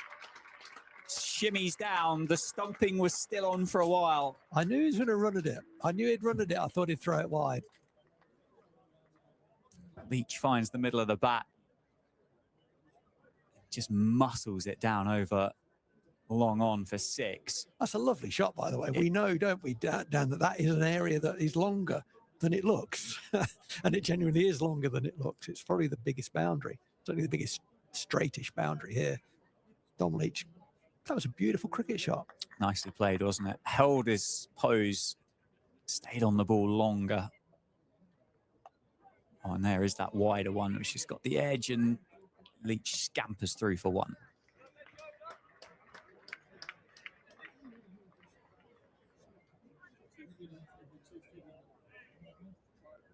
Again, another good over for the Steelbacks. 1 delivery left. 6.1 overs to go. Top edge. Patel's underneath it. Does he get there? He does. Completes the catch. And it is the big, big wicket of Lewis McManus. He goes, he departs for 31. Excellent comeback from Ajaz Patel. A brilliant catch when you think about the distance he had to carry there. He caught it over his shoulder coming out of the sun. And the Steelbacks have lost their last recognised batter at 243 for 8. And there's still 36 legal deliveries to go in this innings. Yeah, it's a sorry end, really. Lewis McManus was playing very well, 31 off 33 balls. Last ball of the over, I think he was just trying to knock that with pace into the leg side. I don't think he's trying to hit that for 6. He's not hitting it up. He was just through the shot a little bit early. The ball sat a little bit longer on the surface. He was through the shot a little bit earlier with a slightly diagonal bat. So it caught the kind of bottom edge of the bat, but went north. And it was a very good running catch from the bowler himself, who caught it, well, about 1, 2, 3, 4, 5, so about 7 wickets away from the strip, running away. That was a very good catch. And a very sorry end, because this partnership was looking like it could even, you know, with a very strong finish, get to the number that we might have thought of earlier in the day. But that now looks very unlikely with Lewis McManus going. And in comes, I guess that's Chahal, isn't it? Yeah, Yuzvendra Chahal is the next man in for the Steelbacks. Joins Dom Leach in the middle. And now it is, well, it is on Dom Leach, isn't it? Really, at this stage. Played well, Dom Leach. Yes, it is. He needs to face, what have we got left? 36 balls. He needs to face 36 balls if possible. He needs to face the lion's share. But he's shown some ability, hasn't he? He's no mug with a bat. Yeah, he's been good so far. Now he needs to face as many of these deliveries as possible. Tian Low is the number 11 for the Steelbacks. He'll be sat there with his pads on, ready to go. One keeps a fraction low outside off stump. So now we're back into that. Can the Steelbacks get up to 275 kind of number? Can they add 30 from here? Yeah, they were, whilst McManus was at the crease, a very good number was still possible, wasn't it? Looks very, very unlikely now.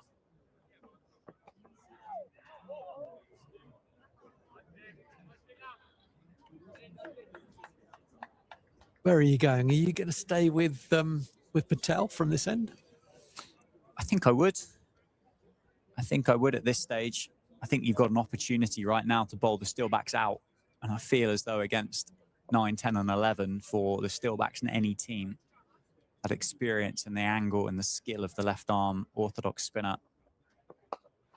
As we just see, that's played beautifully down the ground. Will just be 1 though.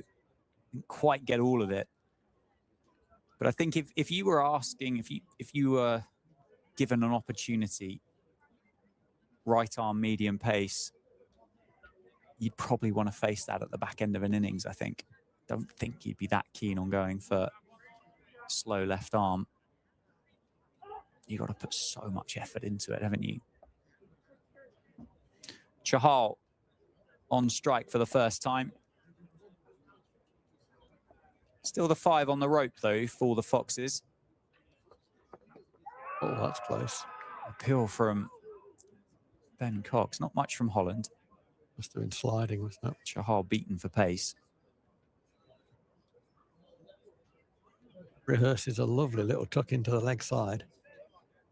I do enjoy it when tail enders are in and they've missed the ball by a country mile and then rehearse a beautiful cricket shot. There is a nice looking cricket shot. Beats the dive at backward point. Ben Green covers that off, and it will just be 1 though. So Chahal off the mark. That's what he's got to do, isn't it? Get up the other end as quickly as he can. Only 1 ball left of this over. I think tactically Leach needs to drop this and run. Tell your mate you're just running. Get yourself on strike. Does, digs the Yorker out. Takes the 1. Completes another over. Another one ticks by here at the Cinch County ground. 5 to go. 246 for 8. And crucially, Dom Leach keeps the strike, who's 24 off 26. It is going to be Ajaz Patel to continue. And I really like it. It's very different. There's not many captains at this stage going, or staying with, I should say, staying with the slow left arm. He's got a wicket with his last ball, so he got the dangerous Lewis McManus out. He also went for 6 in that last over to this very batter, Dom Leach, but the captain has said, no, you're the international. You do the job. Speaking of the captain, that's really well stopped at cover, tumbling away from Stephen Eskenazi. He's got 3 fielders down here, isn't he? 1 at long on, deep mid-wicket, deep square.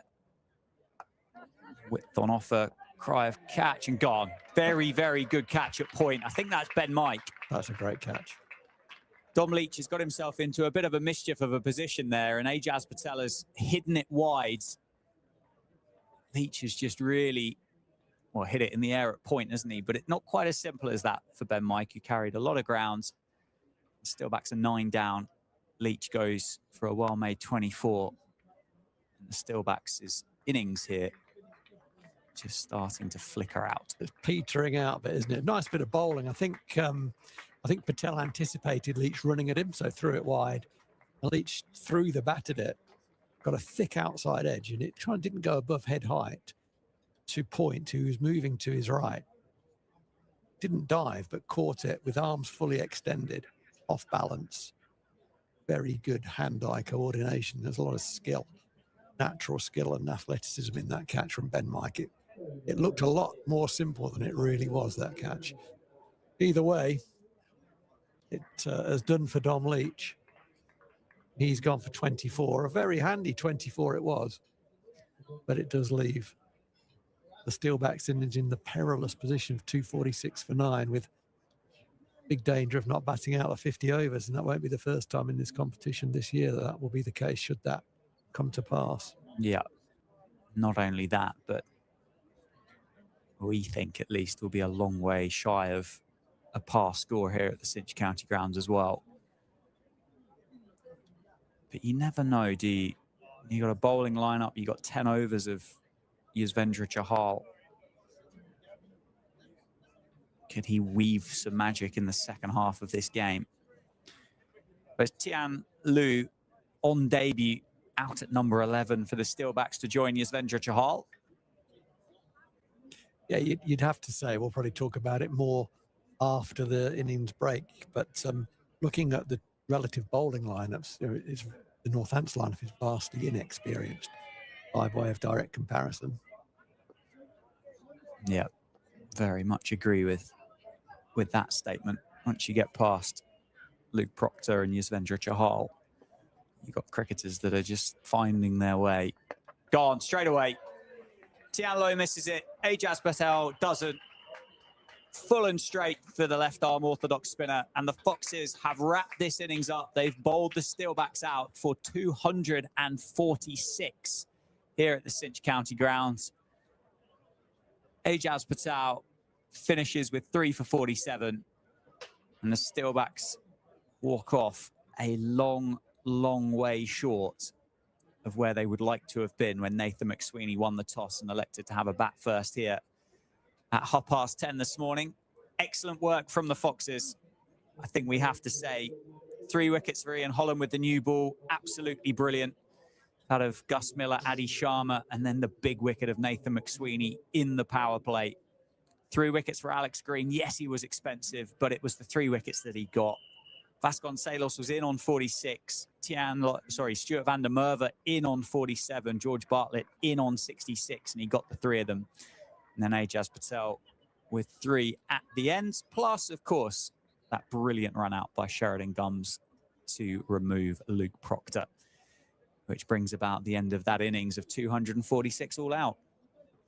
Yeah, well, that's the number, isn't it? We can stop guessing about it now because we know what the number is, and it's a number which is, to my mind, at least 30 short of where it needed to be. 275 was really a number that could give them something to bowl at with this inexperienced attack. It is what it is, 246, and they're going to have to bowl extremely well and field even better if they're going to come out of this with a win. But congratulations, really, and well played, Leicestershire, in that first half. They did very little wrong, a lot right, really well led by the captain, with, in particular, his use of Ajaz Patel was refreshing. It was different, and it paid dividends, so well done him. A couple of Northants batters got in, but didn't go on, and I think that is the tale of the campaign so far. They've been under par with the bat, and the main reason for that is that they haven't had any hundreds and no one's really gone on and made those match-winning contributions. But well done, Leicestershire. We'll have a break, and we'll see what the Steelbacks can do about it in the second half.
Cinch servicing is now available at over 100 locations for any make, any model, and available to everyone from £129.95.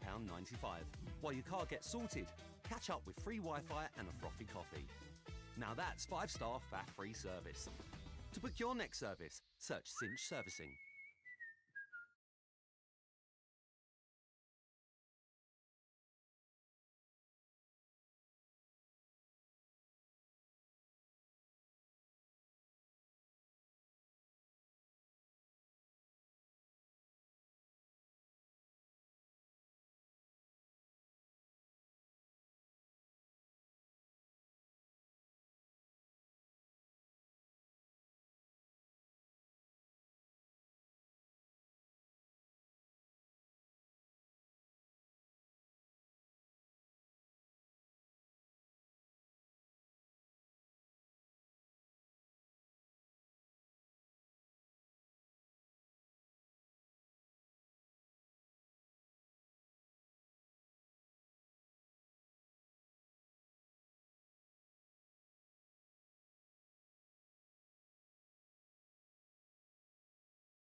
Cinch servicing is now available at over 100 locations for any make, any model, and available to everyone from £129.95. While your car gets sorted, catch up with free Wi-Fi and a frothy coffee. Now that's 5-star faff-free service. To book your next service, search Cinch Servicing.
Cinch servicing is now available at over 100 locations for any make, any model, and available to everyone from £129.95. While your car gets sorted, catch up with free Wi-Fi and a frothy coffee. Now that's 5-star faff-free service. To book your next service, search Cinch Servicing.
Cinch servicing is now available at over 100 locations for any make, any model, and available to everyone from £129.95. While your car gets sorted, catch up with free Wi-Fi and a frothy coffee. Now that's 5-star faff-free service. To book your next service, search Cinch Servicing.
Cinch servicing is now available at over 100 locations for any make, any model, and available to everyone from £129.95.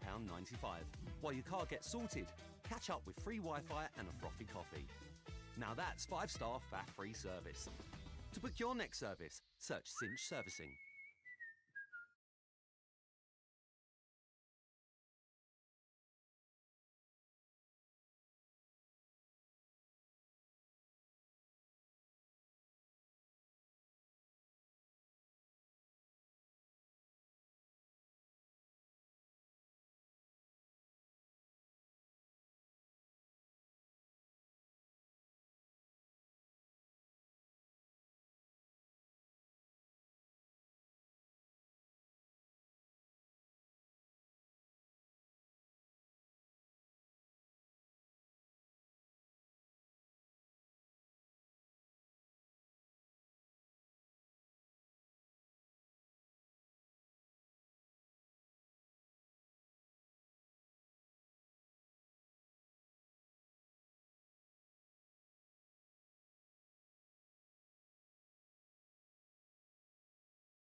Cinch servicing is now available at over 100 locations for any make, any model, and available to everyone from £129.95. While your car gets sorted, catch up with free Wi-Fi and a frothy coffee. Now that's 5-star faff-free service. To book your next service, search Cinch Servicing.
Cinch servicing is now available at over 100 locations for any make, any model, and available to everyone from £129.95. While your car gets sorted, catch up with free Wi-Fi and a frothy coffee.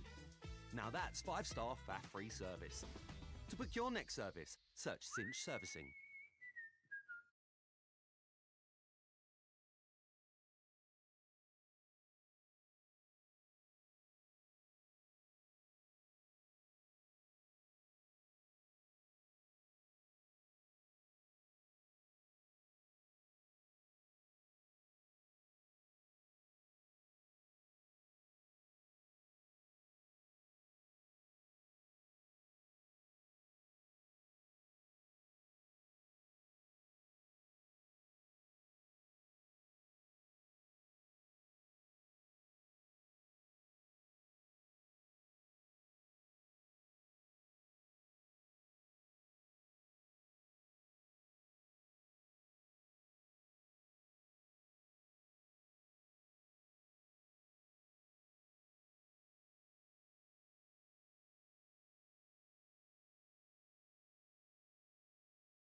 Welcome back to Steelbacks TV here at the Sitch County Grounds.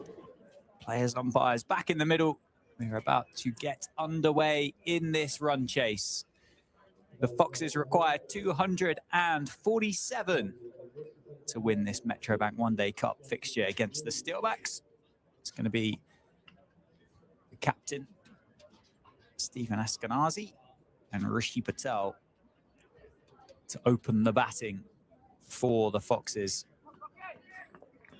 looking to chase down what we believe to be an under par first innings score of 246 for the Steelbacks. Luke Proctor from the Lynn Wilson centre end with the new ball.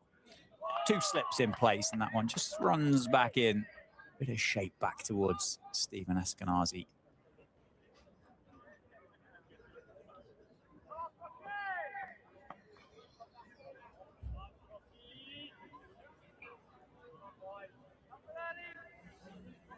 See a few other games going on in the Metrobank One Day Cup today, or just around that halfway stage of the game as well. On the leg side will be signalled wide. Yorkshire versus Durham. Yorkshire require 161 off their second innings. They're already 5 for 2 though. Essex made 317 the first innings against Hampshire. Middlesex 293 for 7. Derbyshire 315 for 5. Somerset 313 for 9, all at the halfway stage against Hampshire, Worcestershire, Glamorgan and Kent, respectfully. Edged, guided, in fact, by Eskenazi to get off the mark with 1. Over to Rishi Patel, someone who is departing Leicestershire at the end of the season to go down to the south coast, become a Hampshire cricketer.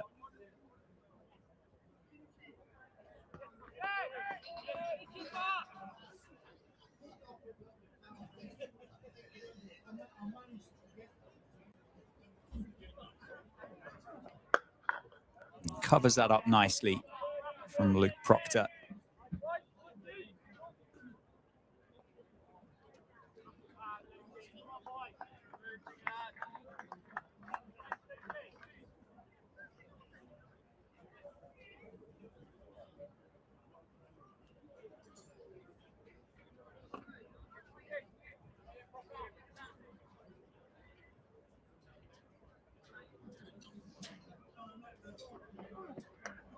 Edged and, by the reaction,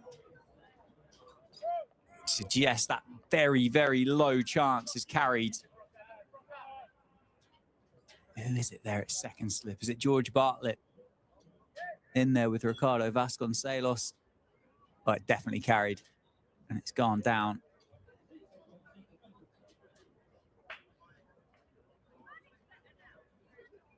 Is it George Bartlett in there at second slip? A quick single taken. So the chance goes down. Rishi Patel gets a life on 0. Gets off the mark straight away. And it is George Bartlett in there at second slip that just puts that down. Kind of goes without saying, but I'm going to say it. To defend this score, you got to take your chances. It wasn't an absolute dolly, but it wasn't difficult. It was between those two. What do you expect to be taken? Leg side, tickled away. Will be 1 more for the Foxes. So 3 for no loss after the first over. Luke Proctor bringing about the edge of Rishi Patel. Chance goes down. And Foxes are 4 for no loss after 1. Time will tell us how big a drop that is, but in the context of what we know so far, feels like an important drop. That. Yeah, it's a bit of a cliche in cricket, isn't it? That catches win matches, but it's as you said, to try and defend 246, you have to bowl the Foxes out.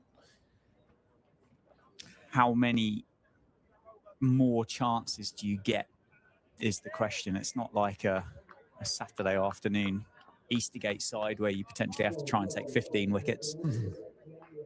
They're not going to give you chance after chance, are they? Right. Gus Miller, is it? No, Tian Low. Tian Low from David Capelin. Just one slip in play, so a bit more of a spread field, a bit more protection for the debutant here. Cool, good pace to start there. Caught Stephen Eskenazi by surprise. Well, that did him a bit like Wazim Akram, wasn't it? Oh, beautiful start for the youngster. Absolutely bang on the money. And Eskenazi was all at sea there. It's come back a long way on the benefit of replay. It started just outside off stump and it's gone over middle and leg, I think, with the angles helped, of course. Beautiful delivery. Great start for Tian Low. That time holds its line outside off stump and Eskenazi just has a nibble.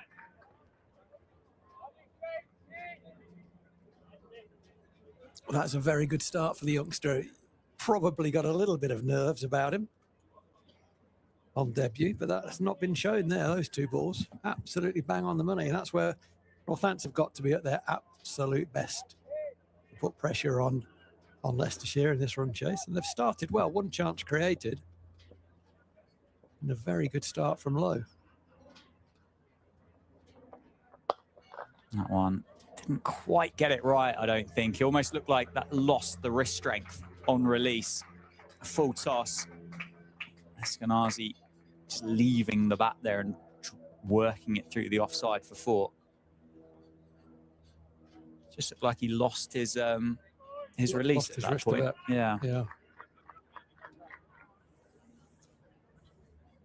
Yeah, came out early. That's why it goes longer. It was a full toss. So it's an early release. It's lost his fingers across the back of the ball, it looked like.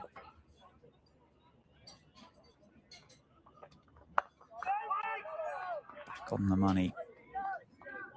Respected by Eskenazi. Leicestershire just need to go, what, 4.9 runs per over in this run chase. They can get themselves in. They'll certainly go quicker than that. Speed of the outfield. But you'd think Northants have got to have at least the same number of wickets with this new ball that what Leicestershire got to stand a chance. Agreed. If not more. There is no way that Northamptonshire can defend this score. Absolutely no way. So that's out of the question. In my book, they have to bowl them out. And to do that, you got to be brave. You got to pitch the ball up when it's new, give it a chance to swing. You may get driven. You may go a bit straight and get tucked away into the leg side at times, but you've got to give yourself a chance to win this game and use that new ball whilst it is new. It doesn't stay new for long.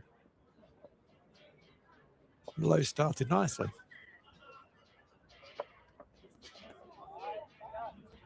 Asking a little bit too much of that one. Dot ball to finish, 8 for no loss after 1. Those 4 runs coming from that boundary from Stephen Eskenazi. But a good and interesting start for Tian Low. His first over in first 11 cricket here for Northamptonshire. Also remember, he's coming off of first baller as well. Though he's a number 11 and no one expects anything from him, he will still feel that on debut, getting a first baller with 27 balls of innings still to go. He'll be thinking, oh no, I look like a right numpty there. But he started well with the ball, as did Proctor as well. He bowled a wide, but he was on the money and got the edge that Bartlett spilled. Oh, beautiful. Nice shot. Rishi Patel just lets that ball run into him from Luke Proctor. Uses the angle and the pace and just guides it through point for 4. Great start to the over for the Foxes. Got the boundary early and don't need to do anything else now. That was a shot of the highest class, wasn't it? Yeah. It didn't look to have a great deal of width about it. The length was decent too, but very comfortably and with a great deal of style. Patel has driven that square of the wicket for 4.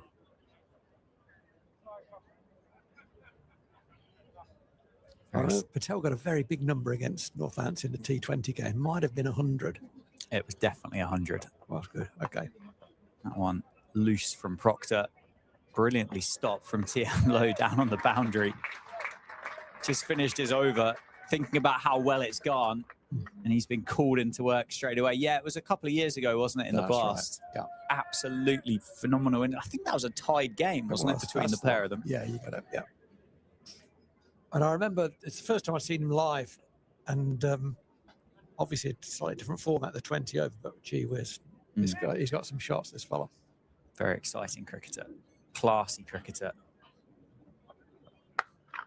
Wow. There you go. That's exhibit B. Guilty. And a thoroughly nice bloke as well is Rishi Patel. Is he? That's always nice to hear. There aren't many stinkers in professional cricket generally. There's not. Not that I've ever had the displeasure of meeting anyway. No, that's right. I think it was a while ago when I met Tom Wesley, who kind of said, well, we don't earn enough money to be that detached from reality. That's interesting. Which, yeah, I'm sure was a little bit tongue-in-cheek, but I think probably does make a lot of sense, actually. Yeah, no, I totally understand where it's coming from there. I think you can probably count on the fingers of one Peterson. The stinkers in the game, can't you? Yeah, there's not many. Hospitality just being told to sit down once again. Busy down there today, isn't it? It is. Few in. Yeah, it is. It is. Oh, fortune was not the right line for Luke Proctor at all. Rishi Patel is certainly going to feel like he's missed out on it. He somehow managed to scoop it over second slip for one. No, I don't think I've seen that before. Off the back of the bat, it must have been, mustn't it? Close to. I mean, that ball can go a number of places. Yeah, he's just checking the back of the bat now. Look. The most likely miss it is leading edge, isn't it? Mid-off, something like that. I've never seen it go down third man. That means he was through it very early. Incredibly early. And I dare say that bat's got a bit of damage on it now. Nicely played. Well fielded, Luke Proctor. You don't tend to knock the back of the bat in very often, do you? I suspect there might be a bit of a dent in that from the seam. But Northants are looking to get the ball up there. They've got to do that. So they've got to be the more attacking side of a good length in order to get the wickets they need to win this game. They're not going to defend the score. So bowling back of a length and bowling tight is not going to do it necessarily. No, as you say, if the only way they're going to win this is if they bowl Leicestershire out. There's no point, really, the Steelbacks being out there in the middle on 49.5 overs because they wouldn't have defended the score by then. Yeah. And if you're going to lose and you're going to go down, you might as well go down in 30 overs trying to bowl a team out rather than, as you say, trying to do the impossible. Totally support that. Anyway, back to Tian Liu from the David Capeland, just 20 years old. Technically not a product of the Buckinghamshire pathway, but was born in High Wycombe. Spent a lot of time down in South Africa, Cape Town in particular.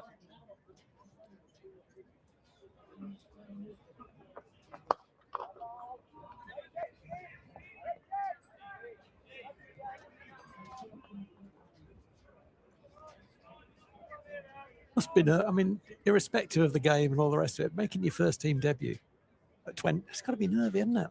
Yeah. I like nerves. Yeah. Nerves are a good thing. They are a good thing. Nerves, people say, oh, I get nervous. That's fine. That means you care. It means you care. It means you want to do well. You have to obviously be able to control them, but they're a good thing. I think if you don't have nerves, I'm not convinced you're human. Nicely played. Finds the gap in the offside. It's going to be a long chase for Nathan McSweeney. He should bring it in because he is very quick. Does just about keep it inside the rope. The Australian captain, Rishi Patel, gets 3. That was a good chase. It's a sort of outfield where you think you've got it, and you end up escorting, expecting it to slow down, and it doesn't. And at a certain point, you've got to intercept it. Yeah. And one of those outfields that you look at and you think, oh, do I really have to slide on this? Absolutely. It's like diving on sandpaper at the moment, isn't it? With layers of concrete underneath it. Some nylon trousers. It's not a great combination. Little inside tickle. Bring another one for the Foxes. grass burns and fabric burns and all sorts.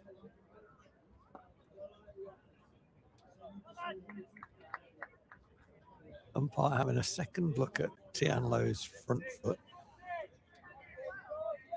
I guess his angle's naturally going to bring that into question, isn't it? Yeah, I think he's looking at the potential overstepping. Started well though, Lowe. He's been a little full, but I'd rather that than be sure. He's been good.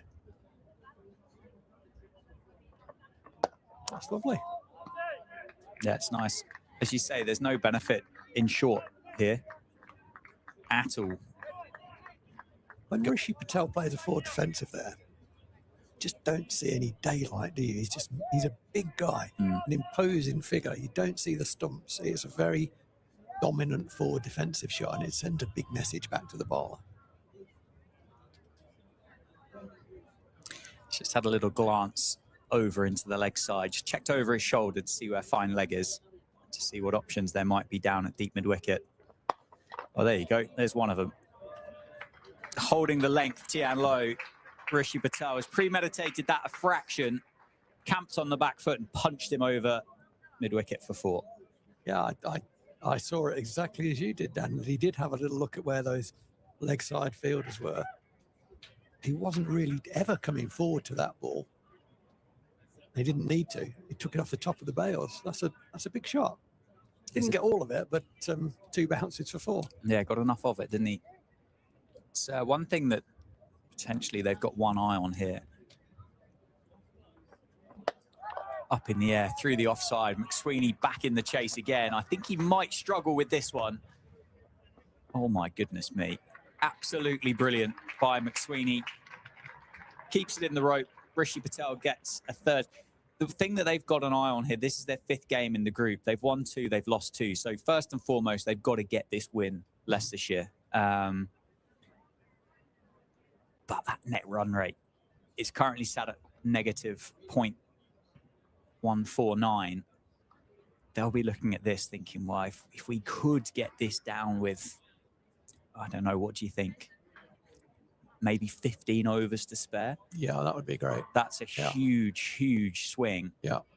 Which then puts them up around the top end of this Group A. They're not adrift by any chance. They're just 4 points off the top, so 1 win behind.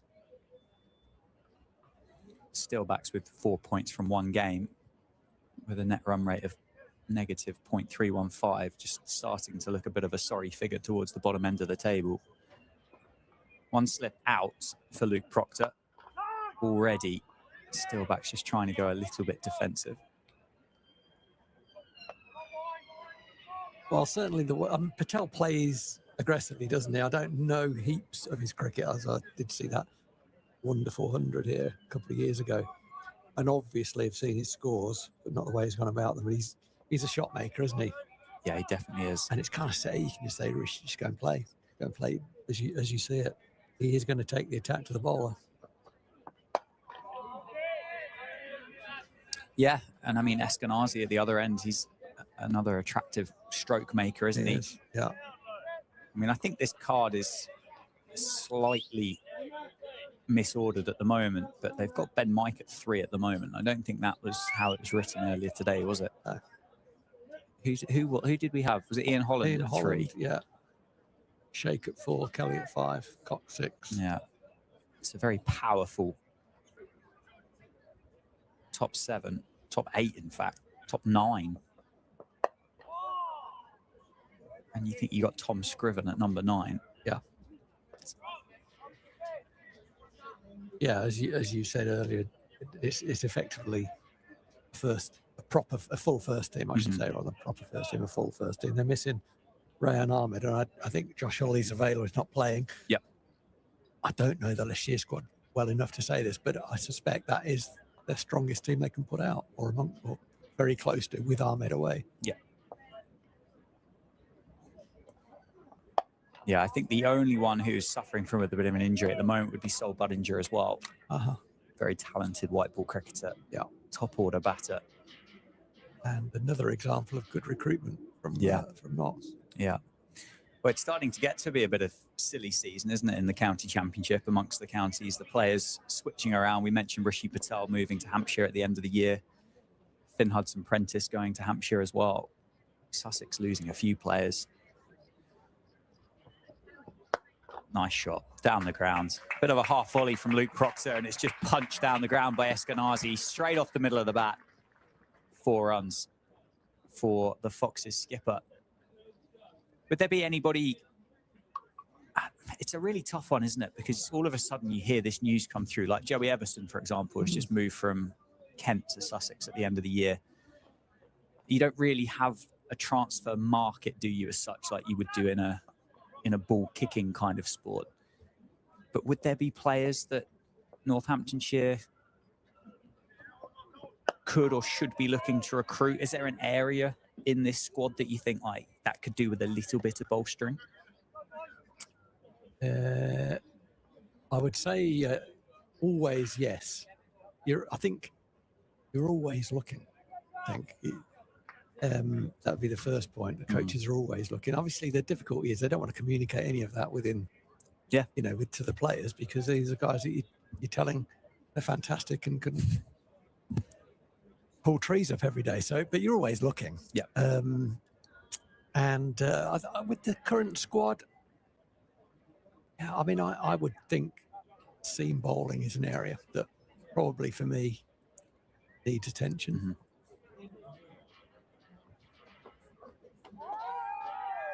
Obviously, there is the loan market, there's the overseas market as well. So you've got to balance things out a little bit about where you want your overseas to, what sort of role they're going to perform, and who is it, and then there's cost as well. And it's particularly for a smaller county, smaller budgets, it's complex. But in terms of just answering the question from a purely cricket perspective, I would see seam bowling as the priority. And probably... All chance. Oh, that needed catching. 4 runs, straight back past Tian Low. It burst through the hands. Fortunately, the bowler got any of the dangerous areas of his body out of the way. But you're right. It would have. That's a 1 out of 30 catch, isn't it? I couldn't quite see the exact line height-wise. It was, I think, firstly, I'd say court and bowls are really difficult. Even the ones that look easy are difficult because you've just bowled a ball. And trying to assess the speed it's coming at and all the rest of it is very, very difficult. It wouldn't have surprised me if he'd caught that. I think maybe 1 in 10 rather than... Yeah, okay. Yeah. Short ball pulled away. All the way. Correct. 6. Mind out in the coffee queue even. Rishi Patel gets more of it this time. Shorter side of the grounds. 6 runs for Rishi Patel, who's raced up to 33. Yeah, so I think that would be my priority.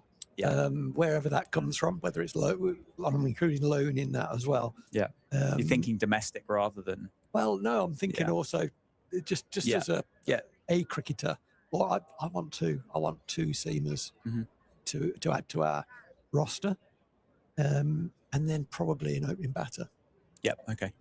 A backup opening batter, or I think Harrison's done a good job with the ball. So yeah, that would be my priority. I think, and I'm going to double down on. I think we have to address the seam bowling situation. I think we have to. I think you've certainly got to have one eye on the seniority of Ben Sanderson and the depending on what becomes the most important facet for the county. Is it the blast? So they want Sanderson to be available for every blast game, which he was this year. Nicely played. Times that well. Beats the dive of Chahal, who does get a fingertip to it. Takes a bit of pace off it. Comes back for 2.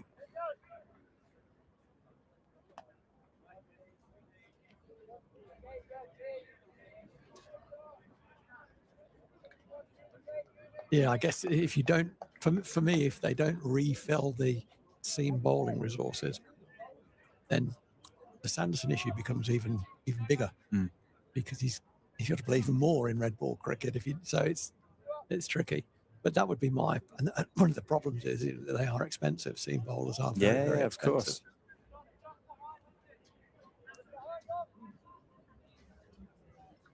Slight change in the field as we get towards the back end of this over. Just put one out, sweeper out on the offside.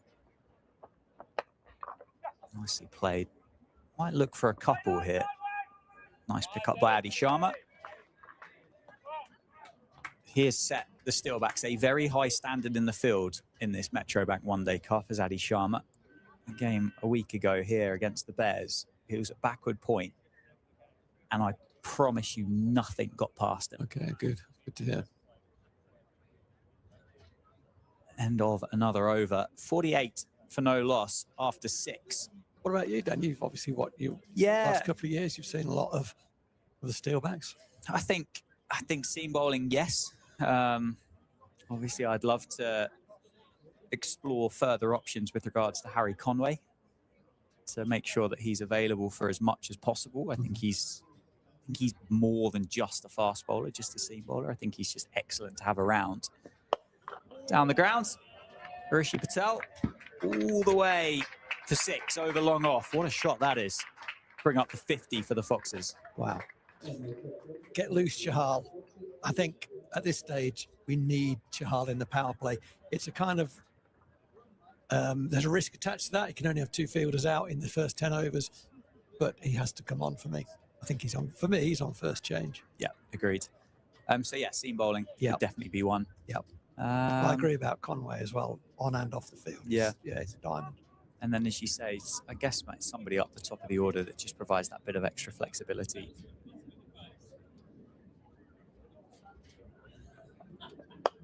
Leg side this time. Has he got all of it? No. 1 bounce 4. 10 off 2 balls for Rishi Patel as he moves to 46. That's an exceptionally good shot again, though.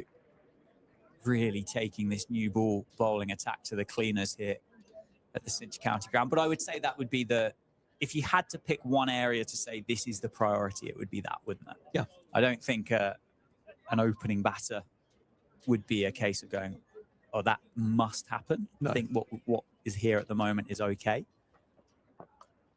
That's going to be another 4. Bit of fortune this time. Slightly scruffier from Rishi Patel, but he brings up his 50. 50 off, what's that come off? 24 deliveries here at the Cinch County Grounds. I don't necessarily think the Steelbacks have bowled badly to him. No. He has just batted very, very well. He's come out with intent, hasn't he? An absolute freedom. I think this is the way he likes to play. I've enjoyed his bowl. He's played a couple of lovely defensive shots as well. But he is a shot maker. How about that to add insult to injury? 3 boundaries in a row, and then just drops it in the offside for 1. Strolls past the bloke he's just taken for 14 off 3 balls. Yeah. Yeah. Don't meet his eye, I think, Froggy. 63 for no loss. Oh, we've got no signs of Yuzvendra Chahal loosening those shoulders up just yet. Eskenazi, he's read the script. Stay there and let Rishi Patel do the heavy lifting. I hadn't appreciated quite how big a bloke Patel is. He's a big guy, isn't tall, he? Very tall.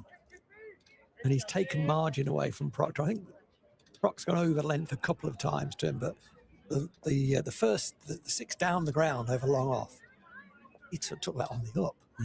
Yep. Big, powerful guy. And enjoys batting here. Also, End of the over. Dot ball to finish. 63 for no loss after 7. The other thing as well, which won't make George Bartlett feel any better, Rishi Patel was dropped on 0. gotten that, yeah. Yeah, it won't make Luke Proctor feel a lot better either, will it? Certainly not, no. End of the over. Looks like we're going to get a change in the bowling from the David Capelin. So Tian Low, his debut spell has come to an end. 3 overs, no maidens, 0 for 28. Is going to be replaced by Dom Leach. enjoyed what you saw from those 3 deliveries from Tian Yeah, Lo? I did. Yeah. I mean, obviously, you look at the numbers, 3 overs, 28, so going at 9 and over. But he's a young lad. He's on debut, and I liked it. He swings the ball back in. There were a couple that he bowled across the batter. I liked I'd like to see more. Yeah, me too. Me too. As you say, to look at the scorecard would be completely unfair. Yeah. I enjoyed the pace. I enjoyed that natural angle, the swing that he got, particularly that first ball in particular that just completely cut Eskenazi in half. Yeah. It was an absolutely beautiful delivery.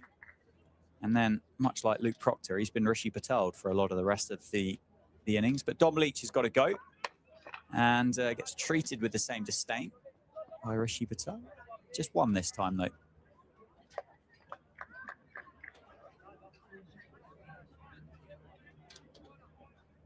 It'll be very interesting to see how Nathan McSweeney uses his superstar leg spinner, won't it? I mean, you and I, before we came on air, both thought that if Leicestershire get away, then he might be seen in the power play. And it doesn't look like that's going to be the case. I still think that's a good idea. There are reasons not to do it. Of course there are. But I think there are more reasons to do it, personally. Yeah, I think it might depend as to how these couple of overs or this over from Dom Leach goes. Yeah. I mean, Luke Proctor, he's been treated with the same level of almost disrespect from the batters that Tian Lo has. Obviously more experience, but he's going at 8 3/4 runs per over. Yeah. Did get the edge, but since then hasn't really asked too many questions. And as you said and stressed a couple of times in this opening few minutes of this innings, is the fact that Northants have got to bowl the Foxes out. Yeah. And they now only require 180, 183, 182.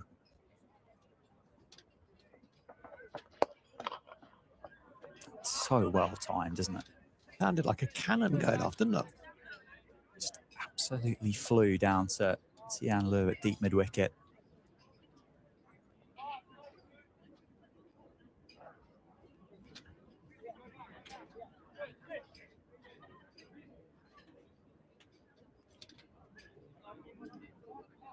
So I'm going to assume it's going to be a double bowling change at this end. The prop got harshly treated in his last over. And this will be the time to go to the leg spinner. If he doesn't bowl this next over, I think he won't bowl. Yeah, agreed. In the power play.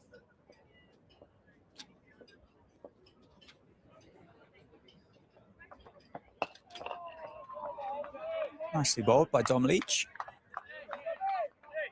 I think it would be fair to say that Stephen Eskenazi quite happy, isn't he, to play second fiddle here? Best seat in the house, isn't he?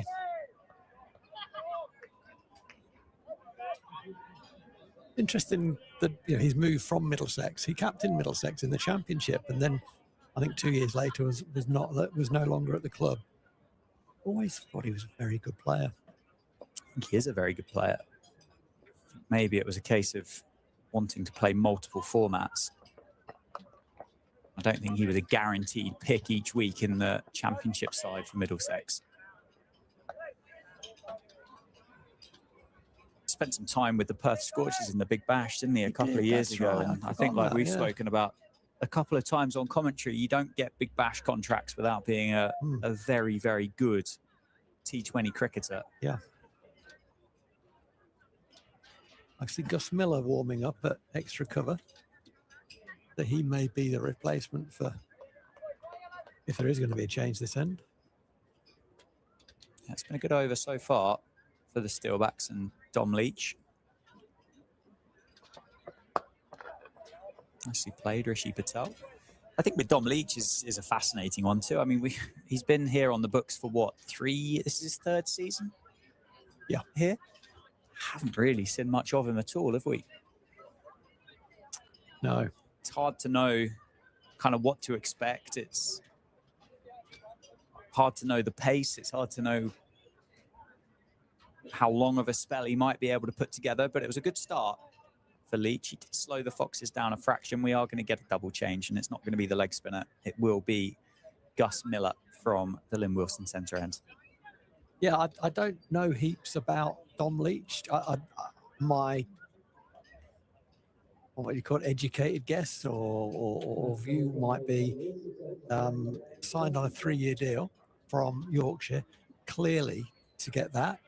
The powers that be at the time will have seen a lot of potential there.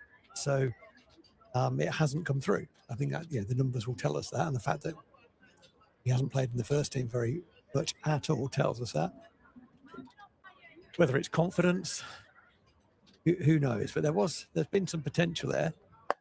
Gus Miller that could be tight. Into the attack and down towards the boundary for 4. Well in front of the fielder on the square leg boundary. Rishi Patel continues to turn the screw here for the Foxes. Now it's Miller under pressure. And he spent a number of years at Yorkshire before he came to Northampton. Didn't play a lot. And again, that tells us that there's potential there, because Yorkshire wouldn't hold on to somebody who wasn't capable. But he hasn't been able to do it at first team level. Skewed over the offside. Didn't get all of it. Will be safe. And one rarity, that bit of backspin on the ball has just caused that to plug in the outfield. Plug might be the wrong word. Yeah. Just finished pin high. So I would say, I wouldn't be looking too much at him technically or tactically. I'd be thinking what's going on between his ears, because 2 counties now have thought that he had a lot of potential, but he hasn't managed to get it out of himself regularly enough on the first team stage. Leg side again. That's going to skip away, and that'll be another boundary for Rishi Patel. Now, 10 runs off 3 balls. You made a really interesting comment in the first half. You said about Eskenazi almost doing what the opposition wanted them to do least in terms of facing Ajaz Patel.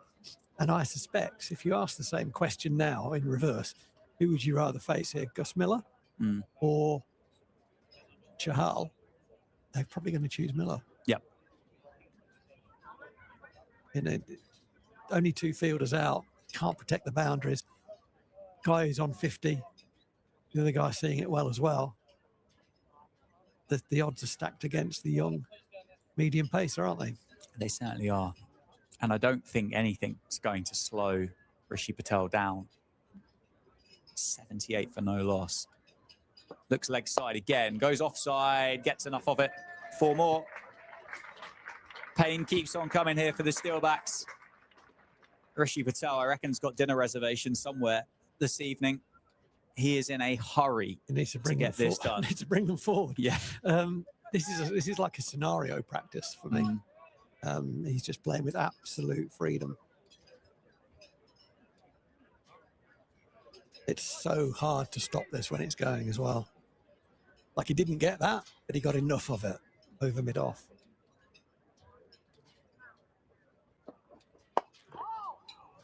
And then still has the presence of mind to cover that up when he needs to. It's a good block as well, isn't it? I do like a good block. Quite that was a good imposing, block. wasn't It is imposing. Because on the one hand, you think he's going to throw it away in a minute, this guy, and then he does that. Yeah. The classic forward defence. Gee whiz, he's on 68. He's on 74. Oh my goodness me. That's close to the biggest 6 that I've ever seen that direction here at the county ground in Northampton. That has hit the houses on the full. Did it? Over the wall. Clark Road. Down Clark Road. That is a monster from Rishi Patel. He's on 74. Wow. He's timed that well. Well, I think Gus Miller's on a hiding to nothing there, that over. I do, I'm going to just repeat it one more and then get off my hobby horse. I think Chahal had to have bowled that over for me. Yeah. Yeah. Well, nothing's going to slow Rishi Patel down, is it? I think the look of Yuzvendra Chahal would, naturally. But he's still going to keep going. I don't know Rishi Patel, but I suspect he's going to say, I know what you're doing. I'm having some of this. Yeah. And that's the best chance you've got to get him out. If he doesn't do that and just knocks it back for an over, you've got a low run over. So you win either way. You've effectively, at worst, wasted 1 over from Chahal. Well, that's fine. We're not going to bowl 50 overs here, are we? One way or another, we ain't bowling 50 overs. Certainly not at this rate. As it stands then, Rishi Patel is 74 not out of 34 deliveries, including 9 fours and 3 sixes, striking at 217.65. Partnership worth 88 or 54. Eskenazi's the man on strike, just cruising along, 13 off 20. But he's not hung around either, is No. he? You know, he has put the ball away when he's been invited to do so.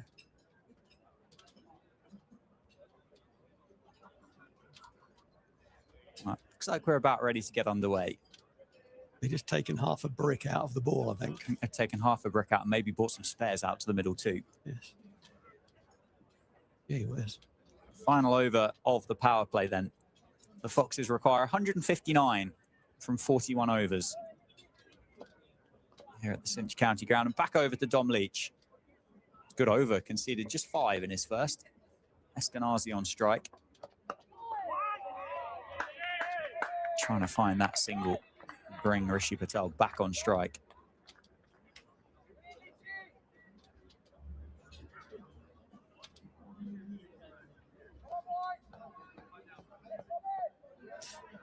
Lewis McManus trying to encourage his teammates. There's a lot of guys suddenly interested in their shoelaces at the moment. Yeah, there's a couple, George Bartlett in particular at short mid-wicket, just having a glance down to see whether the laces are tied up properly. There certainly won't be too many, will there? I don't think that will be desperate to get ball in hands. No, there won't. And that is understandable. I mean,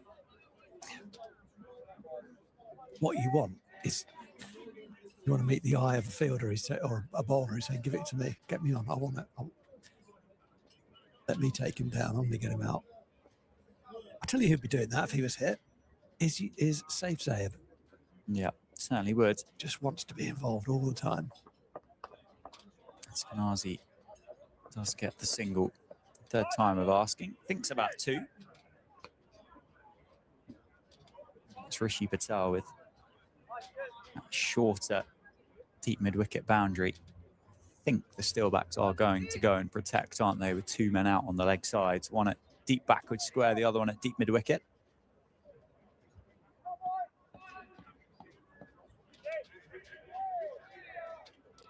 What can Dom Leach do here? Rishi Patel is ticking, I think would be fair to say.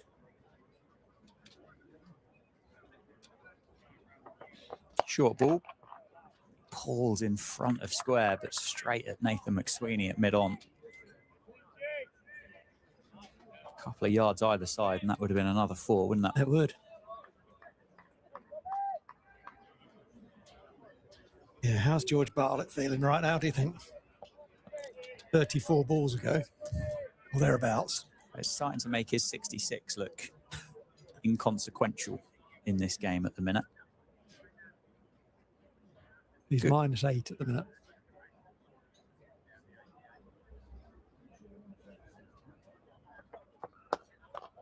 Nicely played. They might look for 2 here. Big gap out there, and that's Tian Low screaming in off the boundary rope. Keep it down to 1. So Dom Leach here, a couple of overs, has bowled pretty nicely. 1.5 overs, just conceded 7 runs so far. Yeah, he's controlled his length very well, and he's got that little bit more pace as well, which helps. But he's been tidy, hasn't he? He's bowled at safe of a length, I would say, rather than full of a length. But no disgrace in doing that. I can certainly understand that. So that's what I would be doing as well if I was him.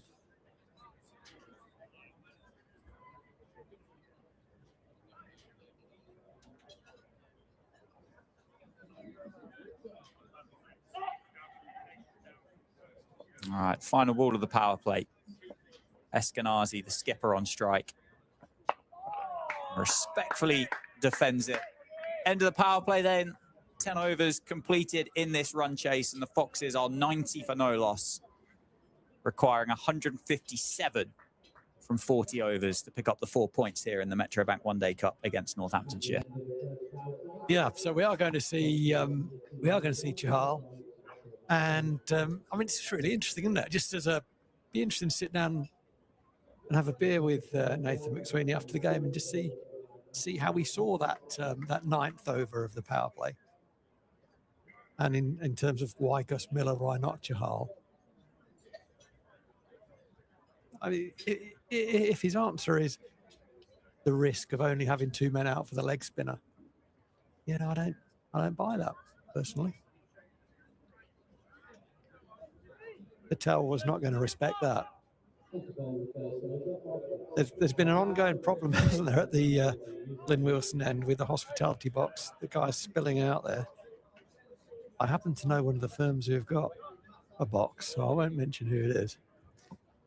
I suspect it might be them. There are a few knowledgeable cricket people in that box, so hopefully it's not them. Anyway, Chahal's going to start his first over. He's back of a length and he's got hit for 6. For 4. My co-commentator, Dan, was signalling 6. It was in the air a long time. I've done you dirty there, haven't You I? have. I can't see. I'm blocked.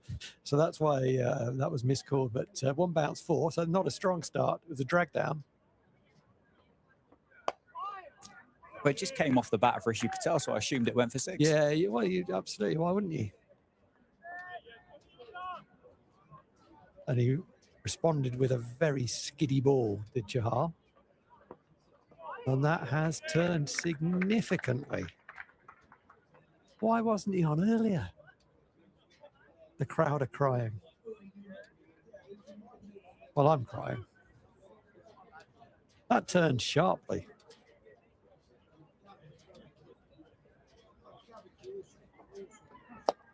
Oh, and that's bounced a bit. So something's happening. It can be excused the first ball. That was a drag down. Actually, no, he can't be excused if it's drag down first ball. I've not got time for that. It was a poor delivery. Got hit for 4. Next 2 balls, a very big turning leg spinner, and then a very good delivery that another day could have carried to extra cover. Tell was through the shot earlier. It bounced a bit. So not a bad start so far.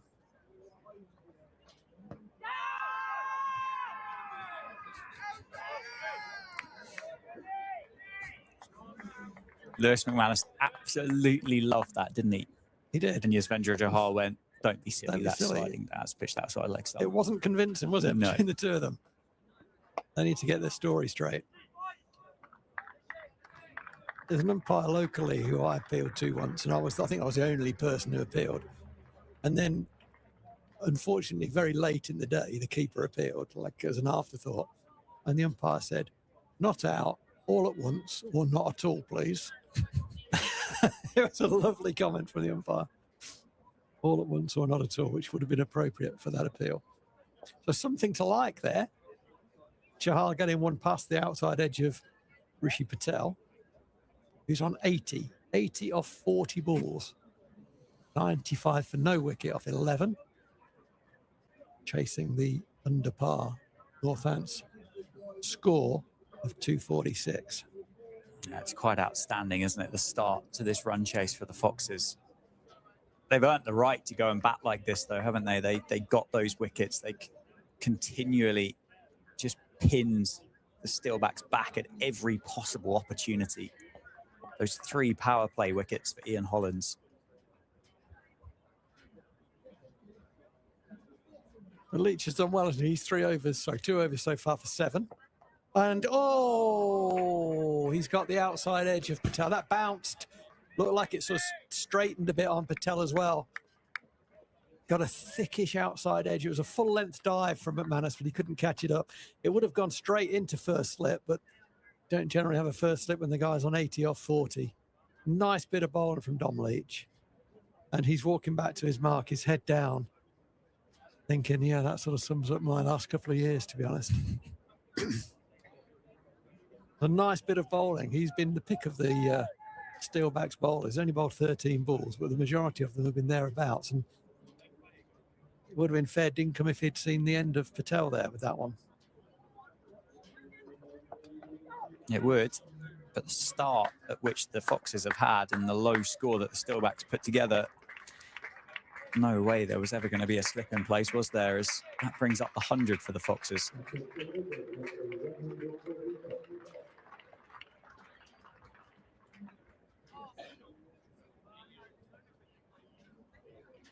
I think the umpire just signalled leg byes to the groundsman's hut, then, not to the scorers. I'm pretty sure that's what I just saw. Anyway, they got it, so that's good.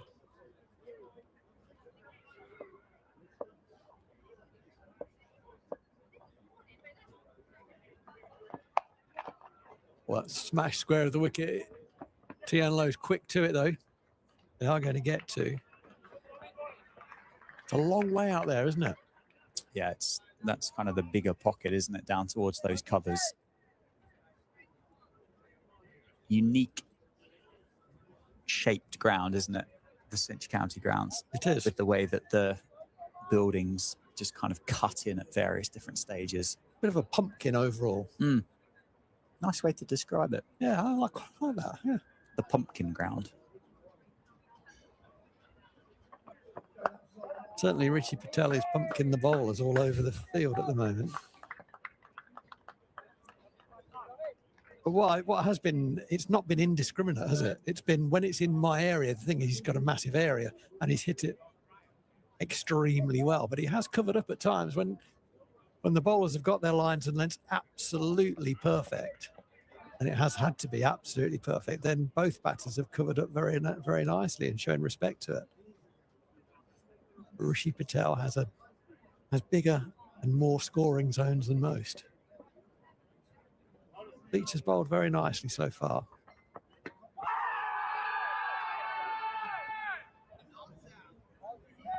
Big appeal, but always looked like it was sliding down the leg side.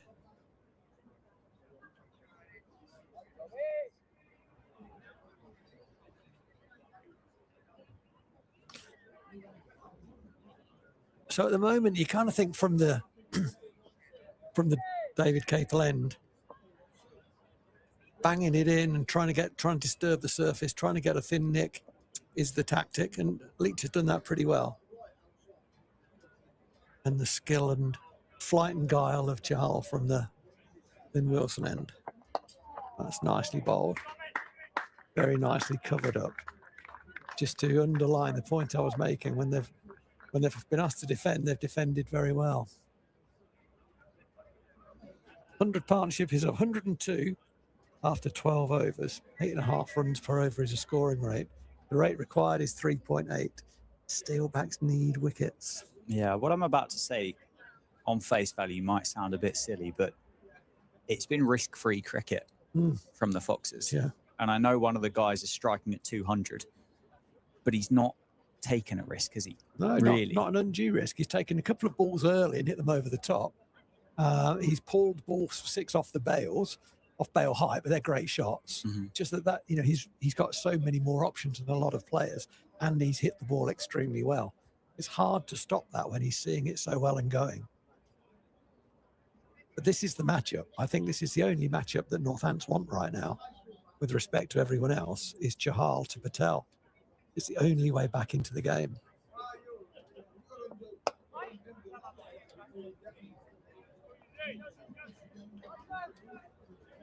And with that, the dullest bit of cricket of all time in shoes. After I gave it the big build-up, pushed down the ground for a single. Oh, he's got a milestone on the horizon now, hasn't he? He does. There's something in the sights.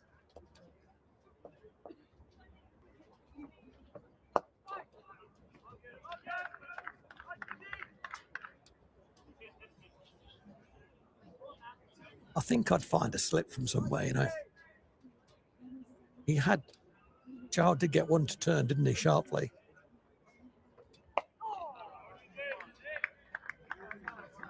Yeah, he did. Was it the second or third ball, wasn't it, that really gripped? Yeah. Northants do have 6 in the circle, so they could afford one of those to go into slip. They are trying to squeeze Eskenazi a little bit. Mid-on is in the ring. And it was very much flighted. Encouraging Eskenazi to play a bigger shot. But this is not his first rodeo.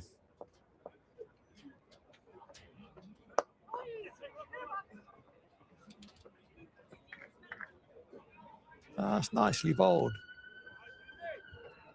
Eskenazi just indicating it was a slightly different delivery. I'm not entirely sure what he was communicating to his partner, but looked like he was mimicking a slider or something. I'm not sure. I was going to say, it looked like it was one that just went offered to go straight on, really, didn't it? It did, yeah. Ooh. Gets to the bowler just before a half volley. So a good over, tidy over. But again, Dan, to underline the point you made, it has been risk-free cricket. It's been very calculated risk-reward cricket, hasn't it? They've taken the ball early, particularly Patel, obviously taken the ball early and got over the top. But he hasn't, he's not been swinging himself off his feet, hitting across the line. He's just played strong cricket shots. Yeah, and as you said at the start, if Northants were going to miss, you'd rather they missed on the fuller side. Yeah. Which they have done and then been punished for it. Yeah. Apart from Leach, he's shown that he's got that just that little bit extra about him. Yeah, you'd have to say he was very unlucky, wasn't he, in the last over? Got the edge of Patel's bat, but it just evaded the keeper. It's a full-length effort from McManus, couldn't catch up with it. He has bowled slightly back of a length, so he's, his economy rate being lower, far lower than the other seamers, probably reflects that his length has been a bit shorter. He can bowl that length because of his pace, or difficult to hit him off that length because of that, but less likely to get a wicket. Well, that did bounce. Very nicely played. Wow. That's quite amazing how Eskenazi's just managed to stop that on the next track over. Yeah. If that ball had been bowled at me, my bottom hand's coming off and thrusting the bat at it. It's like a minefield out there. Standing on the toes of the square leg umpire. Whereas Eskenazi just dropped it into the leg side and jogged at the other end. That's why he's out there. Been a while since Patel has dished out some violence. As you say, maybe he's got his 100 in mind. Maybe they've just bowled better at him. I think there's an element of that. I think Tom Leach has certainly bowled better. I think you almost got that respectful nature to the X factor of Yuzvendra Chahal as well, haven't you? Yeah.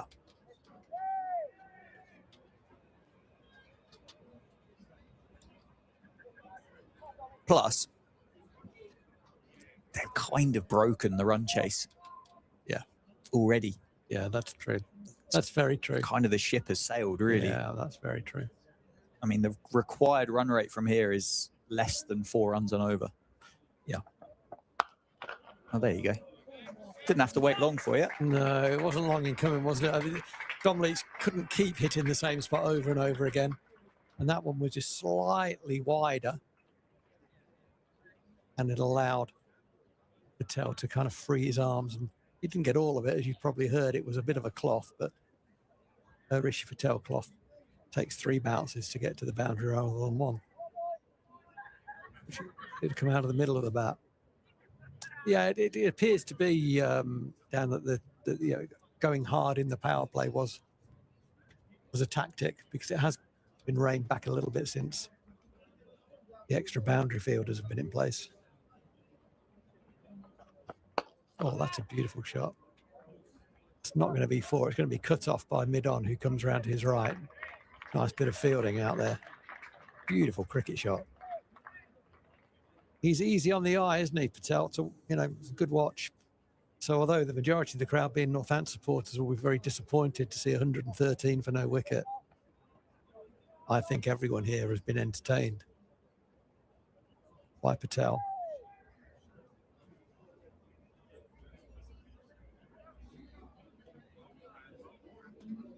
See if Leach can get out of this over.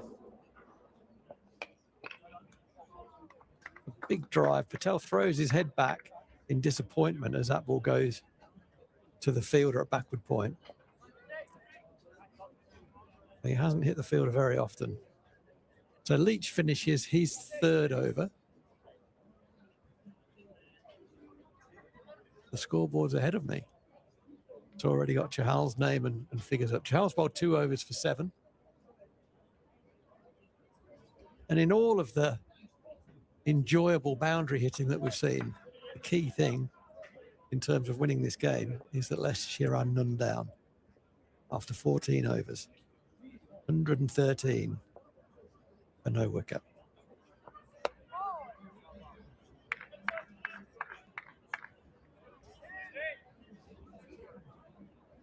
As he's done in his other 2 overs, first ball's a bit quicker, and then he settles into his rhythm, varies it from there. A wee bit slower. Oh, Vasconcelos looked like he was going to come in and try and cut that run off. They still took it. It would have been in had the throw from Vasconcelos hit the stumps. Eskenazi had made his ground, but there was a slight hesitation there. I kind of think if they're going to keep him in the ring, he might as well be on the 1 in the ring rather than just inside the circle. Can't see these guys clothing it to him on the edge of the circle. It seems unlikely. I think well, you still got to try and take 10 wickets. Yep. That's a beautiful bit of bowling. Just perfect line and length there. It did turn, ran across the face of the bat to backward point.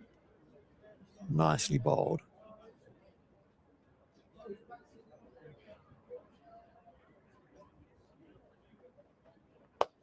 And that has been thrown up and encouraged to drive.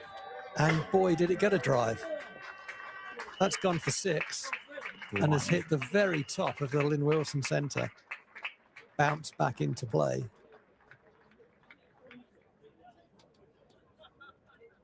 Well, Chahal threw it up. He said, "Do you fancy driving me?" And Patel said, "I do." That's huge. I started to wonder whether we were going to be needed to go back out there and retrieve it for them. Yeah, it was a big hit, that. And he's invited him to play a shot of a similar sort of shot into the leg side. He's only going to get 2 for that one. Came more off the bottom of the bat, that one. But it takes Patel on to 99 of 51 balls. Is he going to invite him a 3rd time? If he does, he's going to get a positive response, I'm sure. He's brought mid on up. Okay. So there's a bit of risk in this. Obviously, he's thinking, let's get inside his head and bring him mid on up. Pushed firmly into the offside, so he doesn't get his 100 off that ball. That's the end of the 15th over. 122 for no wicket. Eskenazi on 21. And Patel on 99 off 52 balls. That's right, you heard that right, 99 off 52 balls. It's crazy, isn't it? Absolutely crazy. Well, as a lover of cricket, he has played some beautiful cricket shots. As a lover of Northants cricket, I think it's time for him to go back to Leicester. Get on the bus, if they're on a bus. He's done very well. Well played. I've enjoyed it. I've seen enough, thanks. The Dom Leach is going to continue. No, he's not. Sorry, I do apologise. A change of bowling at the David Capel end. Gus Miller, he went for 20 in his first over. He's coming back to have another go. And he will want to take Patel. No doubt about that. Patel got stuck into him in his first over. Took him for 20. But he's bowling to Eskenazi now. And he's bang on it. Perfect line and length. Yeah, he got harshly treated, I thought, in that in his first over, Gus Miller. It was all set up for Patel to keep going. Only 2 fielders on the boundary, obviously, or outside the circle in the first 10 overs. And Patel saw it as a sign to take the young seamer down. And he did do that, but he's back now. Good start to this second over.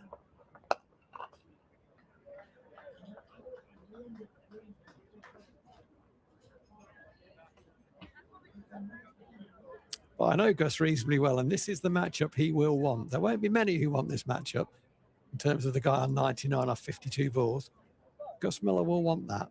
He will want to get this guy out, particularly on 99, and particularly because he took him for 20 in his first over. but he does have more protection now. 4 fielders outside the circle.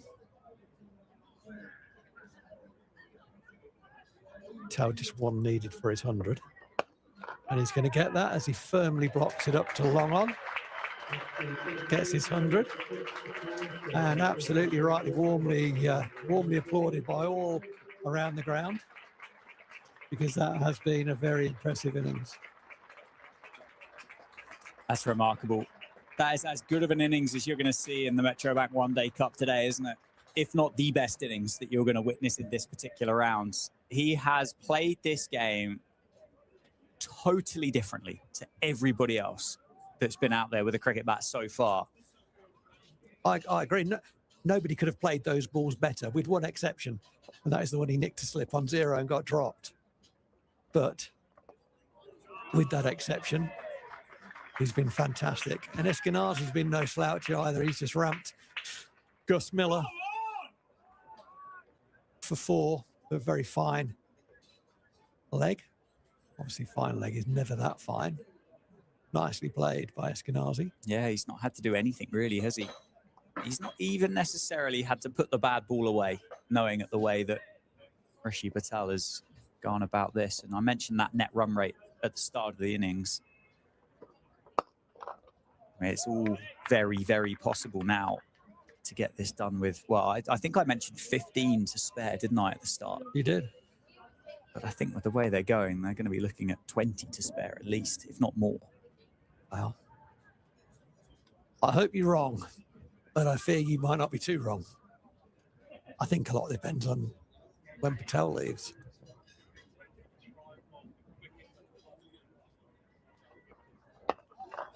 An attempted Yorker from Gus Miller nearly got through. But Eskenazi up to the task, just blocks that one. So a much better over from Gus Miller. That one just going for the 6. 128 for no wicket. And unless something absolutely extraordinary happens, I just can't see a way back into the game for Northants from here. No, totally agree with you. You kind of feel like Yuzvendra Chahal would need to take a hat-trick now. Yeah. For starters. Yeah. And even then, I think you'd have to say the Steelbacks are second favourite in this game. Yeah. I thought you were going to say, and then do it again. Well, that would be handy, wouldn't it? Six wickets in the over.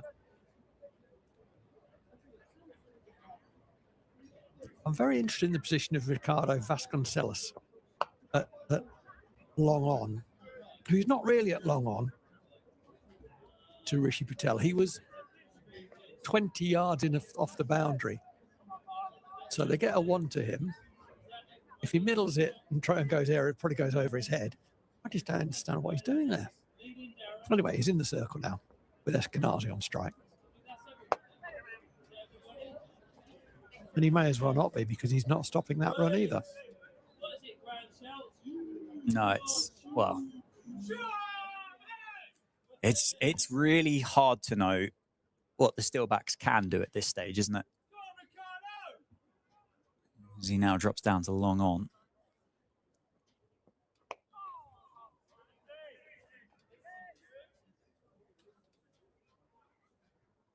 Yeah, they've been totally unable to keep Patel quiet, haven't they? He's just, when he's wanted to hit boundaries, he's done so. Yeah, spin from both ends, maybe. Would Nathan McSweeney, could he have a bowl himself if there is a bit of turn, a bit of grip out there? I think so. I don't think the seamers are, well, they've certainly not held the key to unlock it, have they? Chahal has asked a couple of different questions.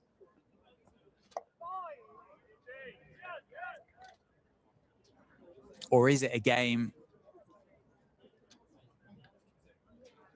I don't know. You'd never. No, I can't convince myself that that's the right thing to do either.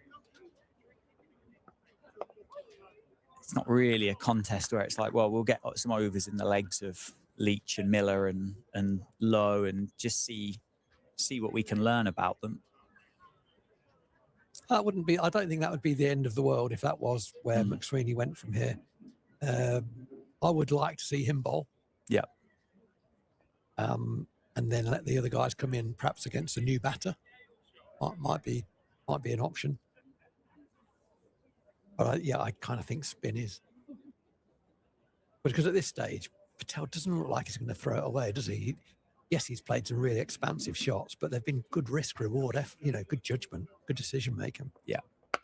And as he hacks one through the leg side for the first time, he's going to get 4 for that. That's been probably the least elegant and least controlled of his boundaries. What it has been. There's a little bit of a hoik, that one. But there is a big gap, to be fair to him. There is a very big gap. There's a deep square and a long on who's very straight, and there's a huge gap between them. So that would have been in his mind's eye. Anything that's up and straight is going through that gap. And this one is going straight and is a terrific effort on the boundary. Dived upwards with one hand, and you thought, could that stick? And it was just too high for the fielder. So that's 6 off the first 2. And it's just been difficult to stop him. Well, impossible to stop him so far. He's now on 112 from 58 deliveries. He has taken a liking to Gus Miller.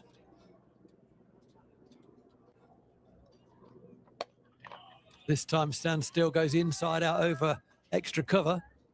The cover fielder gets to his right to prevent the boundaries, keeps it down to 2.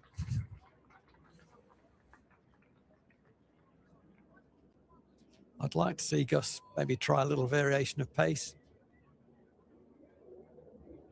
Yeah, try and create a bit of a full shot, but there's so much room out there, isn't there? Like, you look at the gap between George Bartlett and Tian Low on the leg side, you think, well, if he's a bit early on it and drags it leg side, he's probably getting 4 anyway. Mm-hmm. And obviously over the offside. Well, that could go for 6 as well. Or it could, it's just dropped short of the fielder running from mid on to his right. One bounce, he picks it up and throws it back in. Well, I don't know if this last few balls have signified a complete onslaught from Patel. He's lost his shape a little bit. I don't see him doing that to Yuzvendra Chahal, personally. I might be wrong. I mean, he's got his milestone now, isn't he? He's got his 100. He's essentially kind of done this game. Yeah, he's ruined the game. It's just 102 required, isn't it? Just completely ruined the Foxes.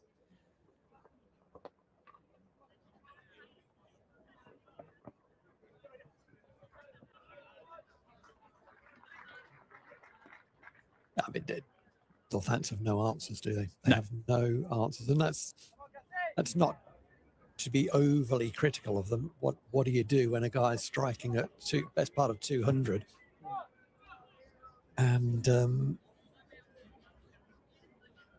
well, apart from the fact that he was dropped on 0, has been chanceless. Yes, yeah, the dropping on 0. Well, that's expensive. With the benefit of hindsight, didn't feel like the right thing to do at the time, did it? But it's been all round the ground as well. That's the other thing with Rishi Patel. I mean, he's not had to bring out any ramps, anything particularly creative to play behind square, but I mean, he's hit the ball offside, leg side, in front of square to any particular area. I mean, he's got 44 of his 100 down towards deep mid wicket.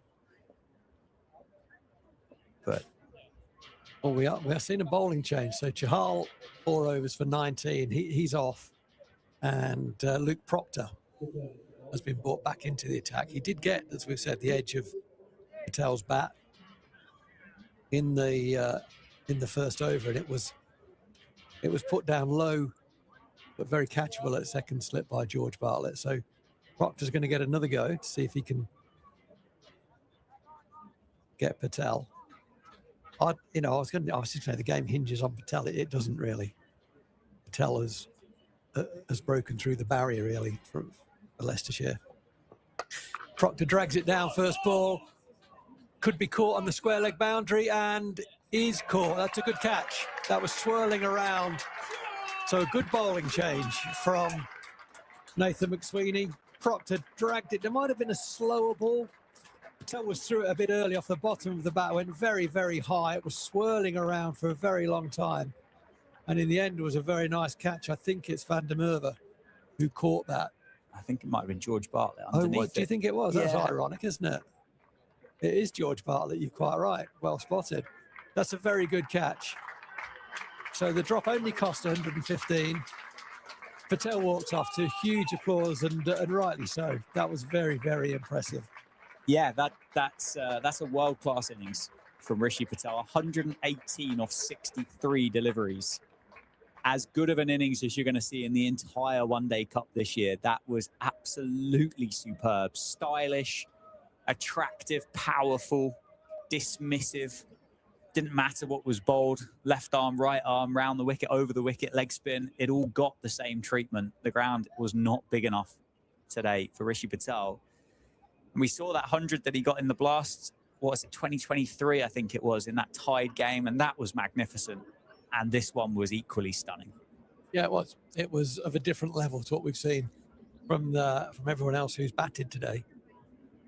And I say he lost his shape a couple of times when he was past 100, but the from 0 to 100 was, well, you used the phrase world class, and I think that's absolutely what it was. Nobody else in the game could have played those balls any better than that. Completely agree with you. Ben Mikan at number 3. Good luck following that. Oh, okay. Interesting. Well, I've always thought he's a genuine all-rounder. There was a card, wasn't there? A couple of cards we saw. One of the cards did have him listed at 3. Nice little opportunity, really. Surely Northants have to get a slip in, do they not? Would have thought. But they haven't. So you say you've got to take 9 more now. Exactly. Keep going.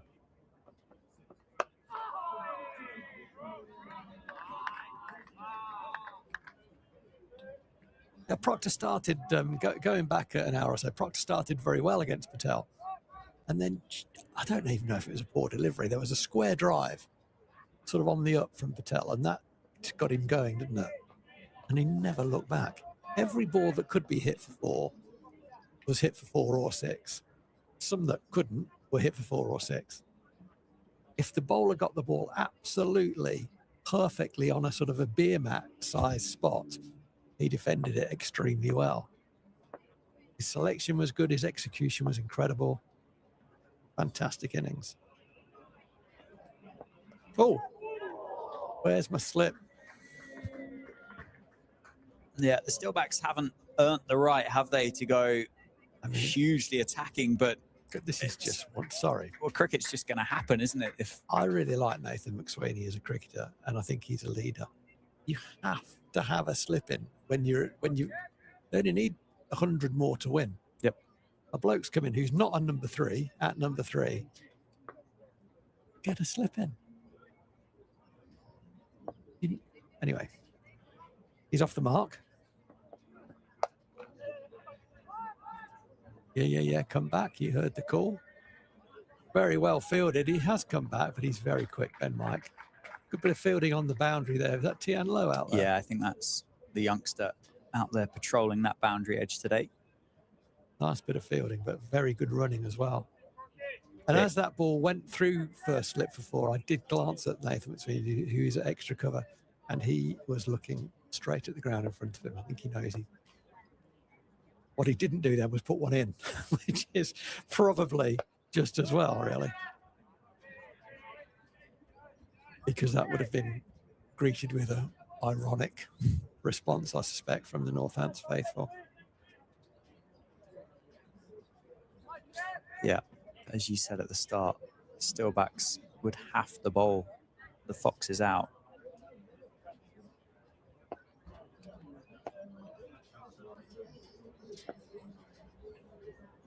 You might as well go attacking, hadn't you, really, with your field placements? Well fielded. Yeah, I mean, if you don't get, let's look at it the opposite way. If you don't put a slip in there to Ben Mike before he gets off the mark, having just got a wicket. If you don't do that, what you are effectively saying, in my book, is we can defend this. Yes. Yeah. And or that's slightly more negatively that gone. the game's gone. Yeah.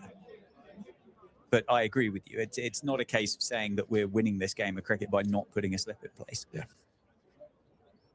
Anyway, we didn't have a slip. He did nick it. It did go for 4. It's a change of ends for Chahal.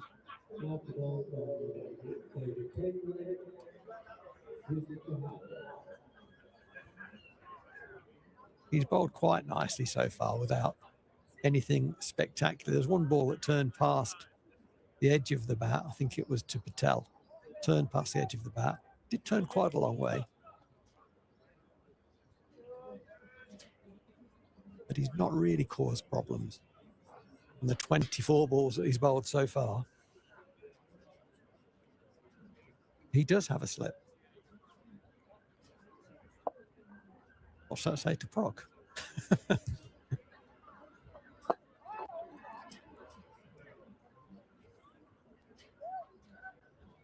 I used to play a bit of cricket with a guy who some of the listeners will have, and maybe some of the less listeners will know, a very good club cricketer called Derek McWatt. Played a bit of second 11 cricket and was a very good batter. Oh, that could be tight. Wrong end. That's the wrong end. Yeah, playing under Derek as a captain, which I did a little bit, with a low. If we batted first, got a low score, he would really attack. He would do the Shane Warne thing and build a theatre. Yep. And the amount of times that put pressure on the opposition, and they did things they didn't really know they wanted to do. Obviously, this is a different level. This is professional cricket, but I still think there is time for that. You know, we talk about it all the time, don't we? We talk about Shane Warne, but create a theatre. Yep. Give the illusion of something happening, even if it's not. Yeah. I mean, neither of us have the analytical data to it, but I'd love to know the number in the last 5 years, how many times a team has defended 246 in a 50-over game in cricket. From 154. Well, yeah. Yeah. None. But I would agree. Yeah, I would. That would be my guess anyway. Yeah. And so at that point there, as you say, you almost might as well just do something. Yeah. Throw some punches. If you lose one down, or if you lose 5 down, it doesn't really matter. Oh, nearly. It was very nicely flighted. Eskinazi was slightly early on it. It carried for about 10 yards, but not all the way to extra cover, which was the Chahal intention. We are going to get a catcher go in there now. Vasconcelos on the perch, short extra. Well, this is tight. Oh, it would have been tight if he picks that up cleanly. If it was McSweeney, wasn't it? If he picked that up cleanly, he is, to use the Australian expression, he's dirty with himself there, because he knows that could have been a chance. Yeah, I'd say the majority of his summer he's enjoyed. Yeah, for Northamptonshire. Yes. I don't think this is going to be a day he's going to look back fondly upon, is it? I agree. He's got a ball that's bounced a bit more than he thought it was going to do, and he's gloved one through to the keeper for a 4-ball duck. And then he's been on the wrong side of a Rishi Patel 115 off 61 balls. Yeah. And then he's not put a slip in and it's gone straight through. Yeah. No, you're right. You're right. He's had better days. This is definitely going to be one he's going to look back on and go, oh mate. Not for me, that one. 157 for 1 with 30 overs to go. Luke Proctor continues. Probably the best combination of bowlers here for the Steelbacks for this period, isn't it? With Proctor from the Lynn Wilson centre end and Yuzvendra Chahal from the David Capel end. But it is just 90 runs required for the Foxes. If it were to take 50 overs, it would require them going at 3s to wrap this game up. Short ball down the leg side and wide called. Good take from Lewis McManus, tumbling away. Eskinazi will be frustrated he wasn't able to help that on its way. He's 32 off 52.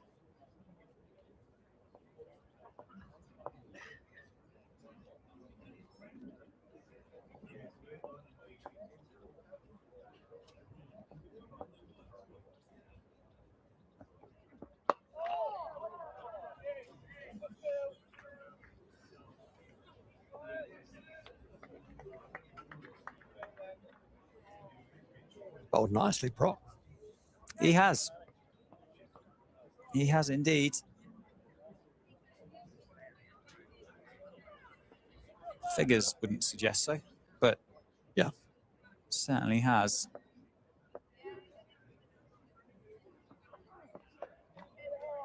Just be one more. Foxes now. It just feels like this will be a business-like performance, just to get this result sorted.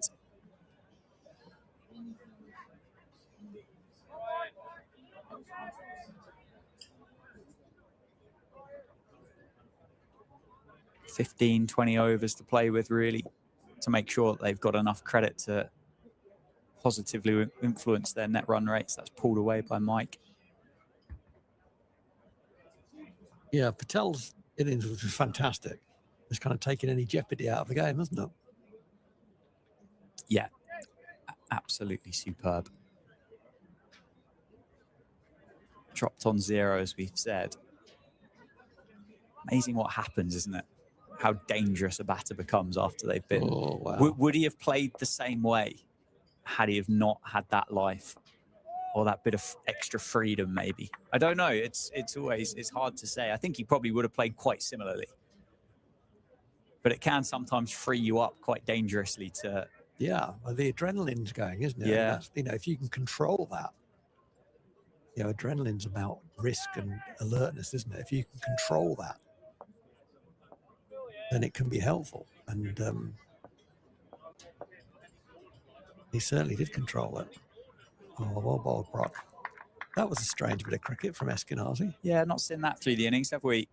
Tries to track Luke Proctor, misses it, dot ball. An eventful dot ball, 21 overs bowled. It's 160 for 1. And it will be Yuzvendra Chahal to continue from the David Capel ends.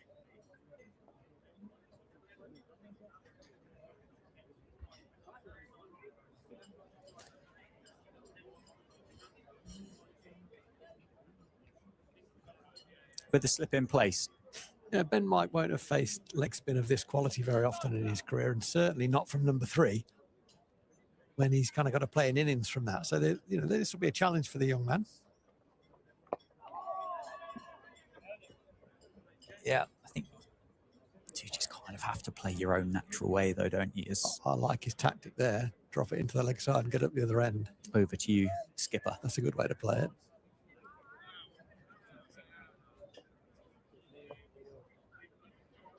Yeah, Eskenazi, that was a really weird bit of cricket from him. Proctor running down the wicket. Oh, big appeal again from the keeper. Nothing from Chahal. That didn't look a great appeal either, did it? Not the best, but McManus doing his best to create a bit of theatre. He is. Very flighted.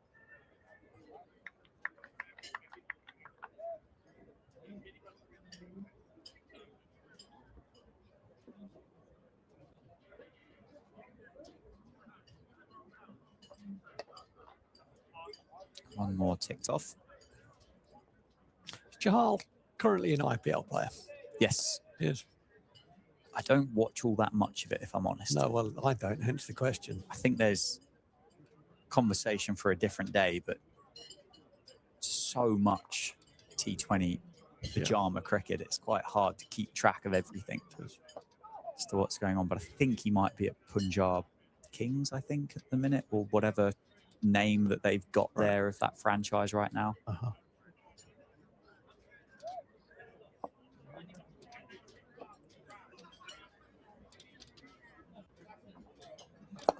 Nicely bowled. And Mike, I'm sure for a second would have thought about going up over the top, but Plays it down the ground for the single. Good over by Chahal. 22 done, 162 for 1. Yeah, good decision making there, wasn't it, from Ben Mike? You're quite right. It was flighted, wasn't it? And he is a striker of a cricket ball down the ground, so it would have been definitely in his wheel. But he said, no, I'm not going that way. There is some risk attached to it. I'm not taking that. And that's good decision making because he doesn't need to. They need 3 and over. Exactly 3 and over at the moment. Yeah, it's risk-free cricket for the Foxes from here on out. It's going to be a wide. That's going to be some freebies.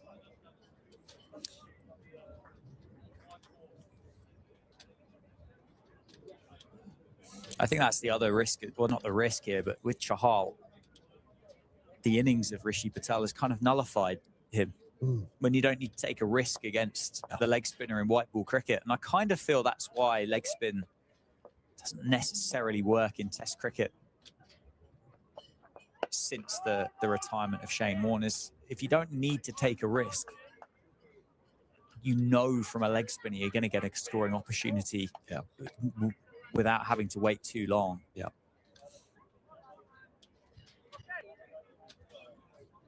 Shane Warne used to talk about bowling defensively to attacking fields, but giving the impression that all sorts is happening. Will we ever see the like again, I wonder? Lovely shot down the ground. Well stopped. That's on Salos. Certainly saved 3. No, I don't think. I think the skill set required to be successful in red ball and white ball cricket as a leg spinner, I think, are so far apart that I don't see the pair of them complementing with one another. Yeah. And I think if you looked at it from a purely career perspective, nicely timed, will just be one more. As a career perspective, and I know you and I know so many people listening and myself, we want to live in this fairy tale of red ball cricket is the purest kind and it's the way to go. But if you're in that situation, you've got the bright lights and the money that you can go and earn playing white ball cricket, you would just focus your skill on that. Yeah. Can't argue with that. As much as I don't like saying it, but I'm totally with everything you said, Dan. 166 for 1. It's like Eskenazi just trying a few things out, isn't it? He's run down the wicket in the previous over to Proctor, and he's now started to back away. And I don't mean this disrespectfully to the way he's playing. Earned the right, him and his team have earned the right to do what they want to do. But he is kind of netting a few ideas. Yeah, just figuring it out, isn't it?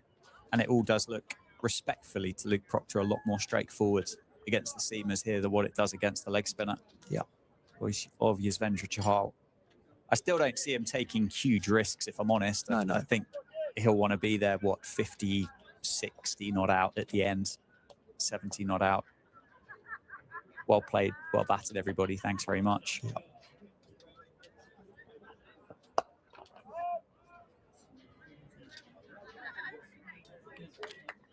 End of another good over for Luke Proctor and the Steelbacks. 167 for 1. 23 overs bowled in this run chase.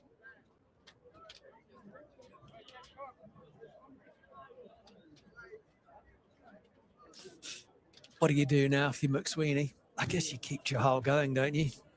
I think you do for Chahal. Yeah. I think Proctor's now bowled 7. Yeah, give him a... I think I'd be quite tempted to say keep those 3 overs in your legs. And Tom Leach this end? Any. Another. Leach or low.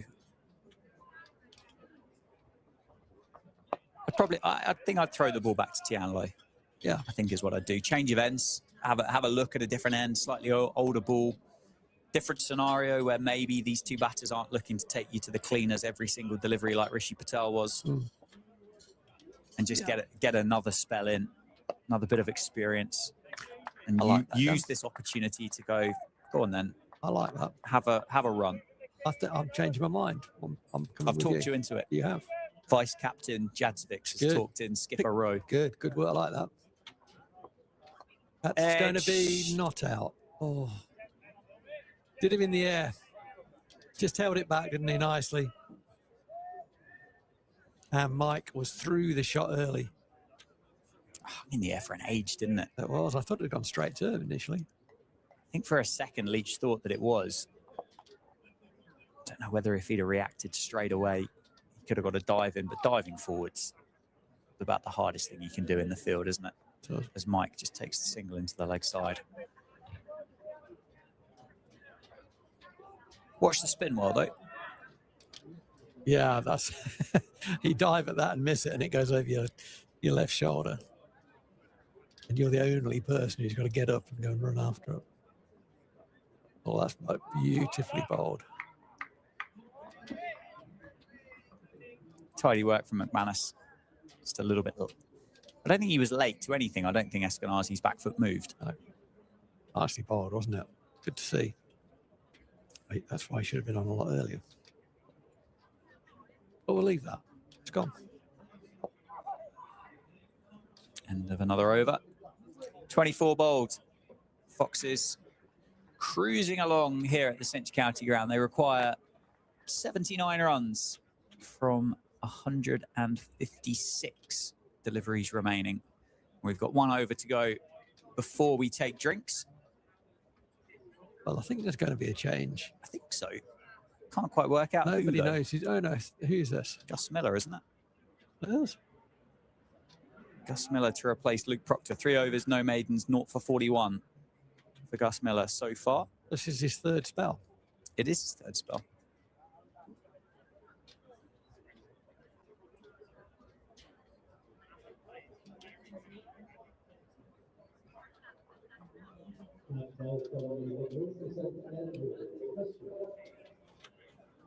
Up against Ben Mike. He's quietly gone about his innings here. He's 13 off 17 to start. He's just accumulated 13 quite quietly, hasn't he?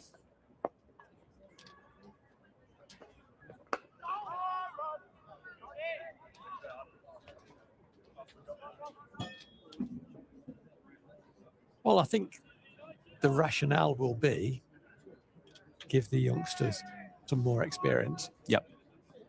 And maybe, because he's been harshly treated so far, give Gus Miller a chance to drag it back a wee bit, build a bit of confidence. And there's an argument for that, for sure. Yep, absolutely. I do hope we do get another spell from Tian Lo in this innings. I think we will. Yeah, I'd certainly like to see that.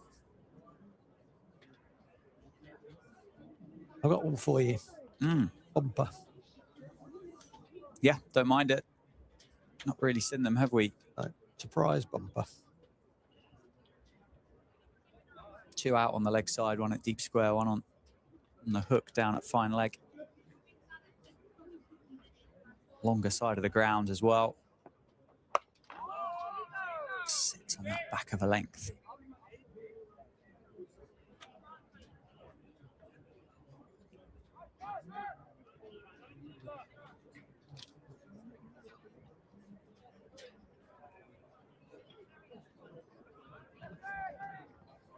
One of Gus's sisters is doing very well in the game, in the women's game. Certainly is, isn't she? Flo Miller. Flo, yeah. On the books at Essex, isn't she, I believe? That's right. Oh, I thought that was getting through. Nearly sneaks it past the inside edge of Ben Mike. He squeezes it between his bat and pad.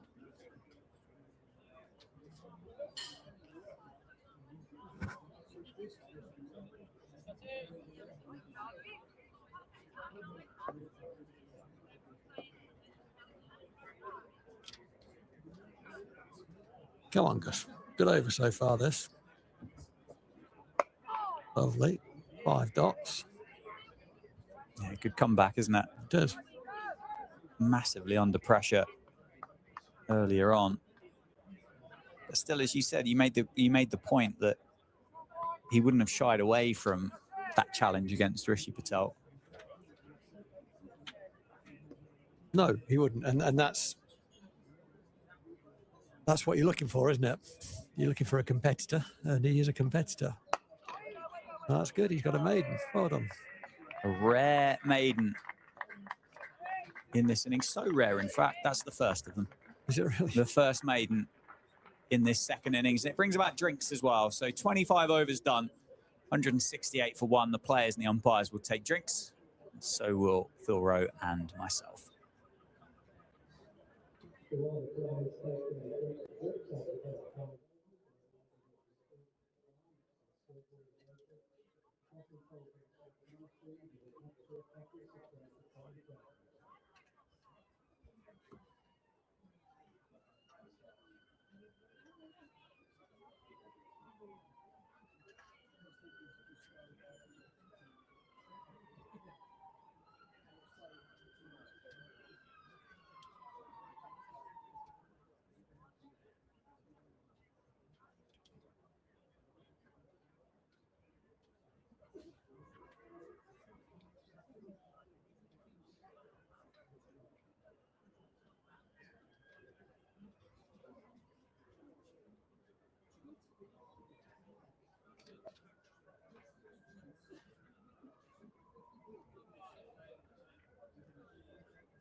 Chahal to continue from the David Capel end. 7 overs, no maidens, 0 for 26 so far for Yuzvendra Chahal.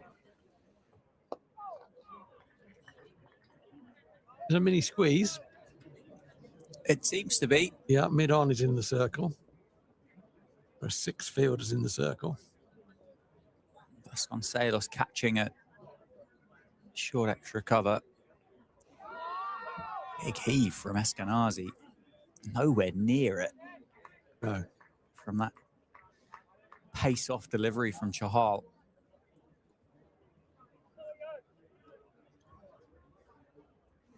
No, he missed that by, I mean, like half a foot. Yeah. A long, long way away.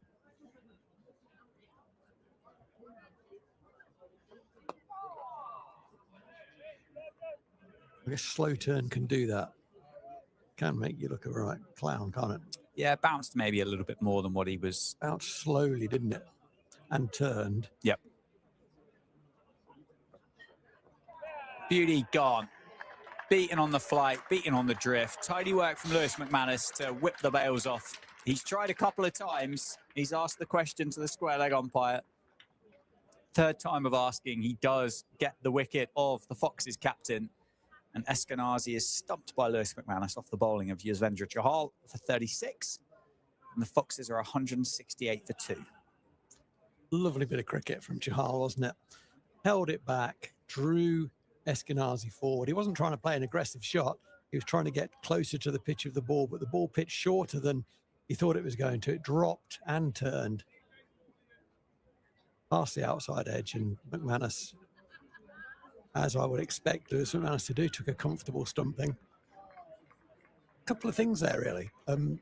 One is not particularly in that dismissal. That was just a nice bit of bowling. But Eskenazi, once he got to around about 30 or so, just lost his way a little bit. It looked like his plan had become confused. I wasn't quite sure. A couple of big shots, a couple of backing away. So maybe a little lack of concentration possibly there from Eskenazi. And the other thing is, which I said I wasn't going to say again, when you've got your international bowler, get him on. Eskenazi did that as captain of the fielding side Leicester when he was in the field. He got his New Zealand international to tell into the game and let him bowl almost what were effectively death overs. Yep. There was a reluctance from McSweeney to throw the ball to Chahal, and instead Patel took down a series of seamers. Anyway, new batter to the crease. Yeah, Hamza Sheikh in the middle for Leicestershire to replace the captain. I spoke about how good of a signing, how impressive of a signing it was for Leicestershire. Just 20 years old. Plays his second game. I mean, it's not just the 104 not out that he got against Surrey at Guildford. He got 91 against Lancashire up at Grace Road 2 days afterwards as well. Plus then 35 against Notts in the week.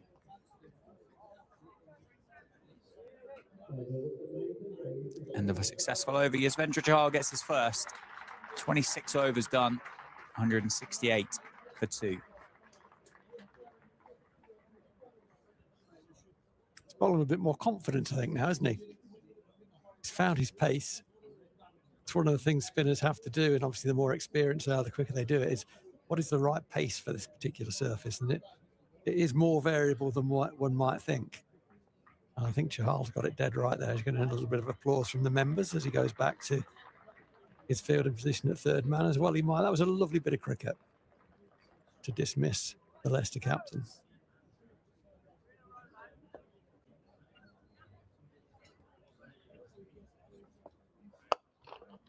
Wow. That's as good of a shot as you've seen all day. Ben Mike working Gus Miller through mid-wicket. 4 runs, beats Vasconcelos, beats Luke Proctor. Races away for 4 all along the carpet. Beautiful bit of timing.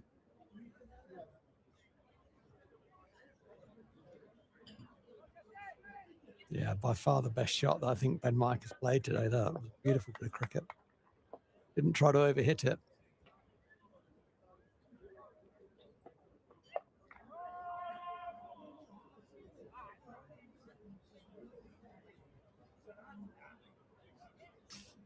$75 to win. 142 balls remaining. 2 wickets down. Bang, bang, bang. 175 for 5. We're still waiting for that hat-trick, aren't we? We are.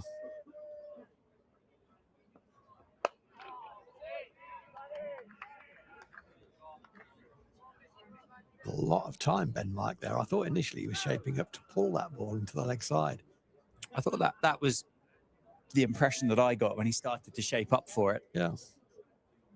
I think he thought better of it. It's not the first time he's done that, looked at an aggressive option and then decided not to. And decision-making is underrated. He's decided in his own favour a couple of times. Good cricket. Oh, that's close. It's not out. Indication there from the umpires. It's just sliding down the leg side. Big appeal, though. Convincing appeal from Miller and McManus. 172 for 2. When the ball comes back on the offside, it's always more exciting. The straighter it goes, the better appeal it generally is. That one went just behind square on the offside, so would give the impression it hit the inside of the pad, probably sliding. There is that full the shot he wasn't going to play. There you go. That's great batting, actually. crashes into the supporters club. I think there was a cry, a chance for a catch down by the front door. It went down. 6 runs. 2 balls ago, he shaped up to play that shot and declined it, didn't he? And he just straight batted it back down the ground. And that time it was more in the area he wanted it to be. Accelerated the bat. Boy, he hit that well. Great shot. Good batting, good decision making, great execution. Goes offside. Great stop by Adi Sharma to save a couple of runs.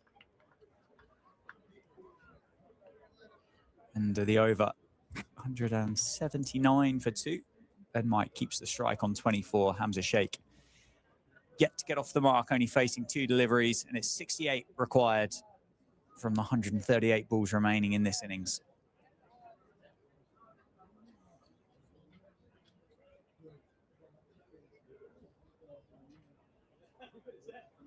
I'm trying to identify who Nathan McSweeney is looking at, talking to, communicating with in terms of who's going to bowl from William Wilson end. He's having a big chat with Chahal at the moment. I see what you're pointing out to be done. That would be the clue, wouldn't it? Dom Leach is warming up, isn't he? Yeah.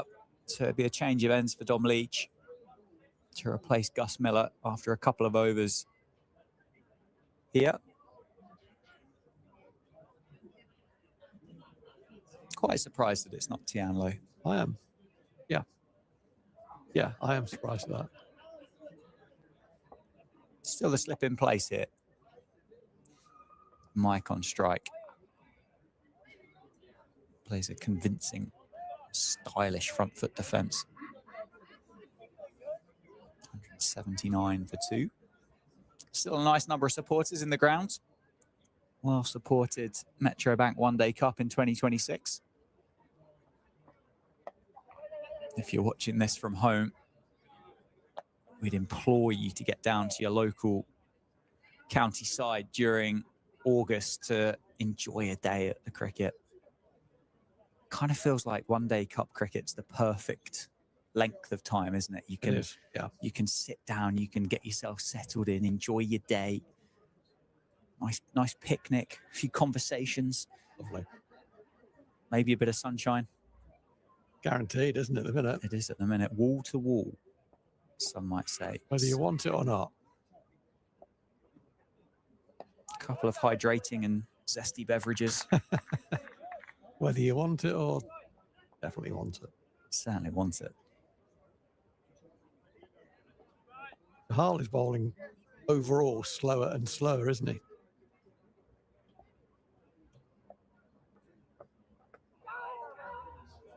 They're really just trying to entice a full shot, isn't he? Try and play on the timing. I don't know if Sheikh can hold himself back if he's bowling that slowly at him, giving it that much air.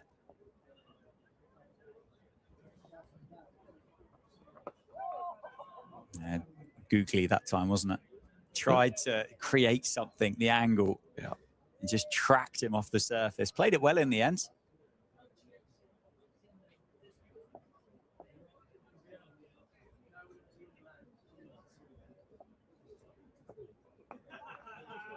Beautifully well bowled once again. There's an art and a rhythm here for Chahal, isn't it? Unfortunately, we're not going to be able to, but I would absolutely love to watch him bowl all day. 180 for 2. 28 overs have been complete in the innings.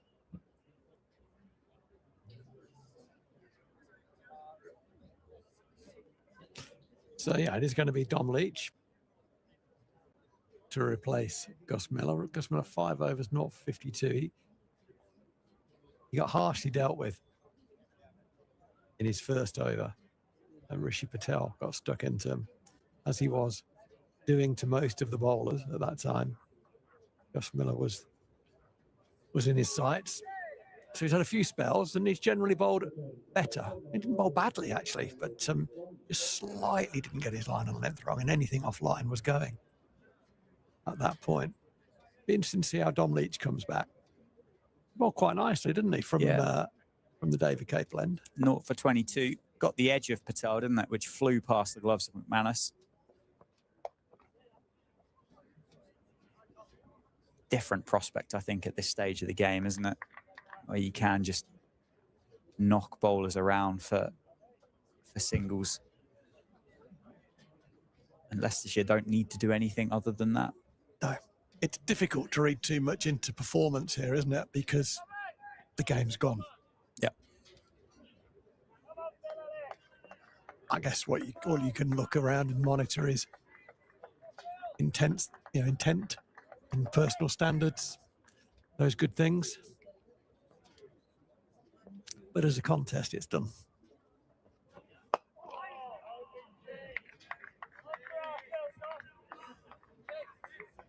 Yeah, it's certainly been a pretty one-sided affair over the game so far, both with the ball from Leicestershire and now obviously with the bat as well.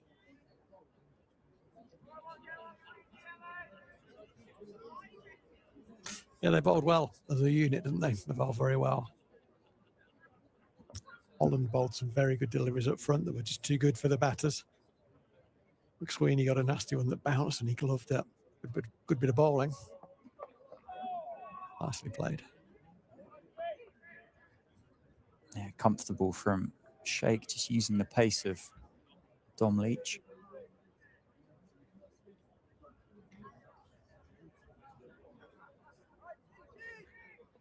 I do think that just a phenomenal bit of business for Leicestershire to entice Hamza Sheikh over.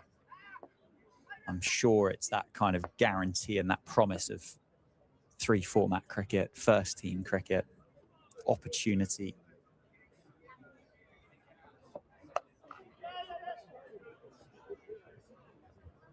Single taken to McSweeney.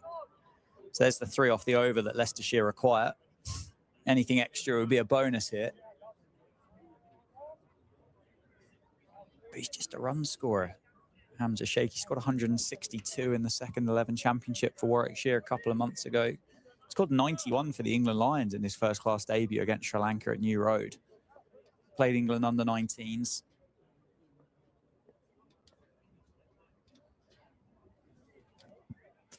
That's an interesting one, isn't it? That's a very interesting move, that.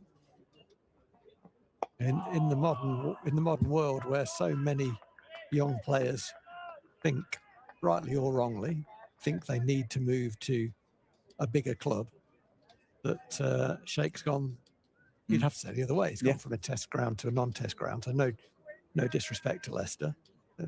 They are a non-test ground, as it would have been had he moved to Northant. So the move from a test ground to a non-test ground from someone so highly respected in the game is an interesting one.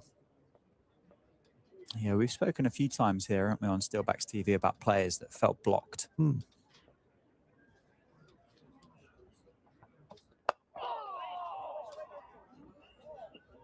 Nicely bowled, nicely played. Nice way to wrap up the 29th over. 183 for 2. And I think you've said quite a number of times, you've got to respect and take your hat off to anybody that goes searching for those opportunities, puts themselves or takes himself out of a comfort zone. Yeah. I mean, in terms of the 3 formats, I guess if he's not in the 100 at wherever he is, he's in this format wherever he is. Yeah. He's probably in every T20 side, I would have thought. Yeah, I don't know. You don't think so?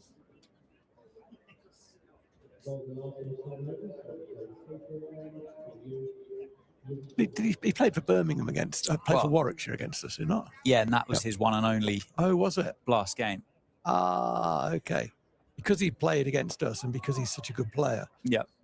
I wrongly assumed he was a regular in that side. Yeah, just the one. That was his debut. Okay.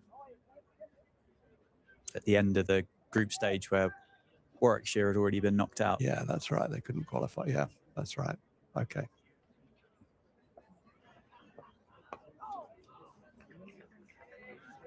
Good again from Chahal. This is his last. They're just seeing him out, aren't they? And rightfully so. And in that knowledge, they bring McSweeney brings in Long off into the ring.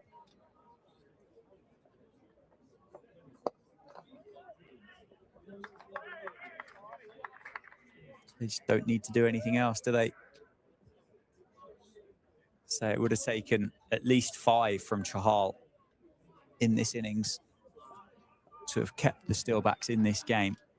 And he's got 1. And I think that's all he's going to get here. I don't think the Foxes are going to give him another one, are they? I don't think so. These will be the 3 slowest balls ever in terms of miles per hour. In fact, 2. Oh, no, that wasn't. Was that a googly, that one? Yeah, it looked like he's pushed it out the front of the hand, didn't he? Certainly quicker and flatter than what we'd seen. He's going to finish with figures of 10 overs, 1, 4, 28. Yeah, so he's gone at 2.8. And there, I guess, he's bowled well. Of course he has. And getting a big round of applause for his figures as well, which will be, when you look back at the card, there'll be standout figures. The context has been, they've just sat on him. Yep. And they could afford to do that, of course, because of our mate. Yeah. Your mate Patel's 100 off 3 balls. Yeah, quite outstanding. As you say, if you looked at it on face value, you'd go, wow, that's outstanding bowling figures. And he's not bowled badly at all. No.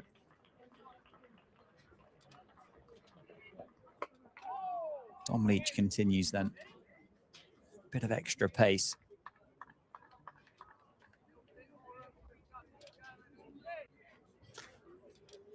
In trying to think through the deliberations that Nathan McSweeney and Darren Lehman and maybe 1 or 2 others might have been having in the break, I think we said, as we came back on air, we were talking about it in the break. If Leicester get away in the power play, come hard, then Chahal needs to bowl early, and he didn't. So just looking at that, there are 2 new balls, aren't there, in this? So sometimes the leggies do struggle more than an off spinner with a new ball. They have a bit more skin on the ball, and with the lacquer, that can be difficult for them. I appreciate that, but leg spinners now, they bowl the 7th over of a T20 game, almost as default, as standard. If you have one in your team, second you get out the power play, how often do you see Adil Rashid come in for an over for England straight away? At the end of the day, that ship has very, very much sailed now, hasn't it? You can't bring that back. You can't put the cork back in the bottle, so to speak. But you're right. With the benefit of hindsight, a couple of overs for the seamers, seeing how Rishi Patel had kind of treated them, straight in with Chahal. And if it works, amazing. If it doesn't, you're still going to come away with the same result. Yeah. Come the end of the day. Yeah. The free hit. Essentially, yeah. It's great being a Brave captain from up here. It's brilliant. Quite enjoying it. But we did say it, to be fair. We did say that earlier. Tom Leach bowled nicely. Good lad.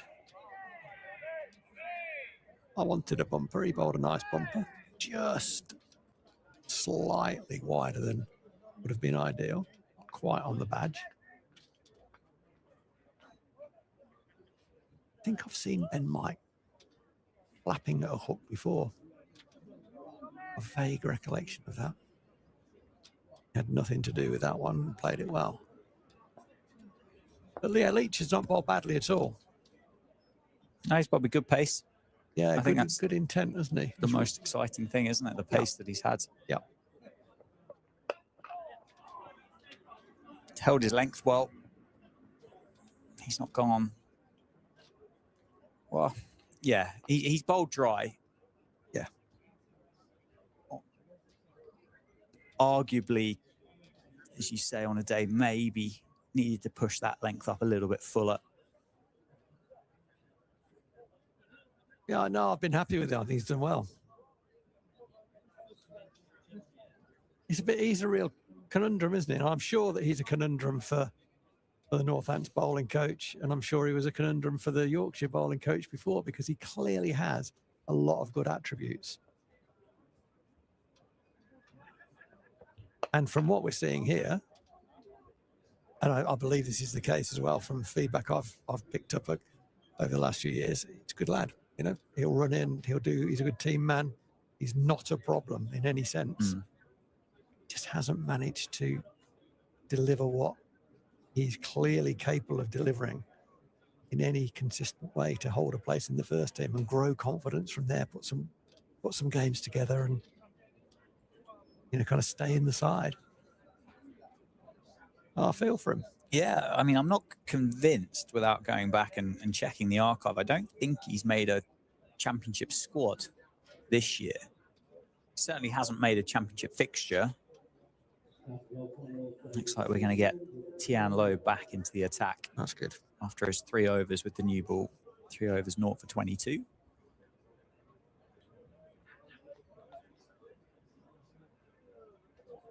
Yeah. I think you're right. He's been down the pecking order, hasn't he? Coming around the wicket to Ben Mike. Oh, that's a lovely shot. That is a beautiful cricket shot. He's played some lovely shots, Ben Mike. He's now moved on to 34. Quite quietly. Yeah, it's not been slow either, is it? It has not been slow. Nearly a runner ball. When they're kind of just coasting to victory, when he's had a ball that's in his area, he's executed it very, very well with some skill, the style. He's a bit lofty at number 3, I'd say, but they're having a look at him here. Why not?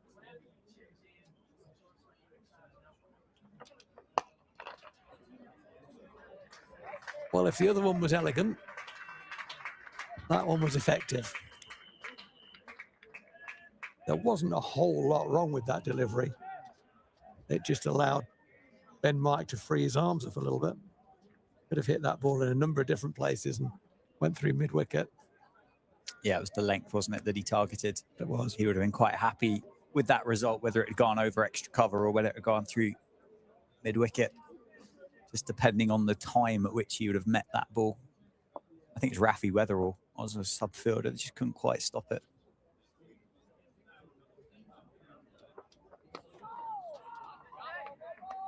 Nice comeback.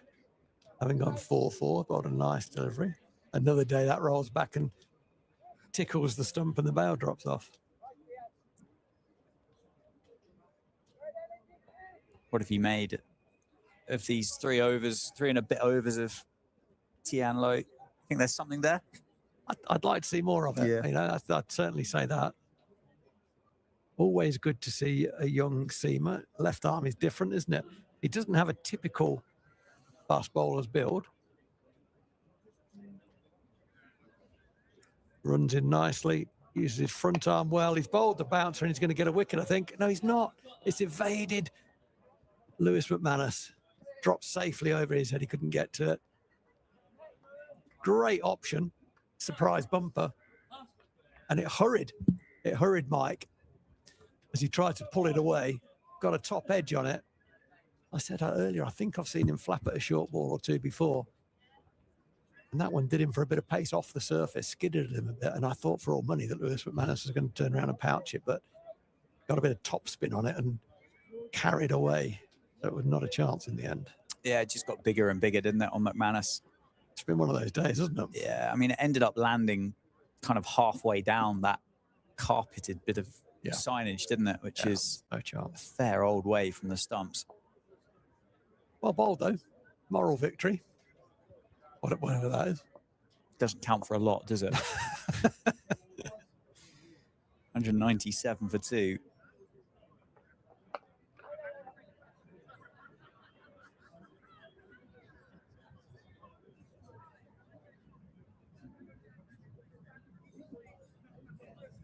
.49 runs required at a rate of 2.7. And that kind of describes quite nicely, I think, the margin between the two sides today. The gulf, I would say, actually. Yeah, it's been huge, isn't it? It's been a big, big gap.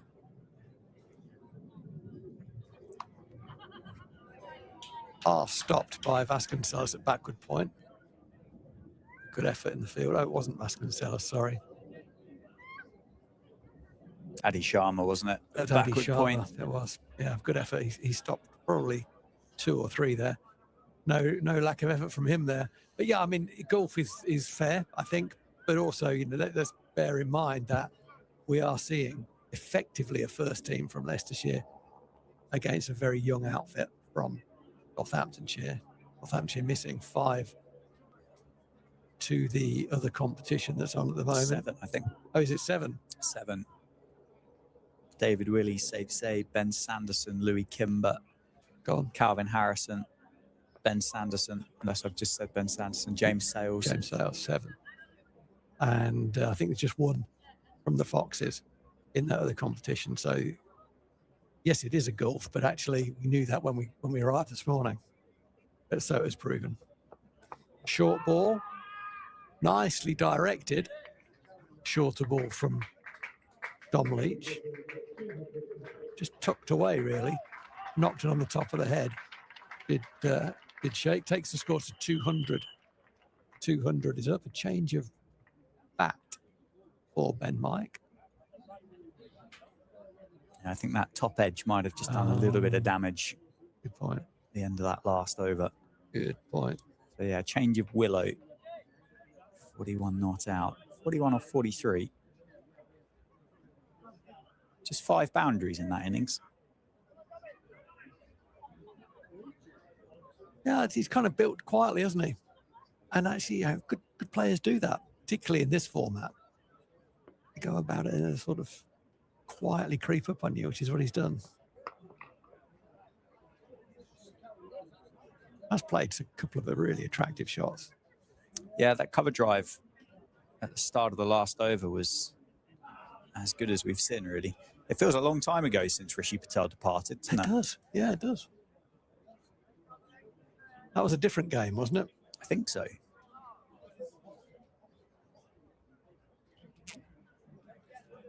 Do you think when he signed that contract with Hampshire, he thought, yeah, I like batting there? Didn't realise the North was missing off the... Yeah, let's say that. That's good. I like that. Well bowled, well played.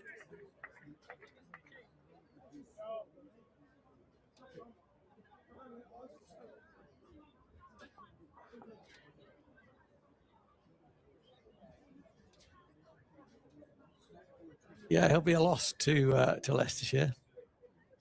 Good bit of recruitment, I guess, from Hampshire's perspective. Who's he going to replace down there?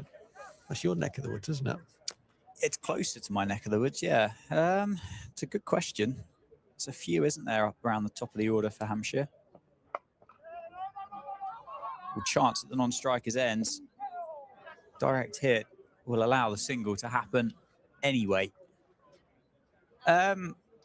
Yeah, who have you had down there? Felix Organ, Fletcher Middleton, Joe Weatherly, Nick Gubbins, Ali Orr.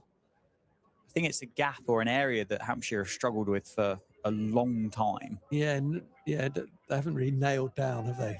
Yeah. Tom Prest has opened. Yeah. So 6 batters there without thinking too hard that have had a go at the top of the order.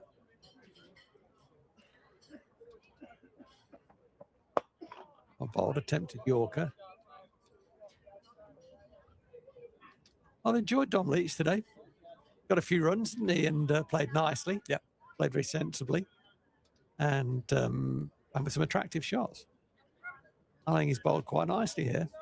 Just about to finish his 7th over. He's gone for 30. Caused a couple of problems.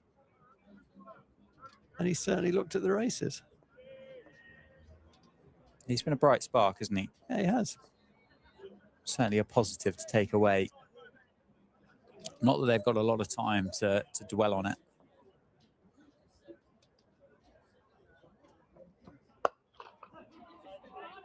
Shot down the ground, fielded off his own bowling. It's Lancashire here on Sunday, isn't it? It is. 11 o'clock in the morning. I think Leicestershire go home for Sunday to take on and host Somerset. Well, that'll be a big game, I think, in terms of where people end up at the end of the season. Yeah. The end of the group stages, I should say.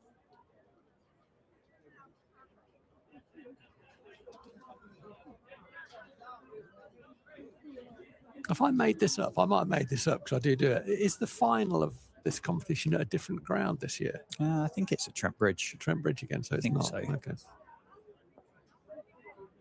I think it's a great shame that there is no domestic final at Lord's. Great shame.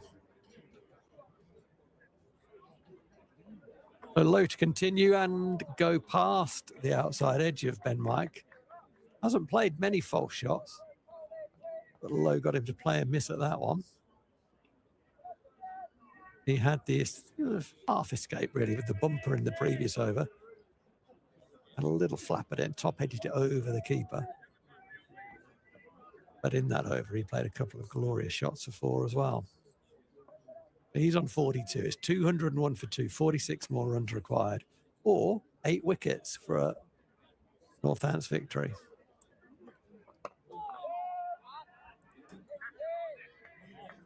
One brings 8.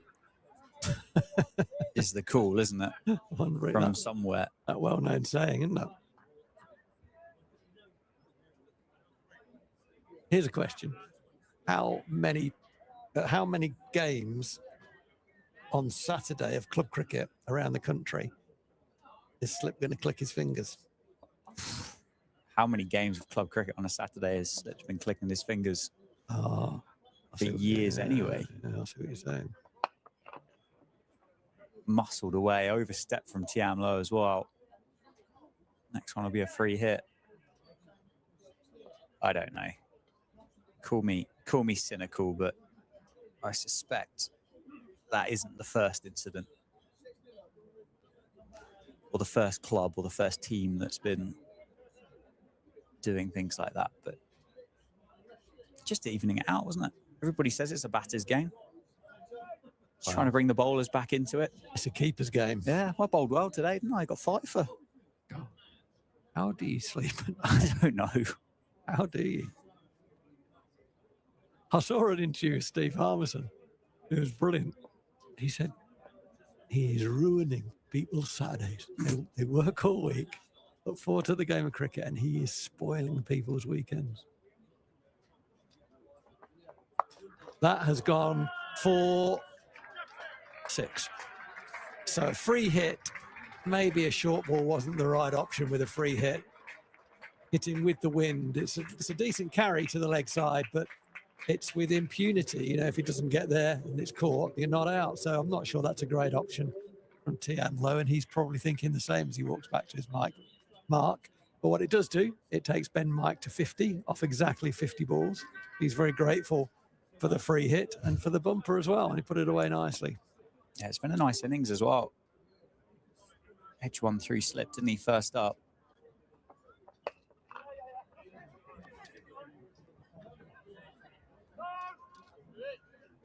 But I'd say he's looked very good. Yeah, he's played well. And I'd say he poses a question for Leicestershire as a number 3 in this competition. Lovely Time to come in for him, wasn't it? Off that the platform that had been built. It was more than a platform. It was a fully fledged, whatever the platform was there for, building. Nice time to come in, but he's played well.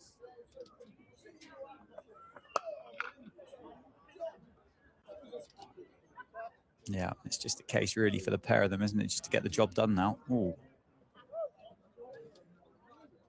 Took a bit of a spiteful bounce out of the wicket end, didn't it? It really did. 35 more required. It's going to be an early finish, Dan.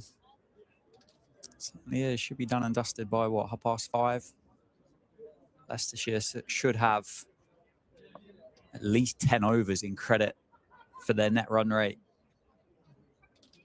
To balance the books out there in the league table. Nice shot.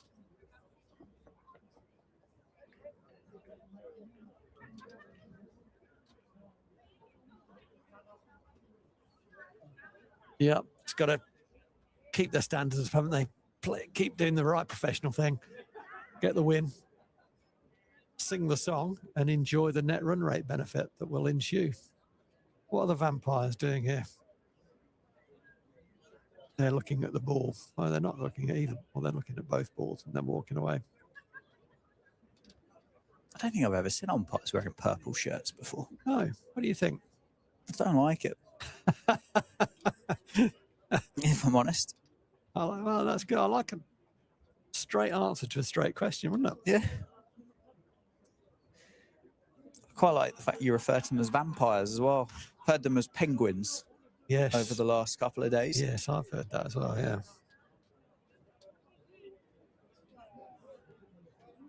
They look like kind of waiters at an overpriced, pretentious restaurant. Dom Leach bowls a bumper and nothing happens. I thought either umpire might call that as a wide, but neither did, thankfully. Yeah, I'm getting waiters at an overpriced, pretentious restaurant, or I'm getting kind of like Texas kind of cowboy bull riders type situation, but I don't think the hats are doing them any favors with that. Well, it's not his first rodeo. Seemingly not, no.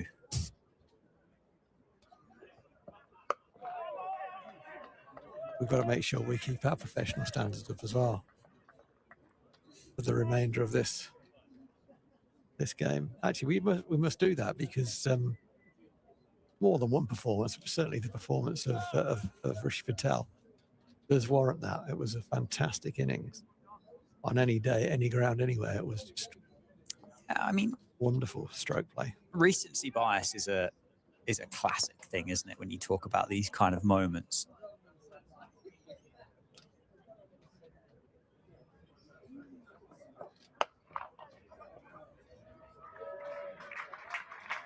Come back was the shout from Ben Mike, but he didn't need his partner to come back because it was right in the middle of the boundary field and for four. It was a lovely shot. Didn't get up, did it? No, but I was going to say I'm struggling to think of an innings here that this year at least that would be better than that one. Yeah, this I'd agree with that. All three competitions. But yeah, I haven't seen all cricket. Yeah, but of what I've seen, I couldn't argue with that.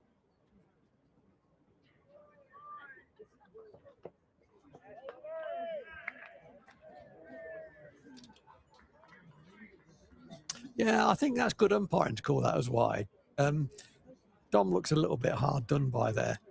And so often you see bumpers that go down the leg side that don't get called wide. If that ball were, and it was called wide, but oftentimes that ball doesn't get called wide, where if it went past the hip, it would have been called a wide, but it goes past the left ear. And so I think that's consistent umpiring.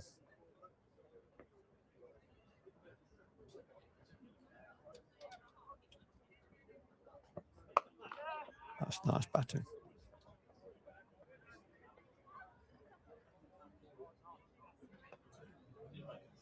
Very nice batting.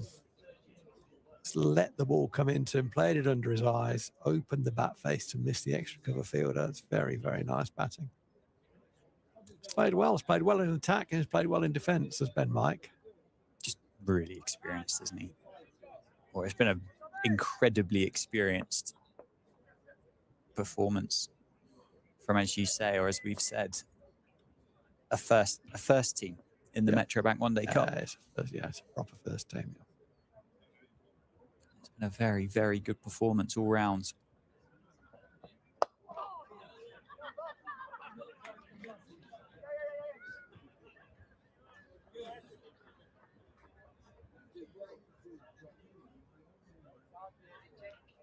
We talked, it seems like a long time ago, it was only earlier today, about levels and the gaps between Premier Division club cricket, second team cricket and first team, proper first team professional cricket. And I think this is an illustration, I think, of some of the points we talked about then, that like one of the biggest gaps is between proper first team cricket and the next level down.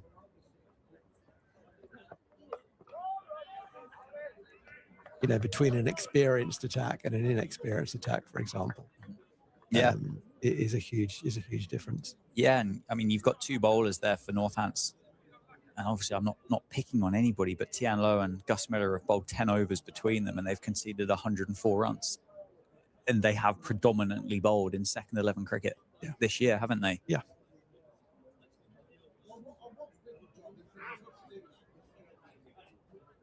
Yeah, it's and something else we talked about off air was about closing the gap between where you are and where you need to be. And as I said, you need to see the gap to close the gap, and I think they've certainly seen the gap today.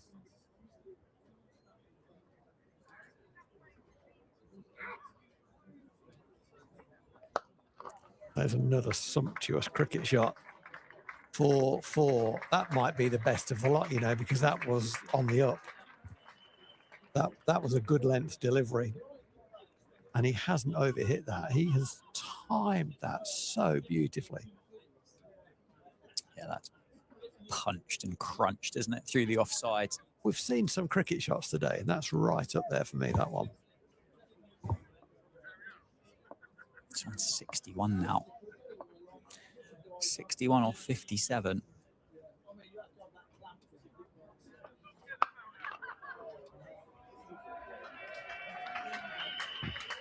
So that has happened in another over as well. The first ball over, well, the first ball driven for 4, the second ball hit through the leg side for 4. And for 2 of Tian Lo's overs, that's been the exact carbon copy of each other. Certainly that last ball there, Ben Mike was expecting that to be short of a length, just sitting waiting for it. Having driven the previous one, he knew the bowler was going to overcorrect and go slightly shorter. I mean, knowing it and hitting it for 4 are 2 very different things. He did both. 18 needed.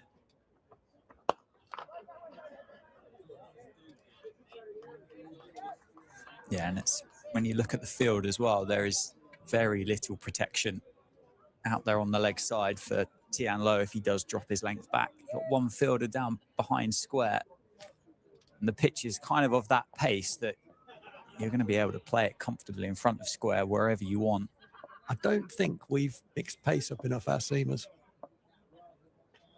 We saw that Ben Green did that for Leicestershire.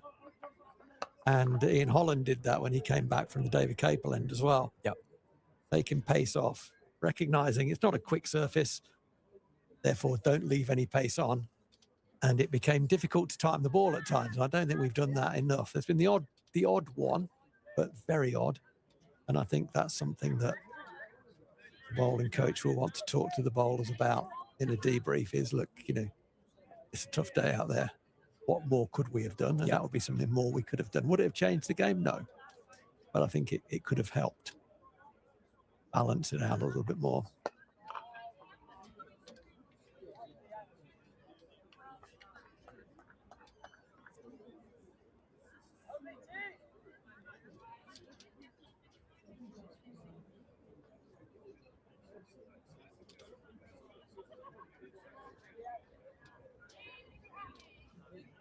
Yeah, I think you're going to be right, Dan. It's going to be somewhere between 10 and 15 overs, isn't it, in terms of the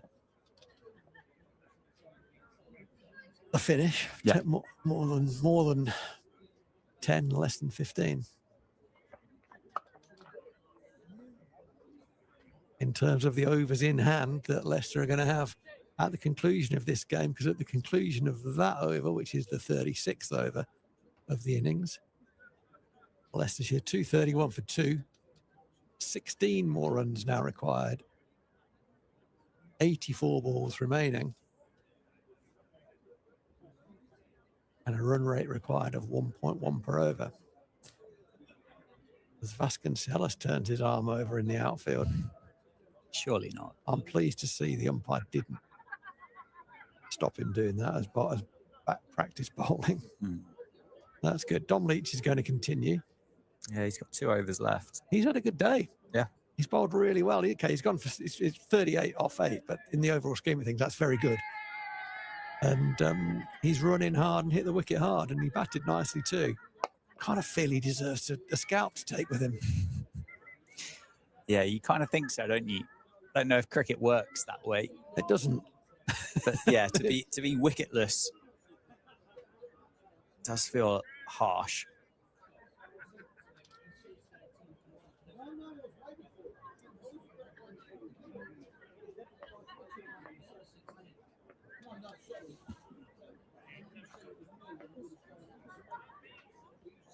certainly no lack of effort and quite a bit of skill in his spell today. Gone over length there. He's got driven, well fielded. Luke Proctor diving to his left. If he misses that, it definitely goes for 4. That's good. Putting into the team pot from this very experienced Luke Proctor. Yeah. Gets a thumbs up from Dom Leach. He might well do. Nice to see. He's keeping that standard high, isn't he? He's that kind of cricketer, Luke Proctor, that expects his men to go with him. Mm-hmm.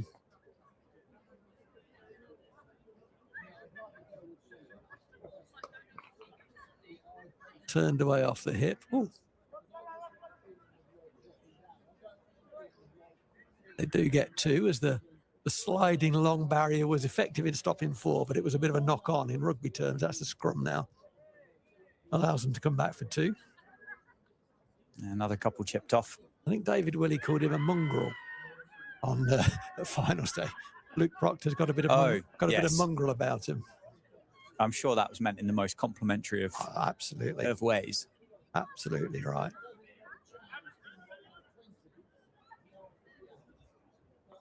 Certainly contributed towards that that win, did Luke Proctor on finals day. Well fielded, backward point. Might not have expected to play in that side, but very brave decision. I haven't heard a lot of talk about this actually, but a very brave decision on finals day to not play George Scrimshaw. Mm-hmm. Luke Proctor played in his stead and did very well.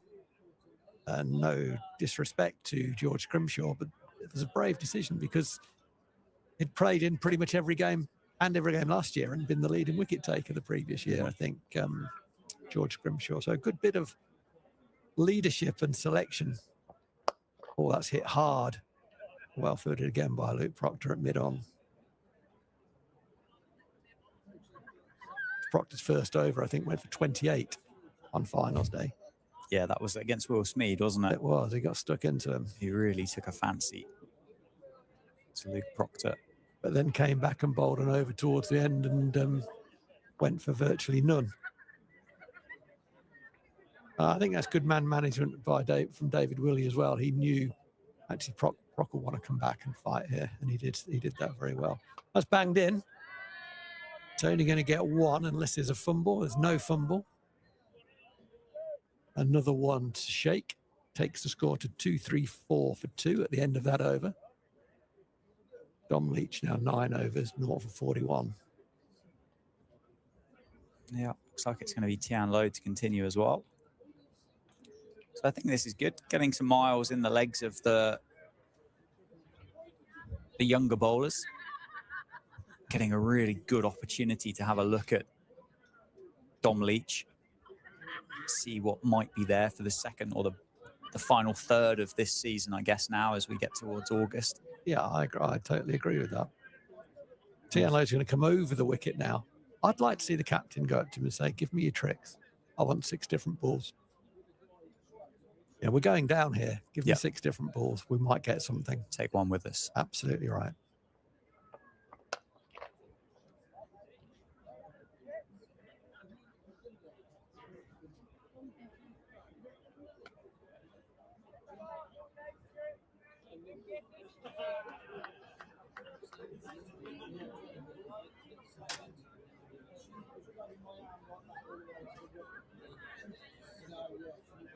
Unfortunately, even Dan and myself can't inject any false jeopardy into the procession that's unfolding in front of us as Leicester walk slowly and carefully towards what will undoubtedly be a very sizable victory for them.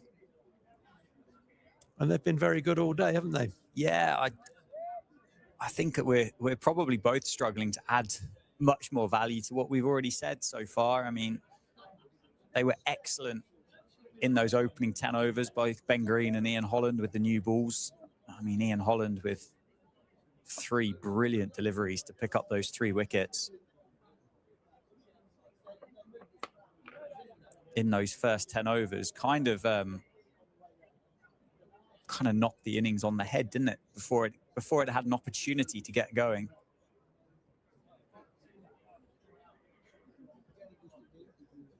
Yeah, certainly did. He got out. The guys he took as well were sort of big scalps, weren't they? In a lineup that might be, you might say, it was batter light. It needed one of the top four to make a big number, and Ian Holland strangled the life out of it. Oh, was that carried? Oh, that's not carried. It's beautifully timed. Right in the gap between a shortish mid-wicket and mid-on. Beautifully timed for four. Wow. A good shot that was. Just punched it through. 247 to win. I know those figures of Alex Green of 8 overs, 1 maiden, 3 for 59 in the context of the game look expensive. But again, when you look at the scorecard and you see the wickets that he got,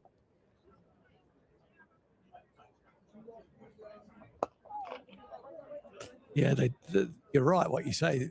They do look expensive. And then you look across at the Northants figures, which are none for a lot more than that from a lot of the seamers. So, yeah, he'll be feeling a whole lot better about himself as well.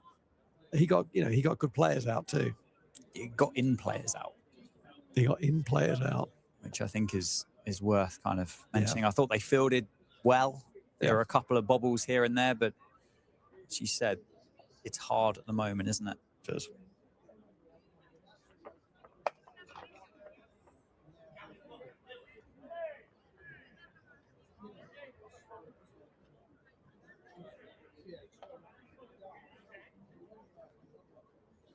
Dom Leach is bounding in from the boundary with his cap off and his tuba grip off,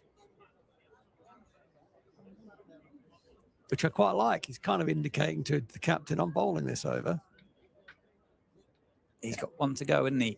He's got one to go. It has been known for the captain to bowl himself, or for captains to bowl themselves in the last over of a dead course, so that they're the guys who effectively are on when the game's done. He still may do that, but Dom Leach wasn't having any of that. With only 6 to win, he's saying, no, I'm bowling this over. And as someone who tried to bowl myself for many years and failed, you never want to be the bowler on when the game's done. So that'll be his task here, is to get out of this over with less than 6 scored. Good start. As you said, deserves a wicket with the way that he's bowled. But then in equal measure, Ben Mike doesn't deserve to get out. No. This could be a career best for Ben Mike in one-day cricket, I would think. He won't have had the opportunity to get 67 many times.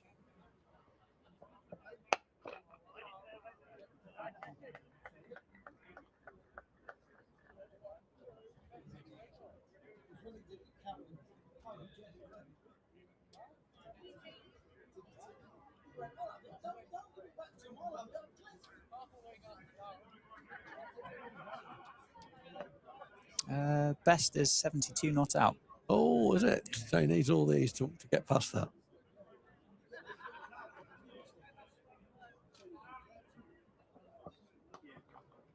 Well, that's not going to help his cause, because that's going to go for 2. It was looking like a single, but again, the bobble in the outfield didn't help the fielder out there. A little bit unlucky with that. Not for the first time today. It must be very, very bobbly. I think we've seen more bobbles than we have clean pickups in the outfield. Yeah. Which is to be expected. So 2 more to the total. Takes Sheikh on to 19. 4 required for victory. 69 balls left.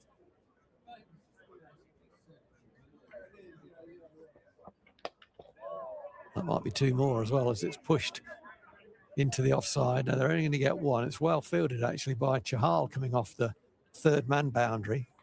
It's a good effort to keep that to 1. That's good to see. Could easily have jogged in for that and allowed the 2. Set your own standards, as somebody very wise once said to me. Yeah. I mean, is there anything you look back on here for the Steelbacks and think, the dismissals for the batting were individual points of I guess, disappointment, really, for want of a better word, but the way some of those wickets fell. Not all of them, but some, as that's punched through cover, and it's 4 runs, and it's game over. Excellent, excellent performance from the Foxes.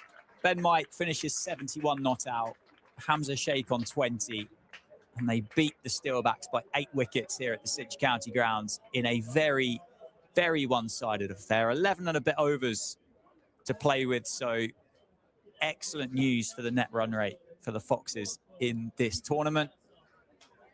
And with 1 win from 5 for the Steelbacks, we have to say the race is run in this competition for the home team in 2026. Yeah, absolutely you would, yeah. I mean, I think, firstly, from me, Dan, I'd say congratulations to Leicester. They've come with an extremely strong side, very close to the best team they could put out. And there has been a gulf between the 2 11s on the day.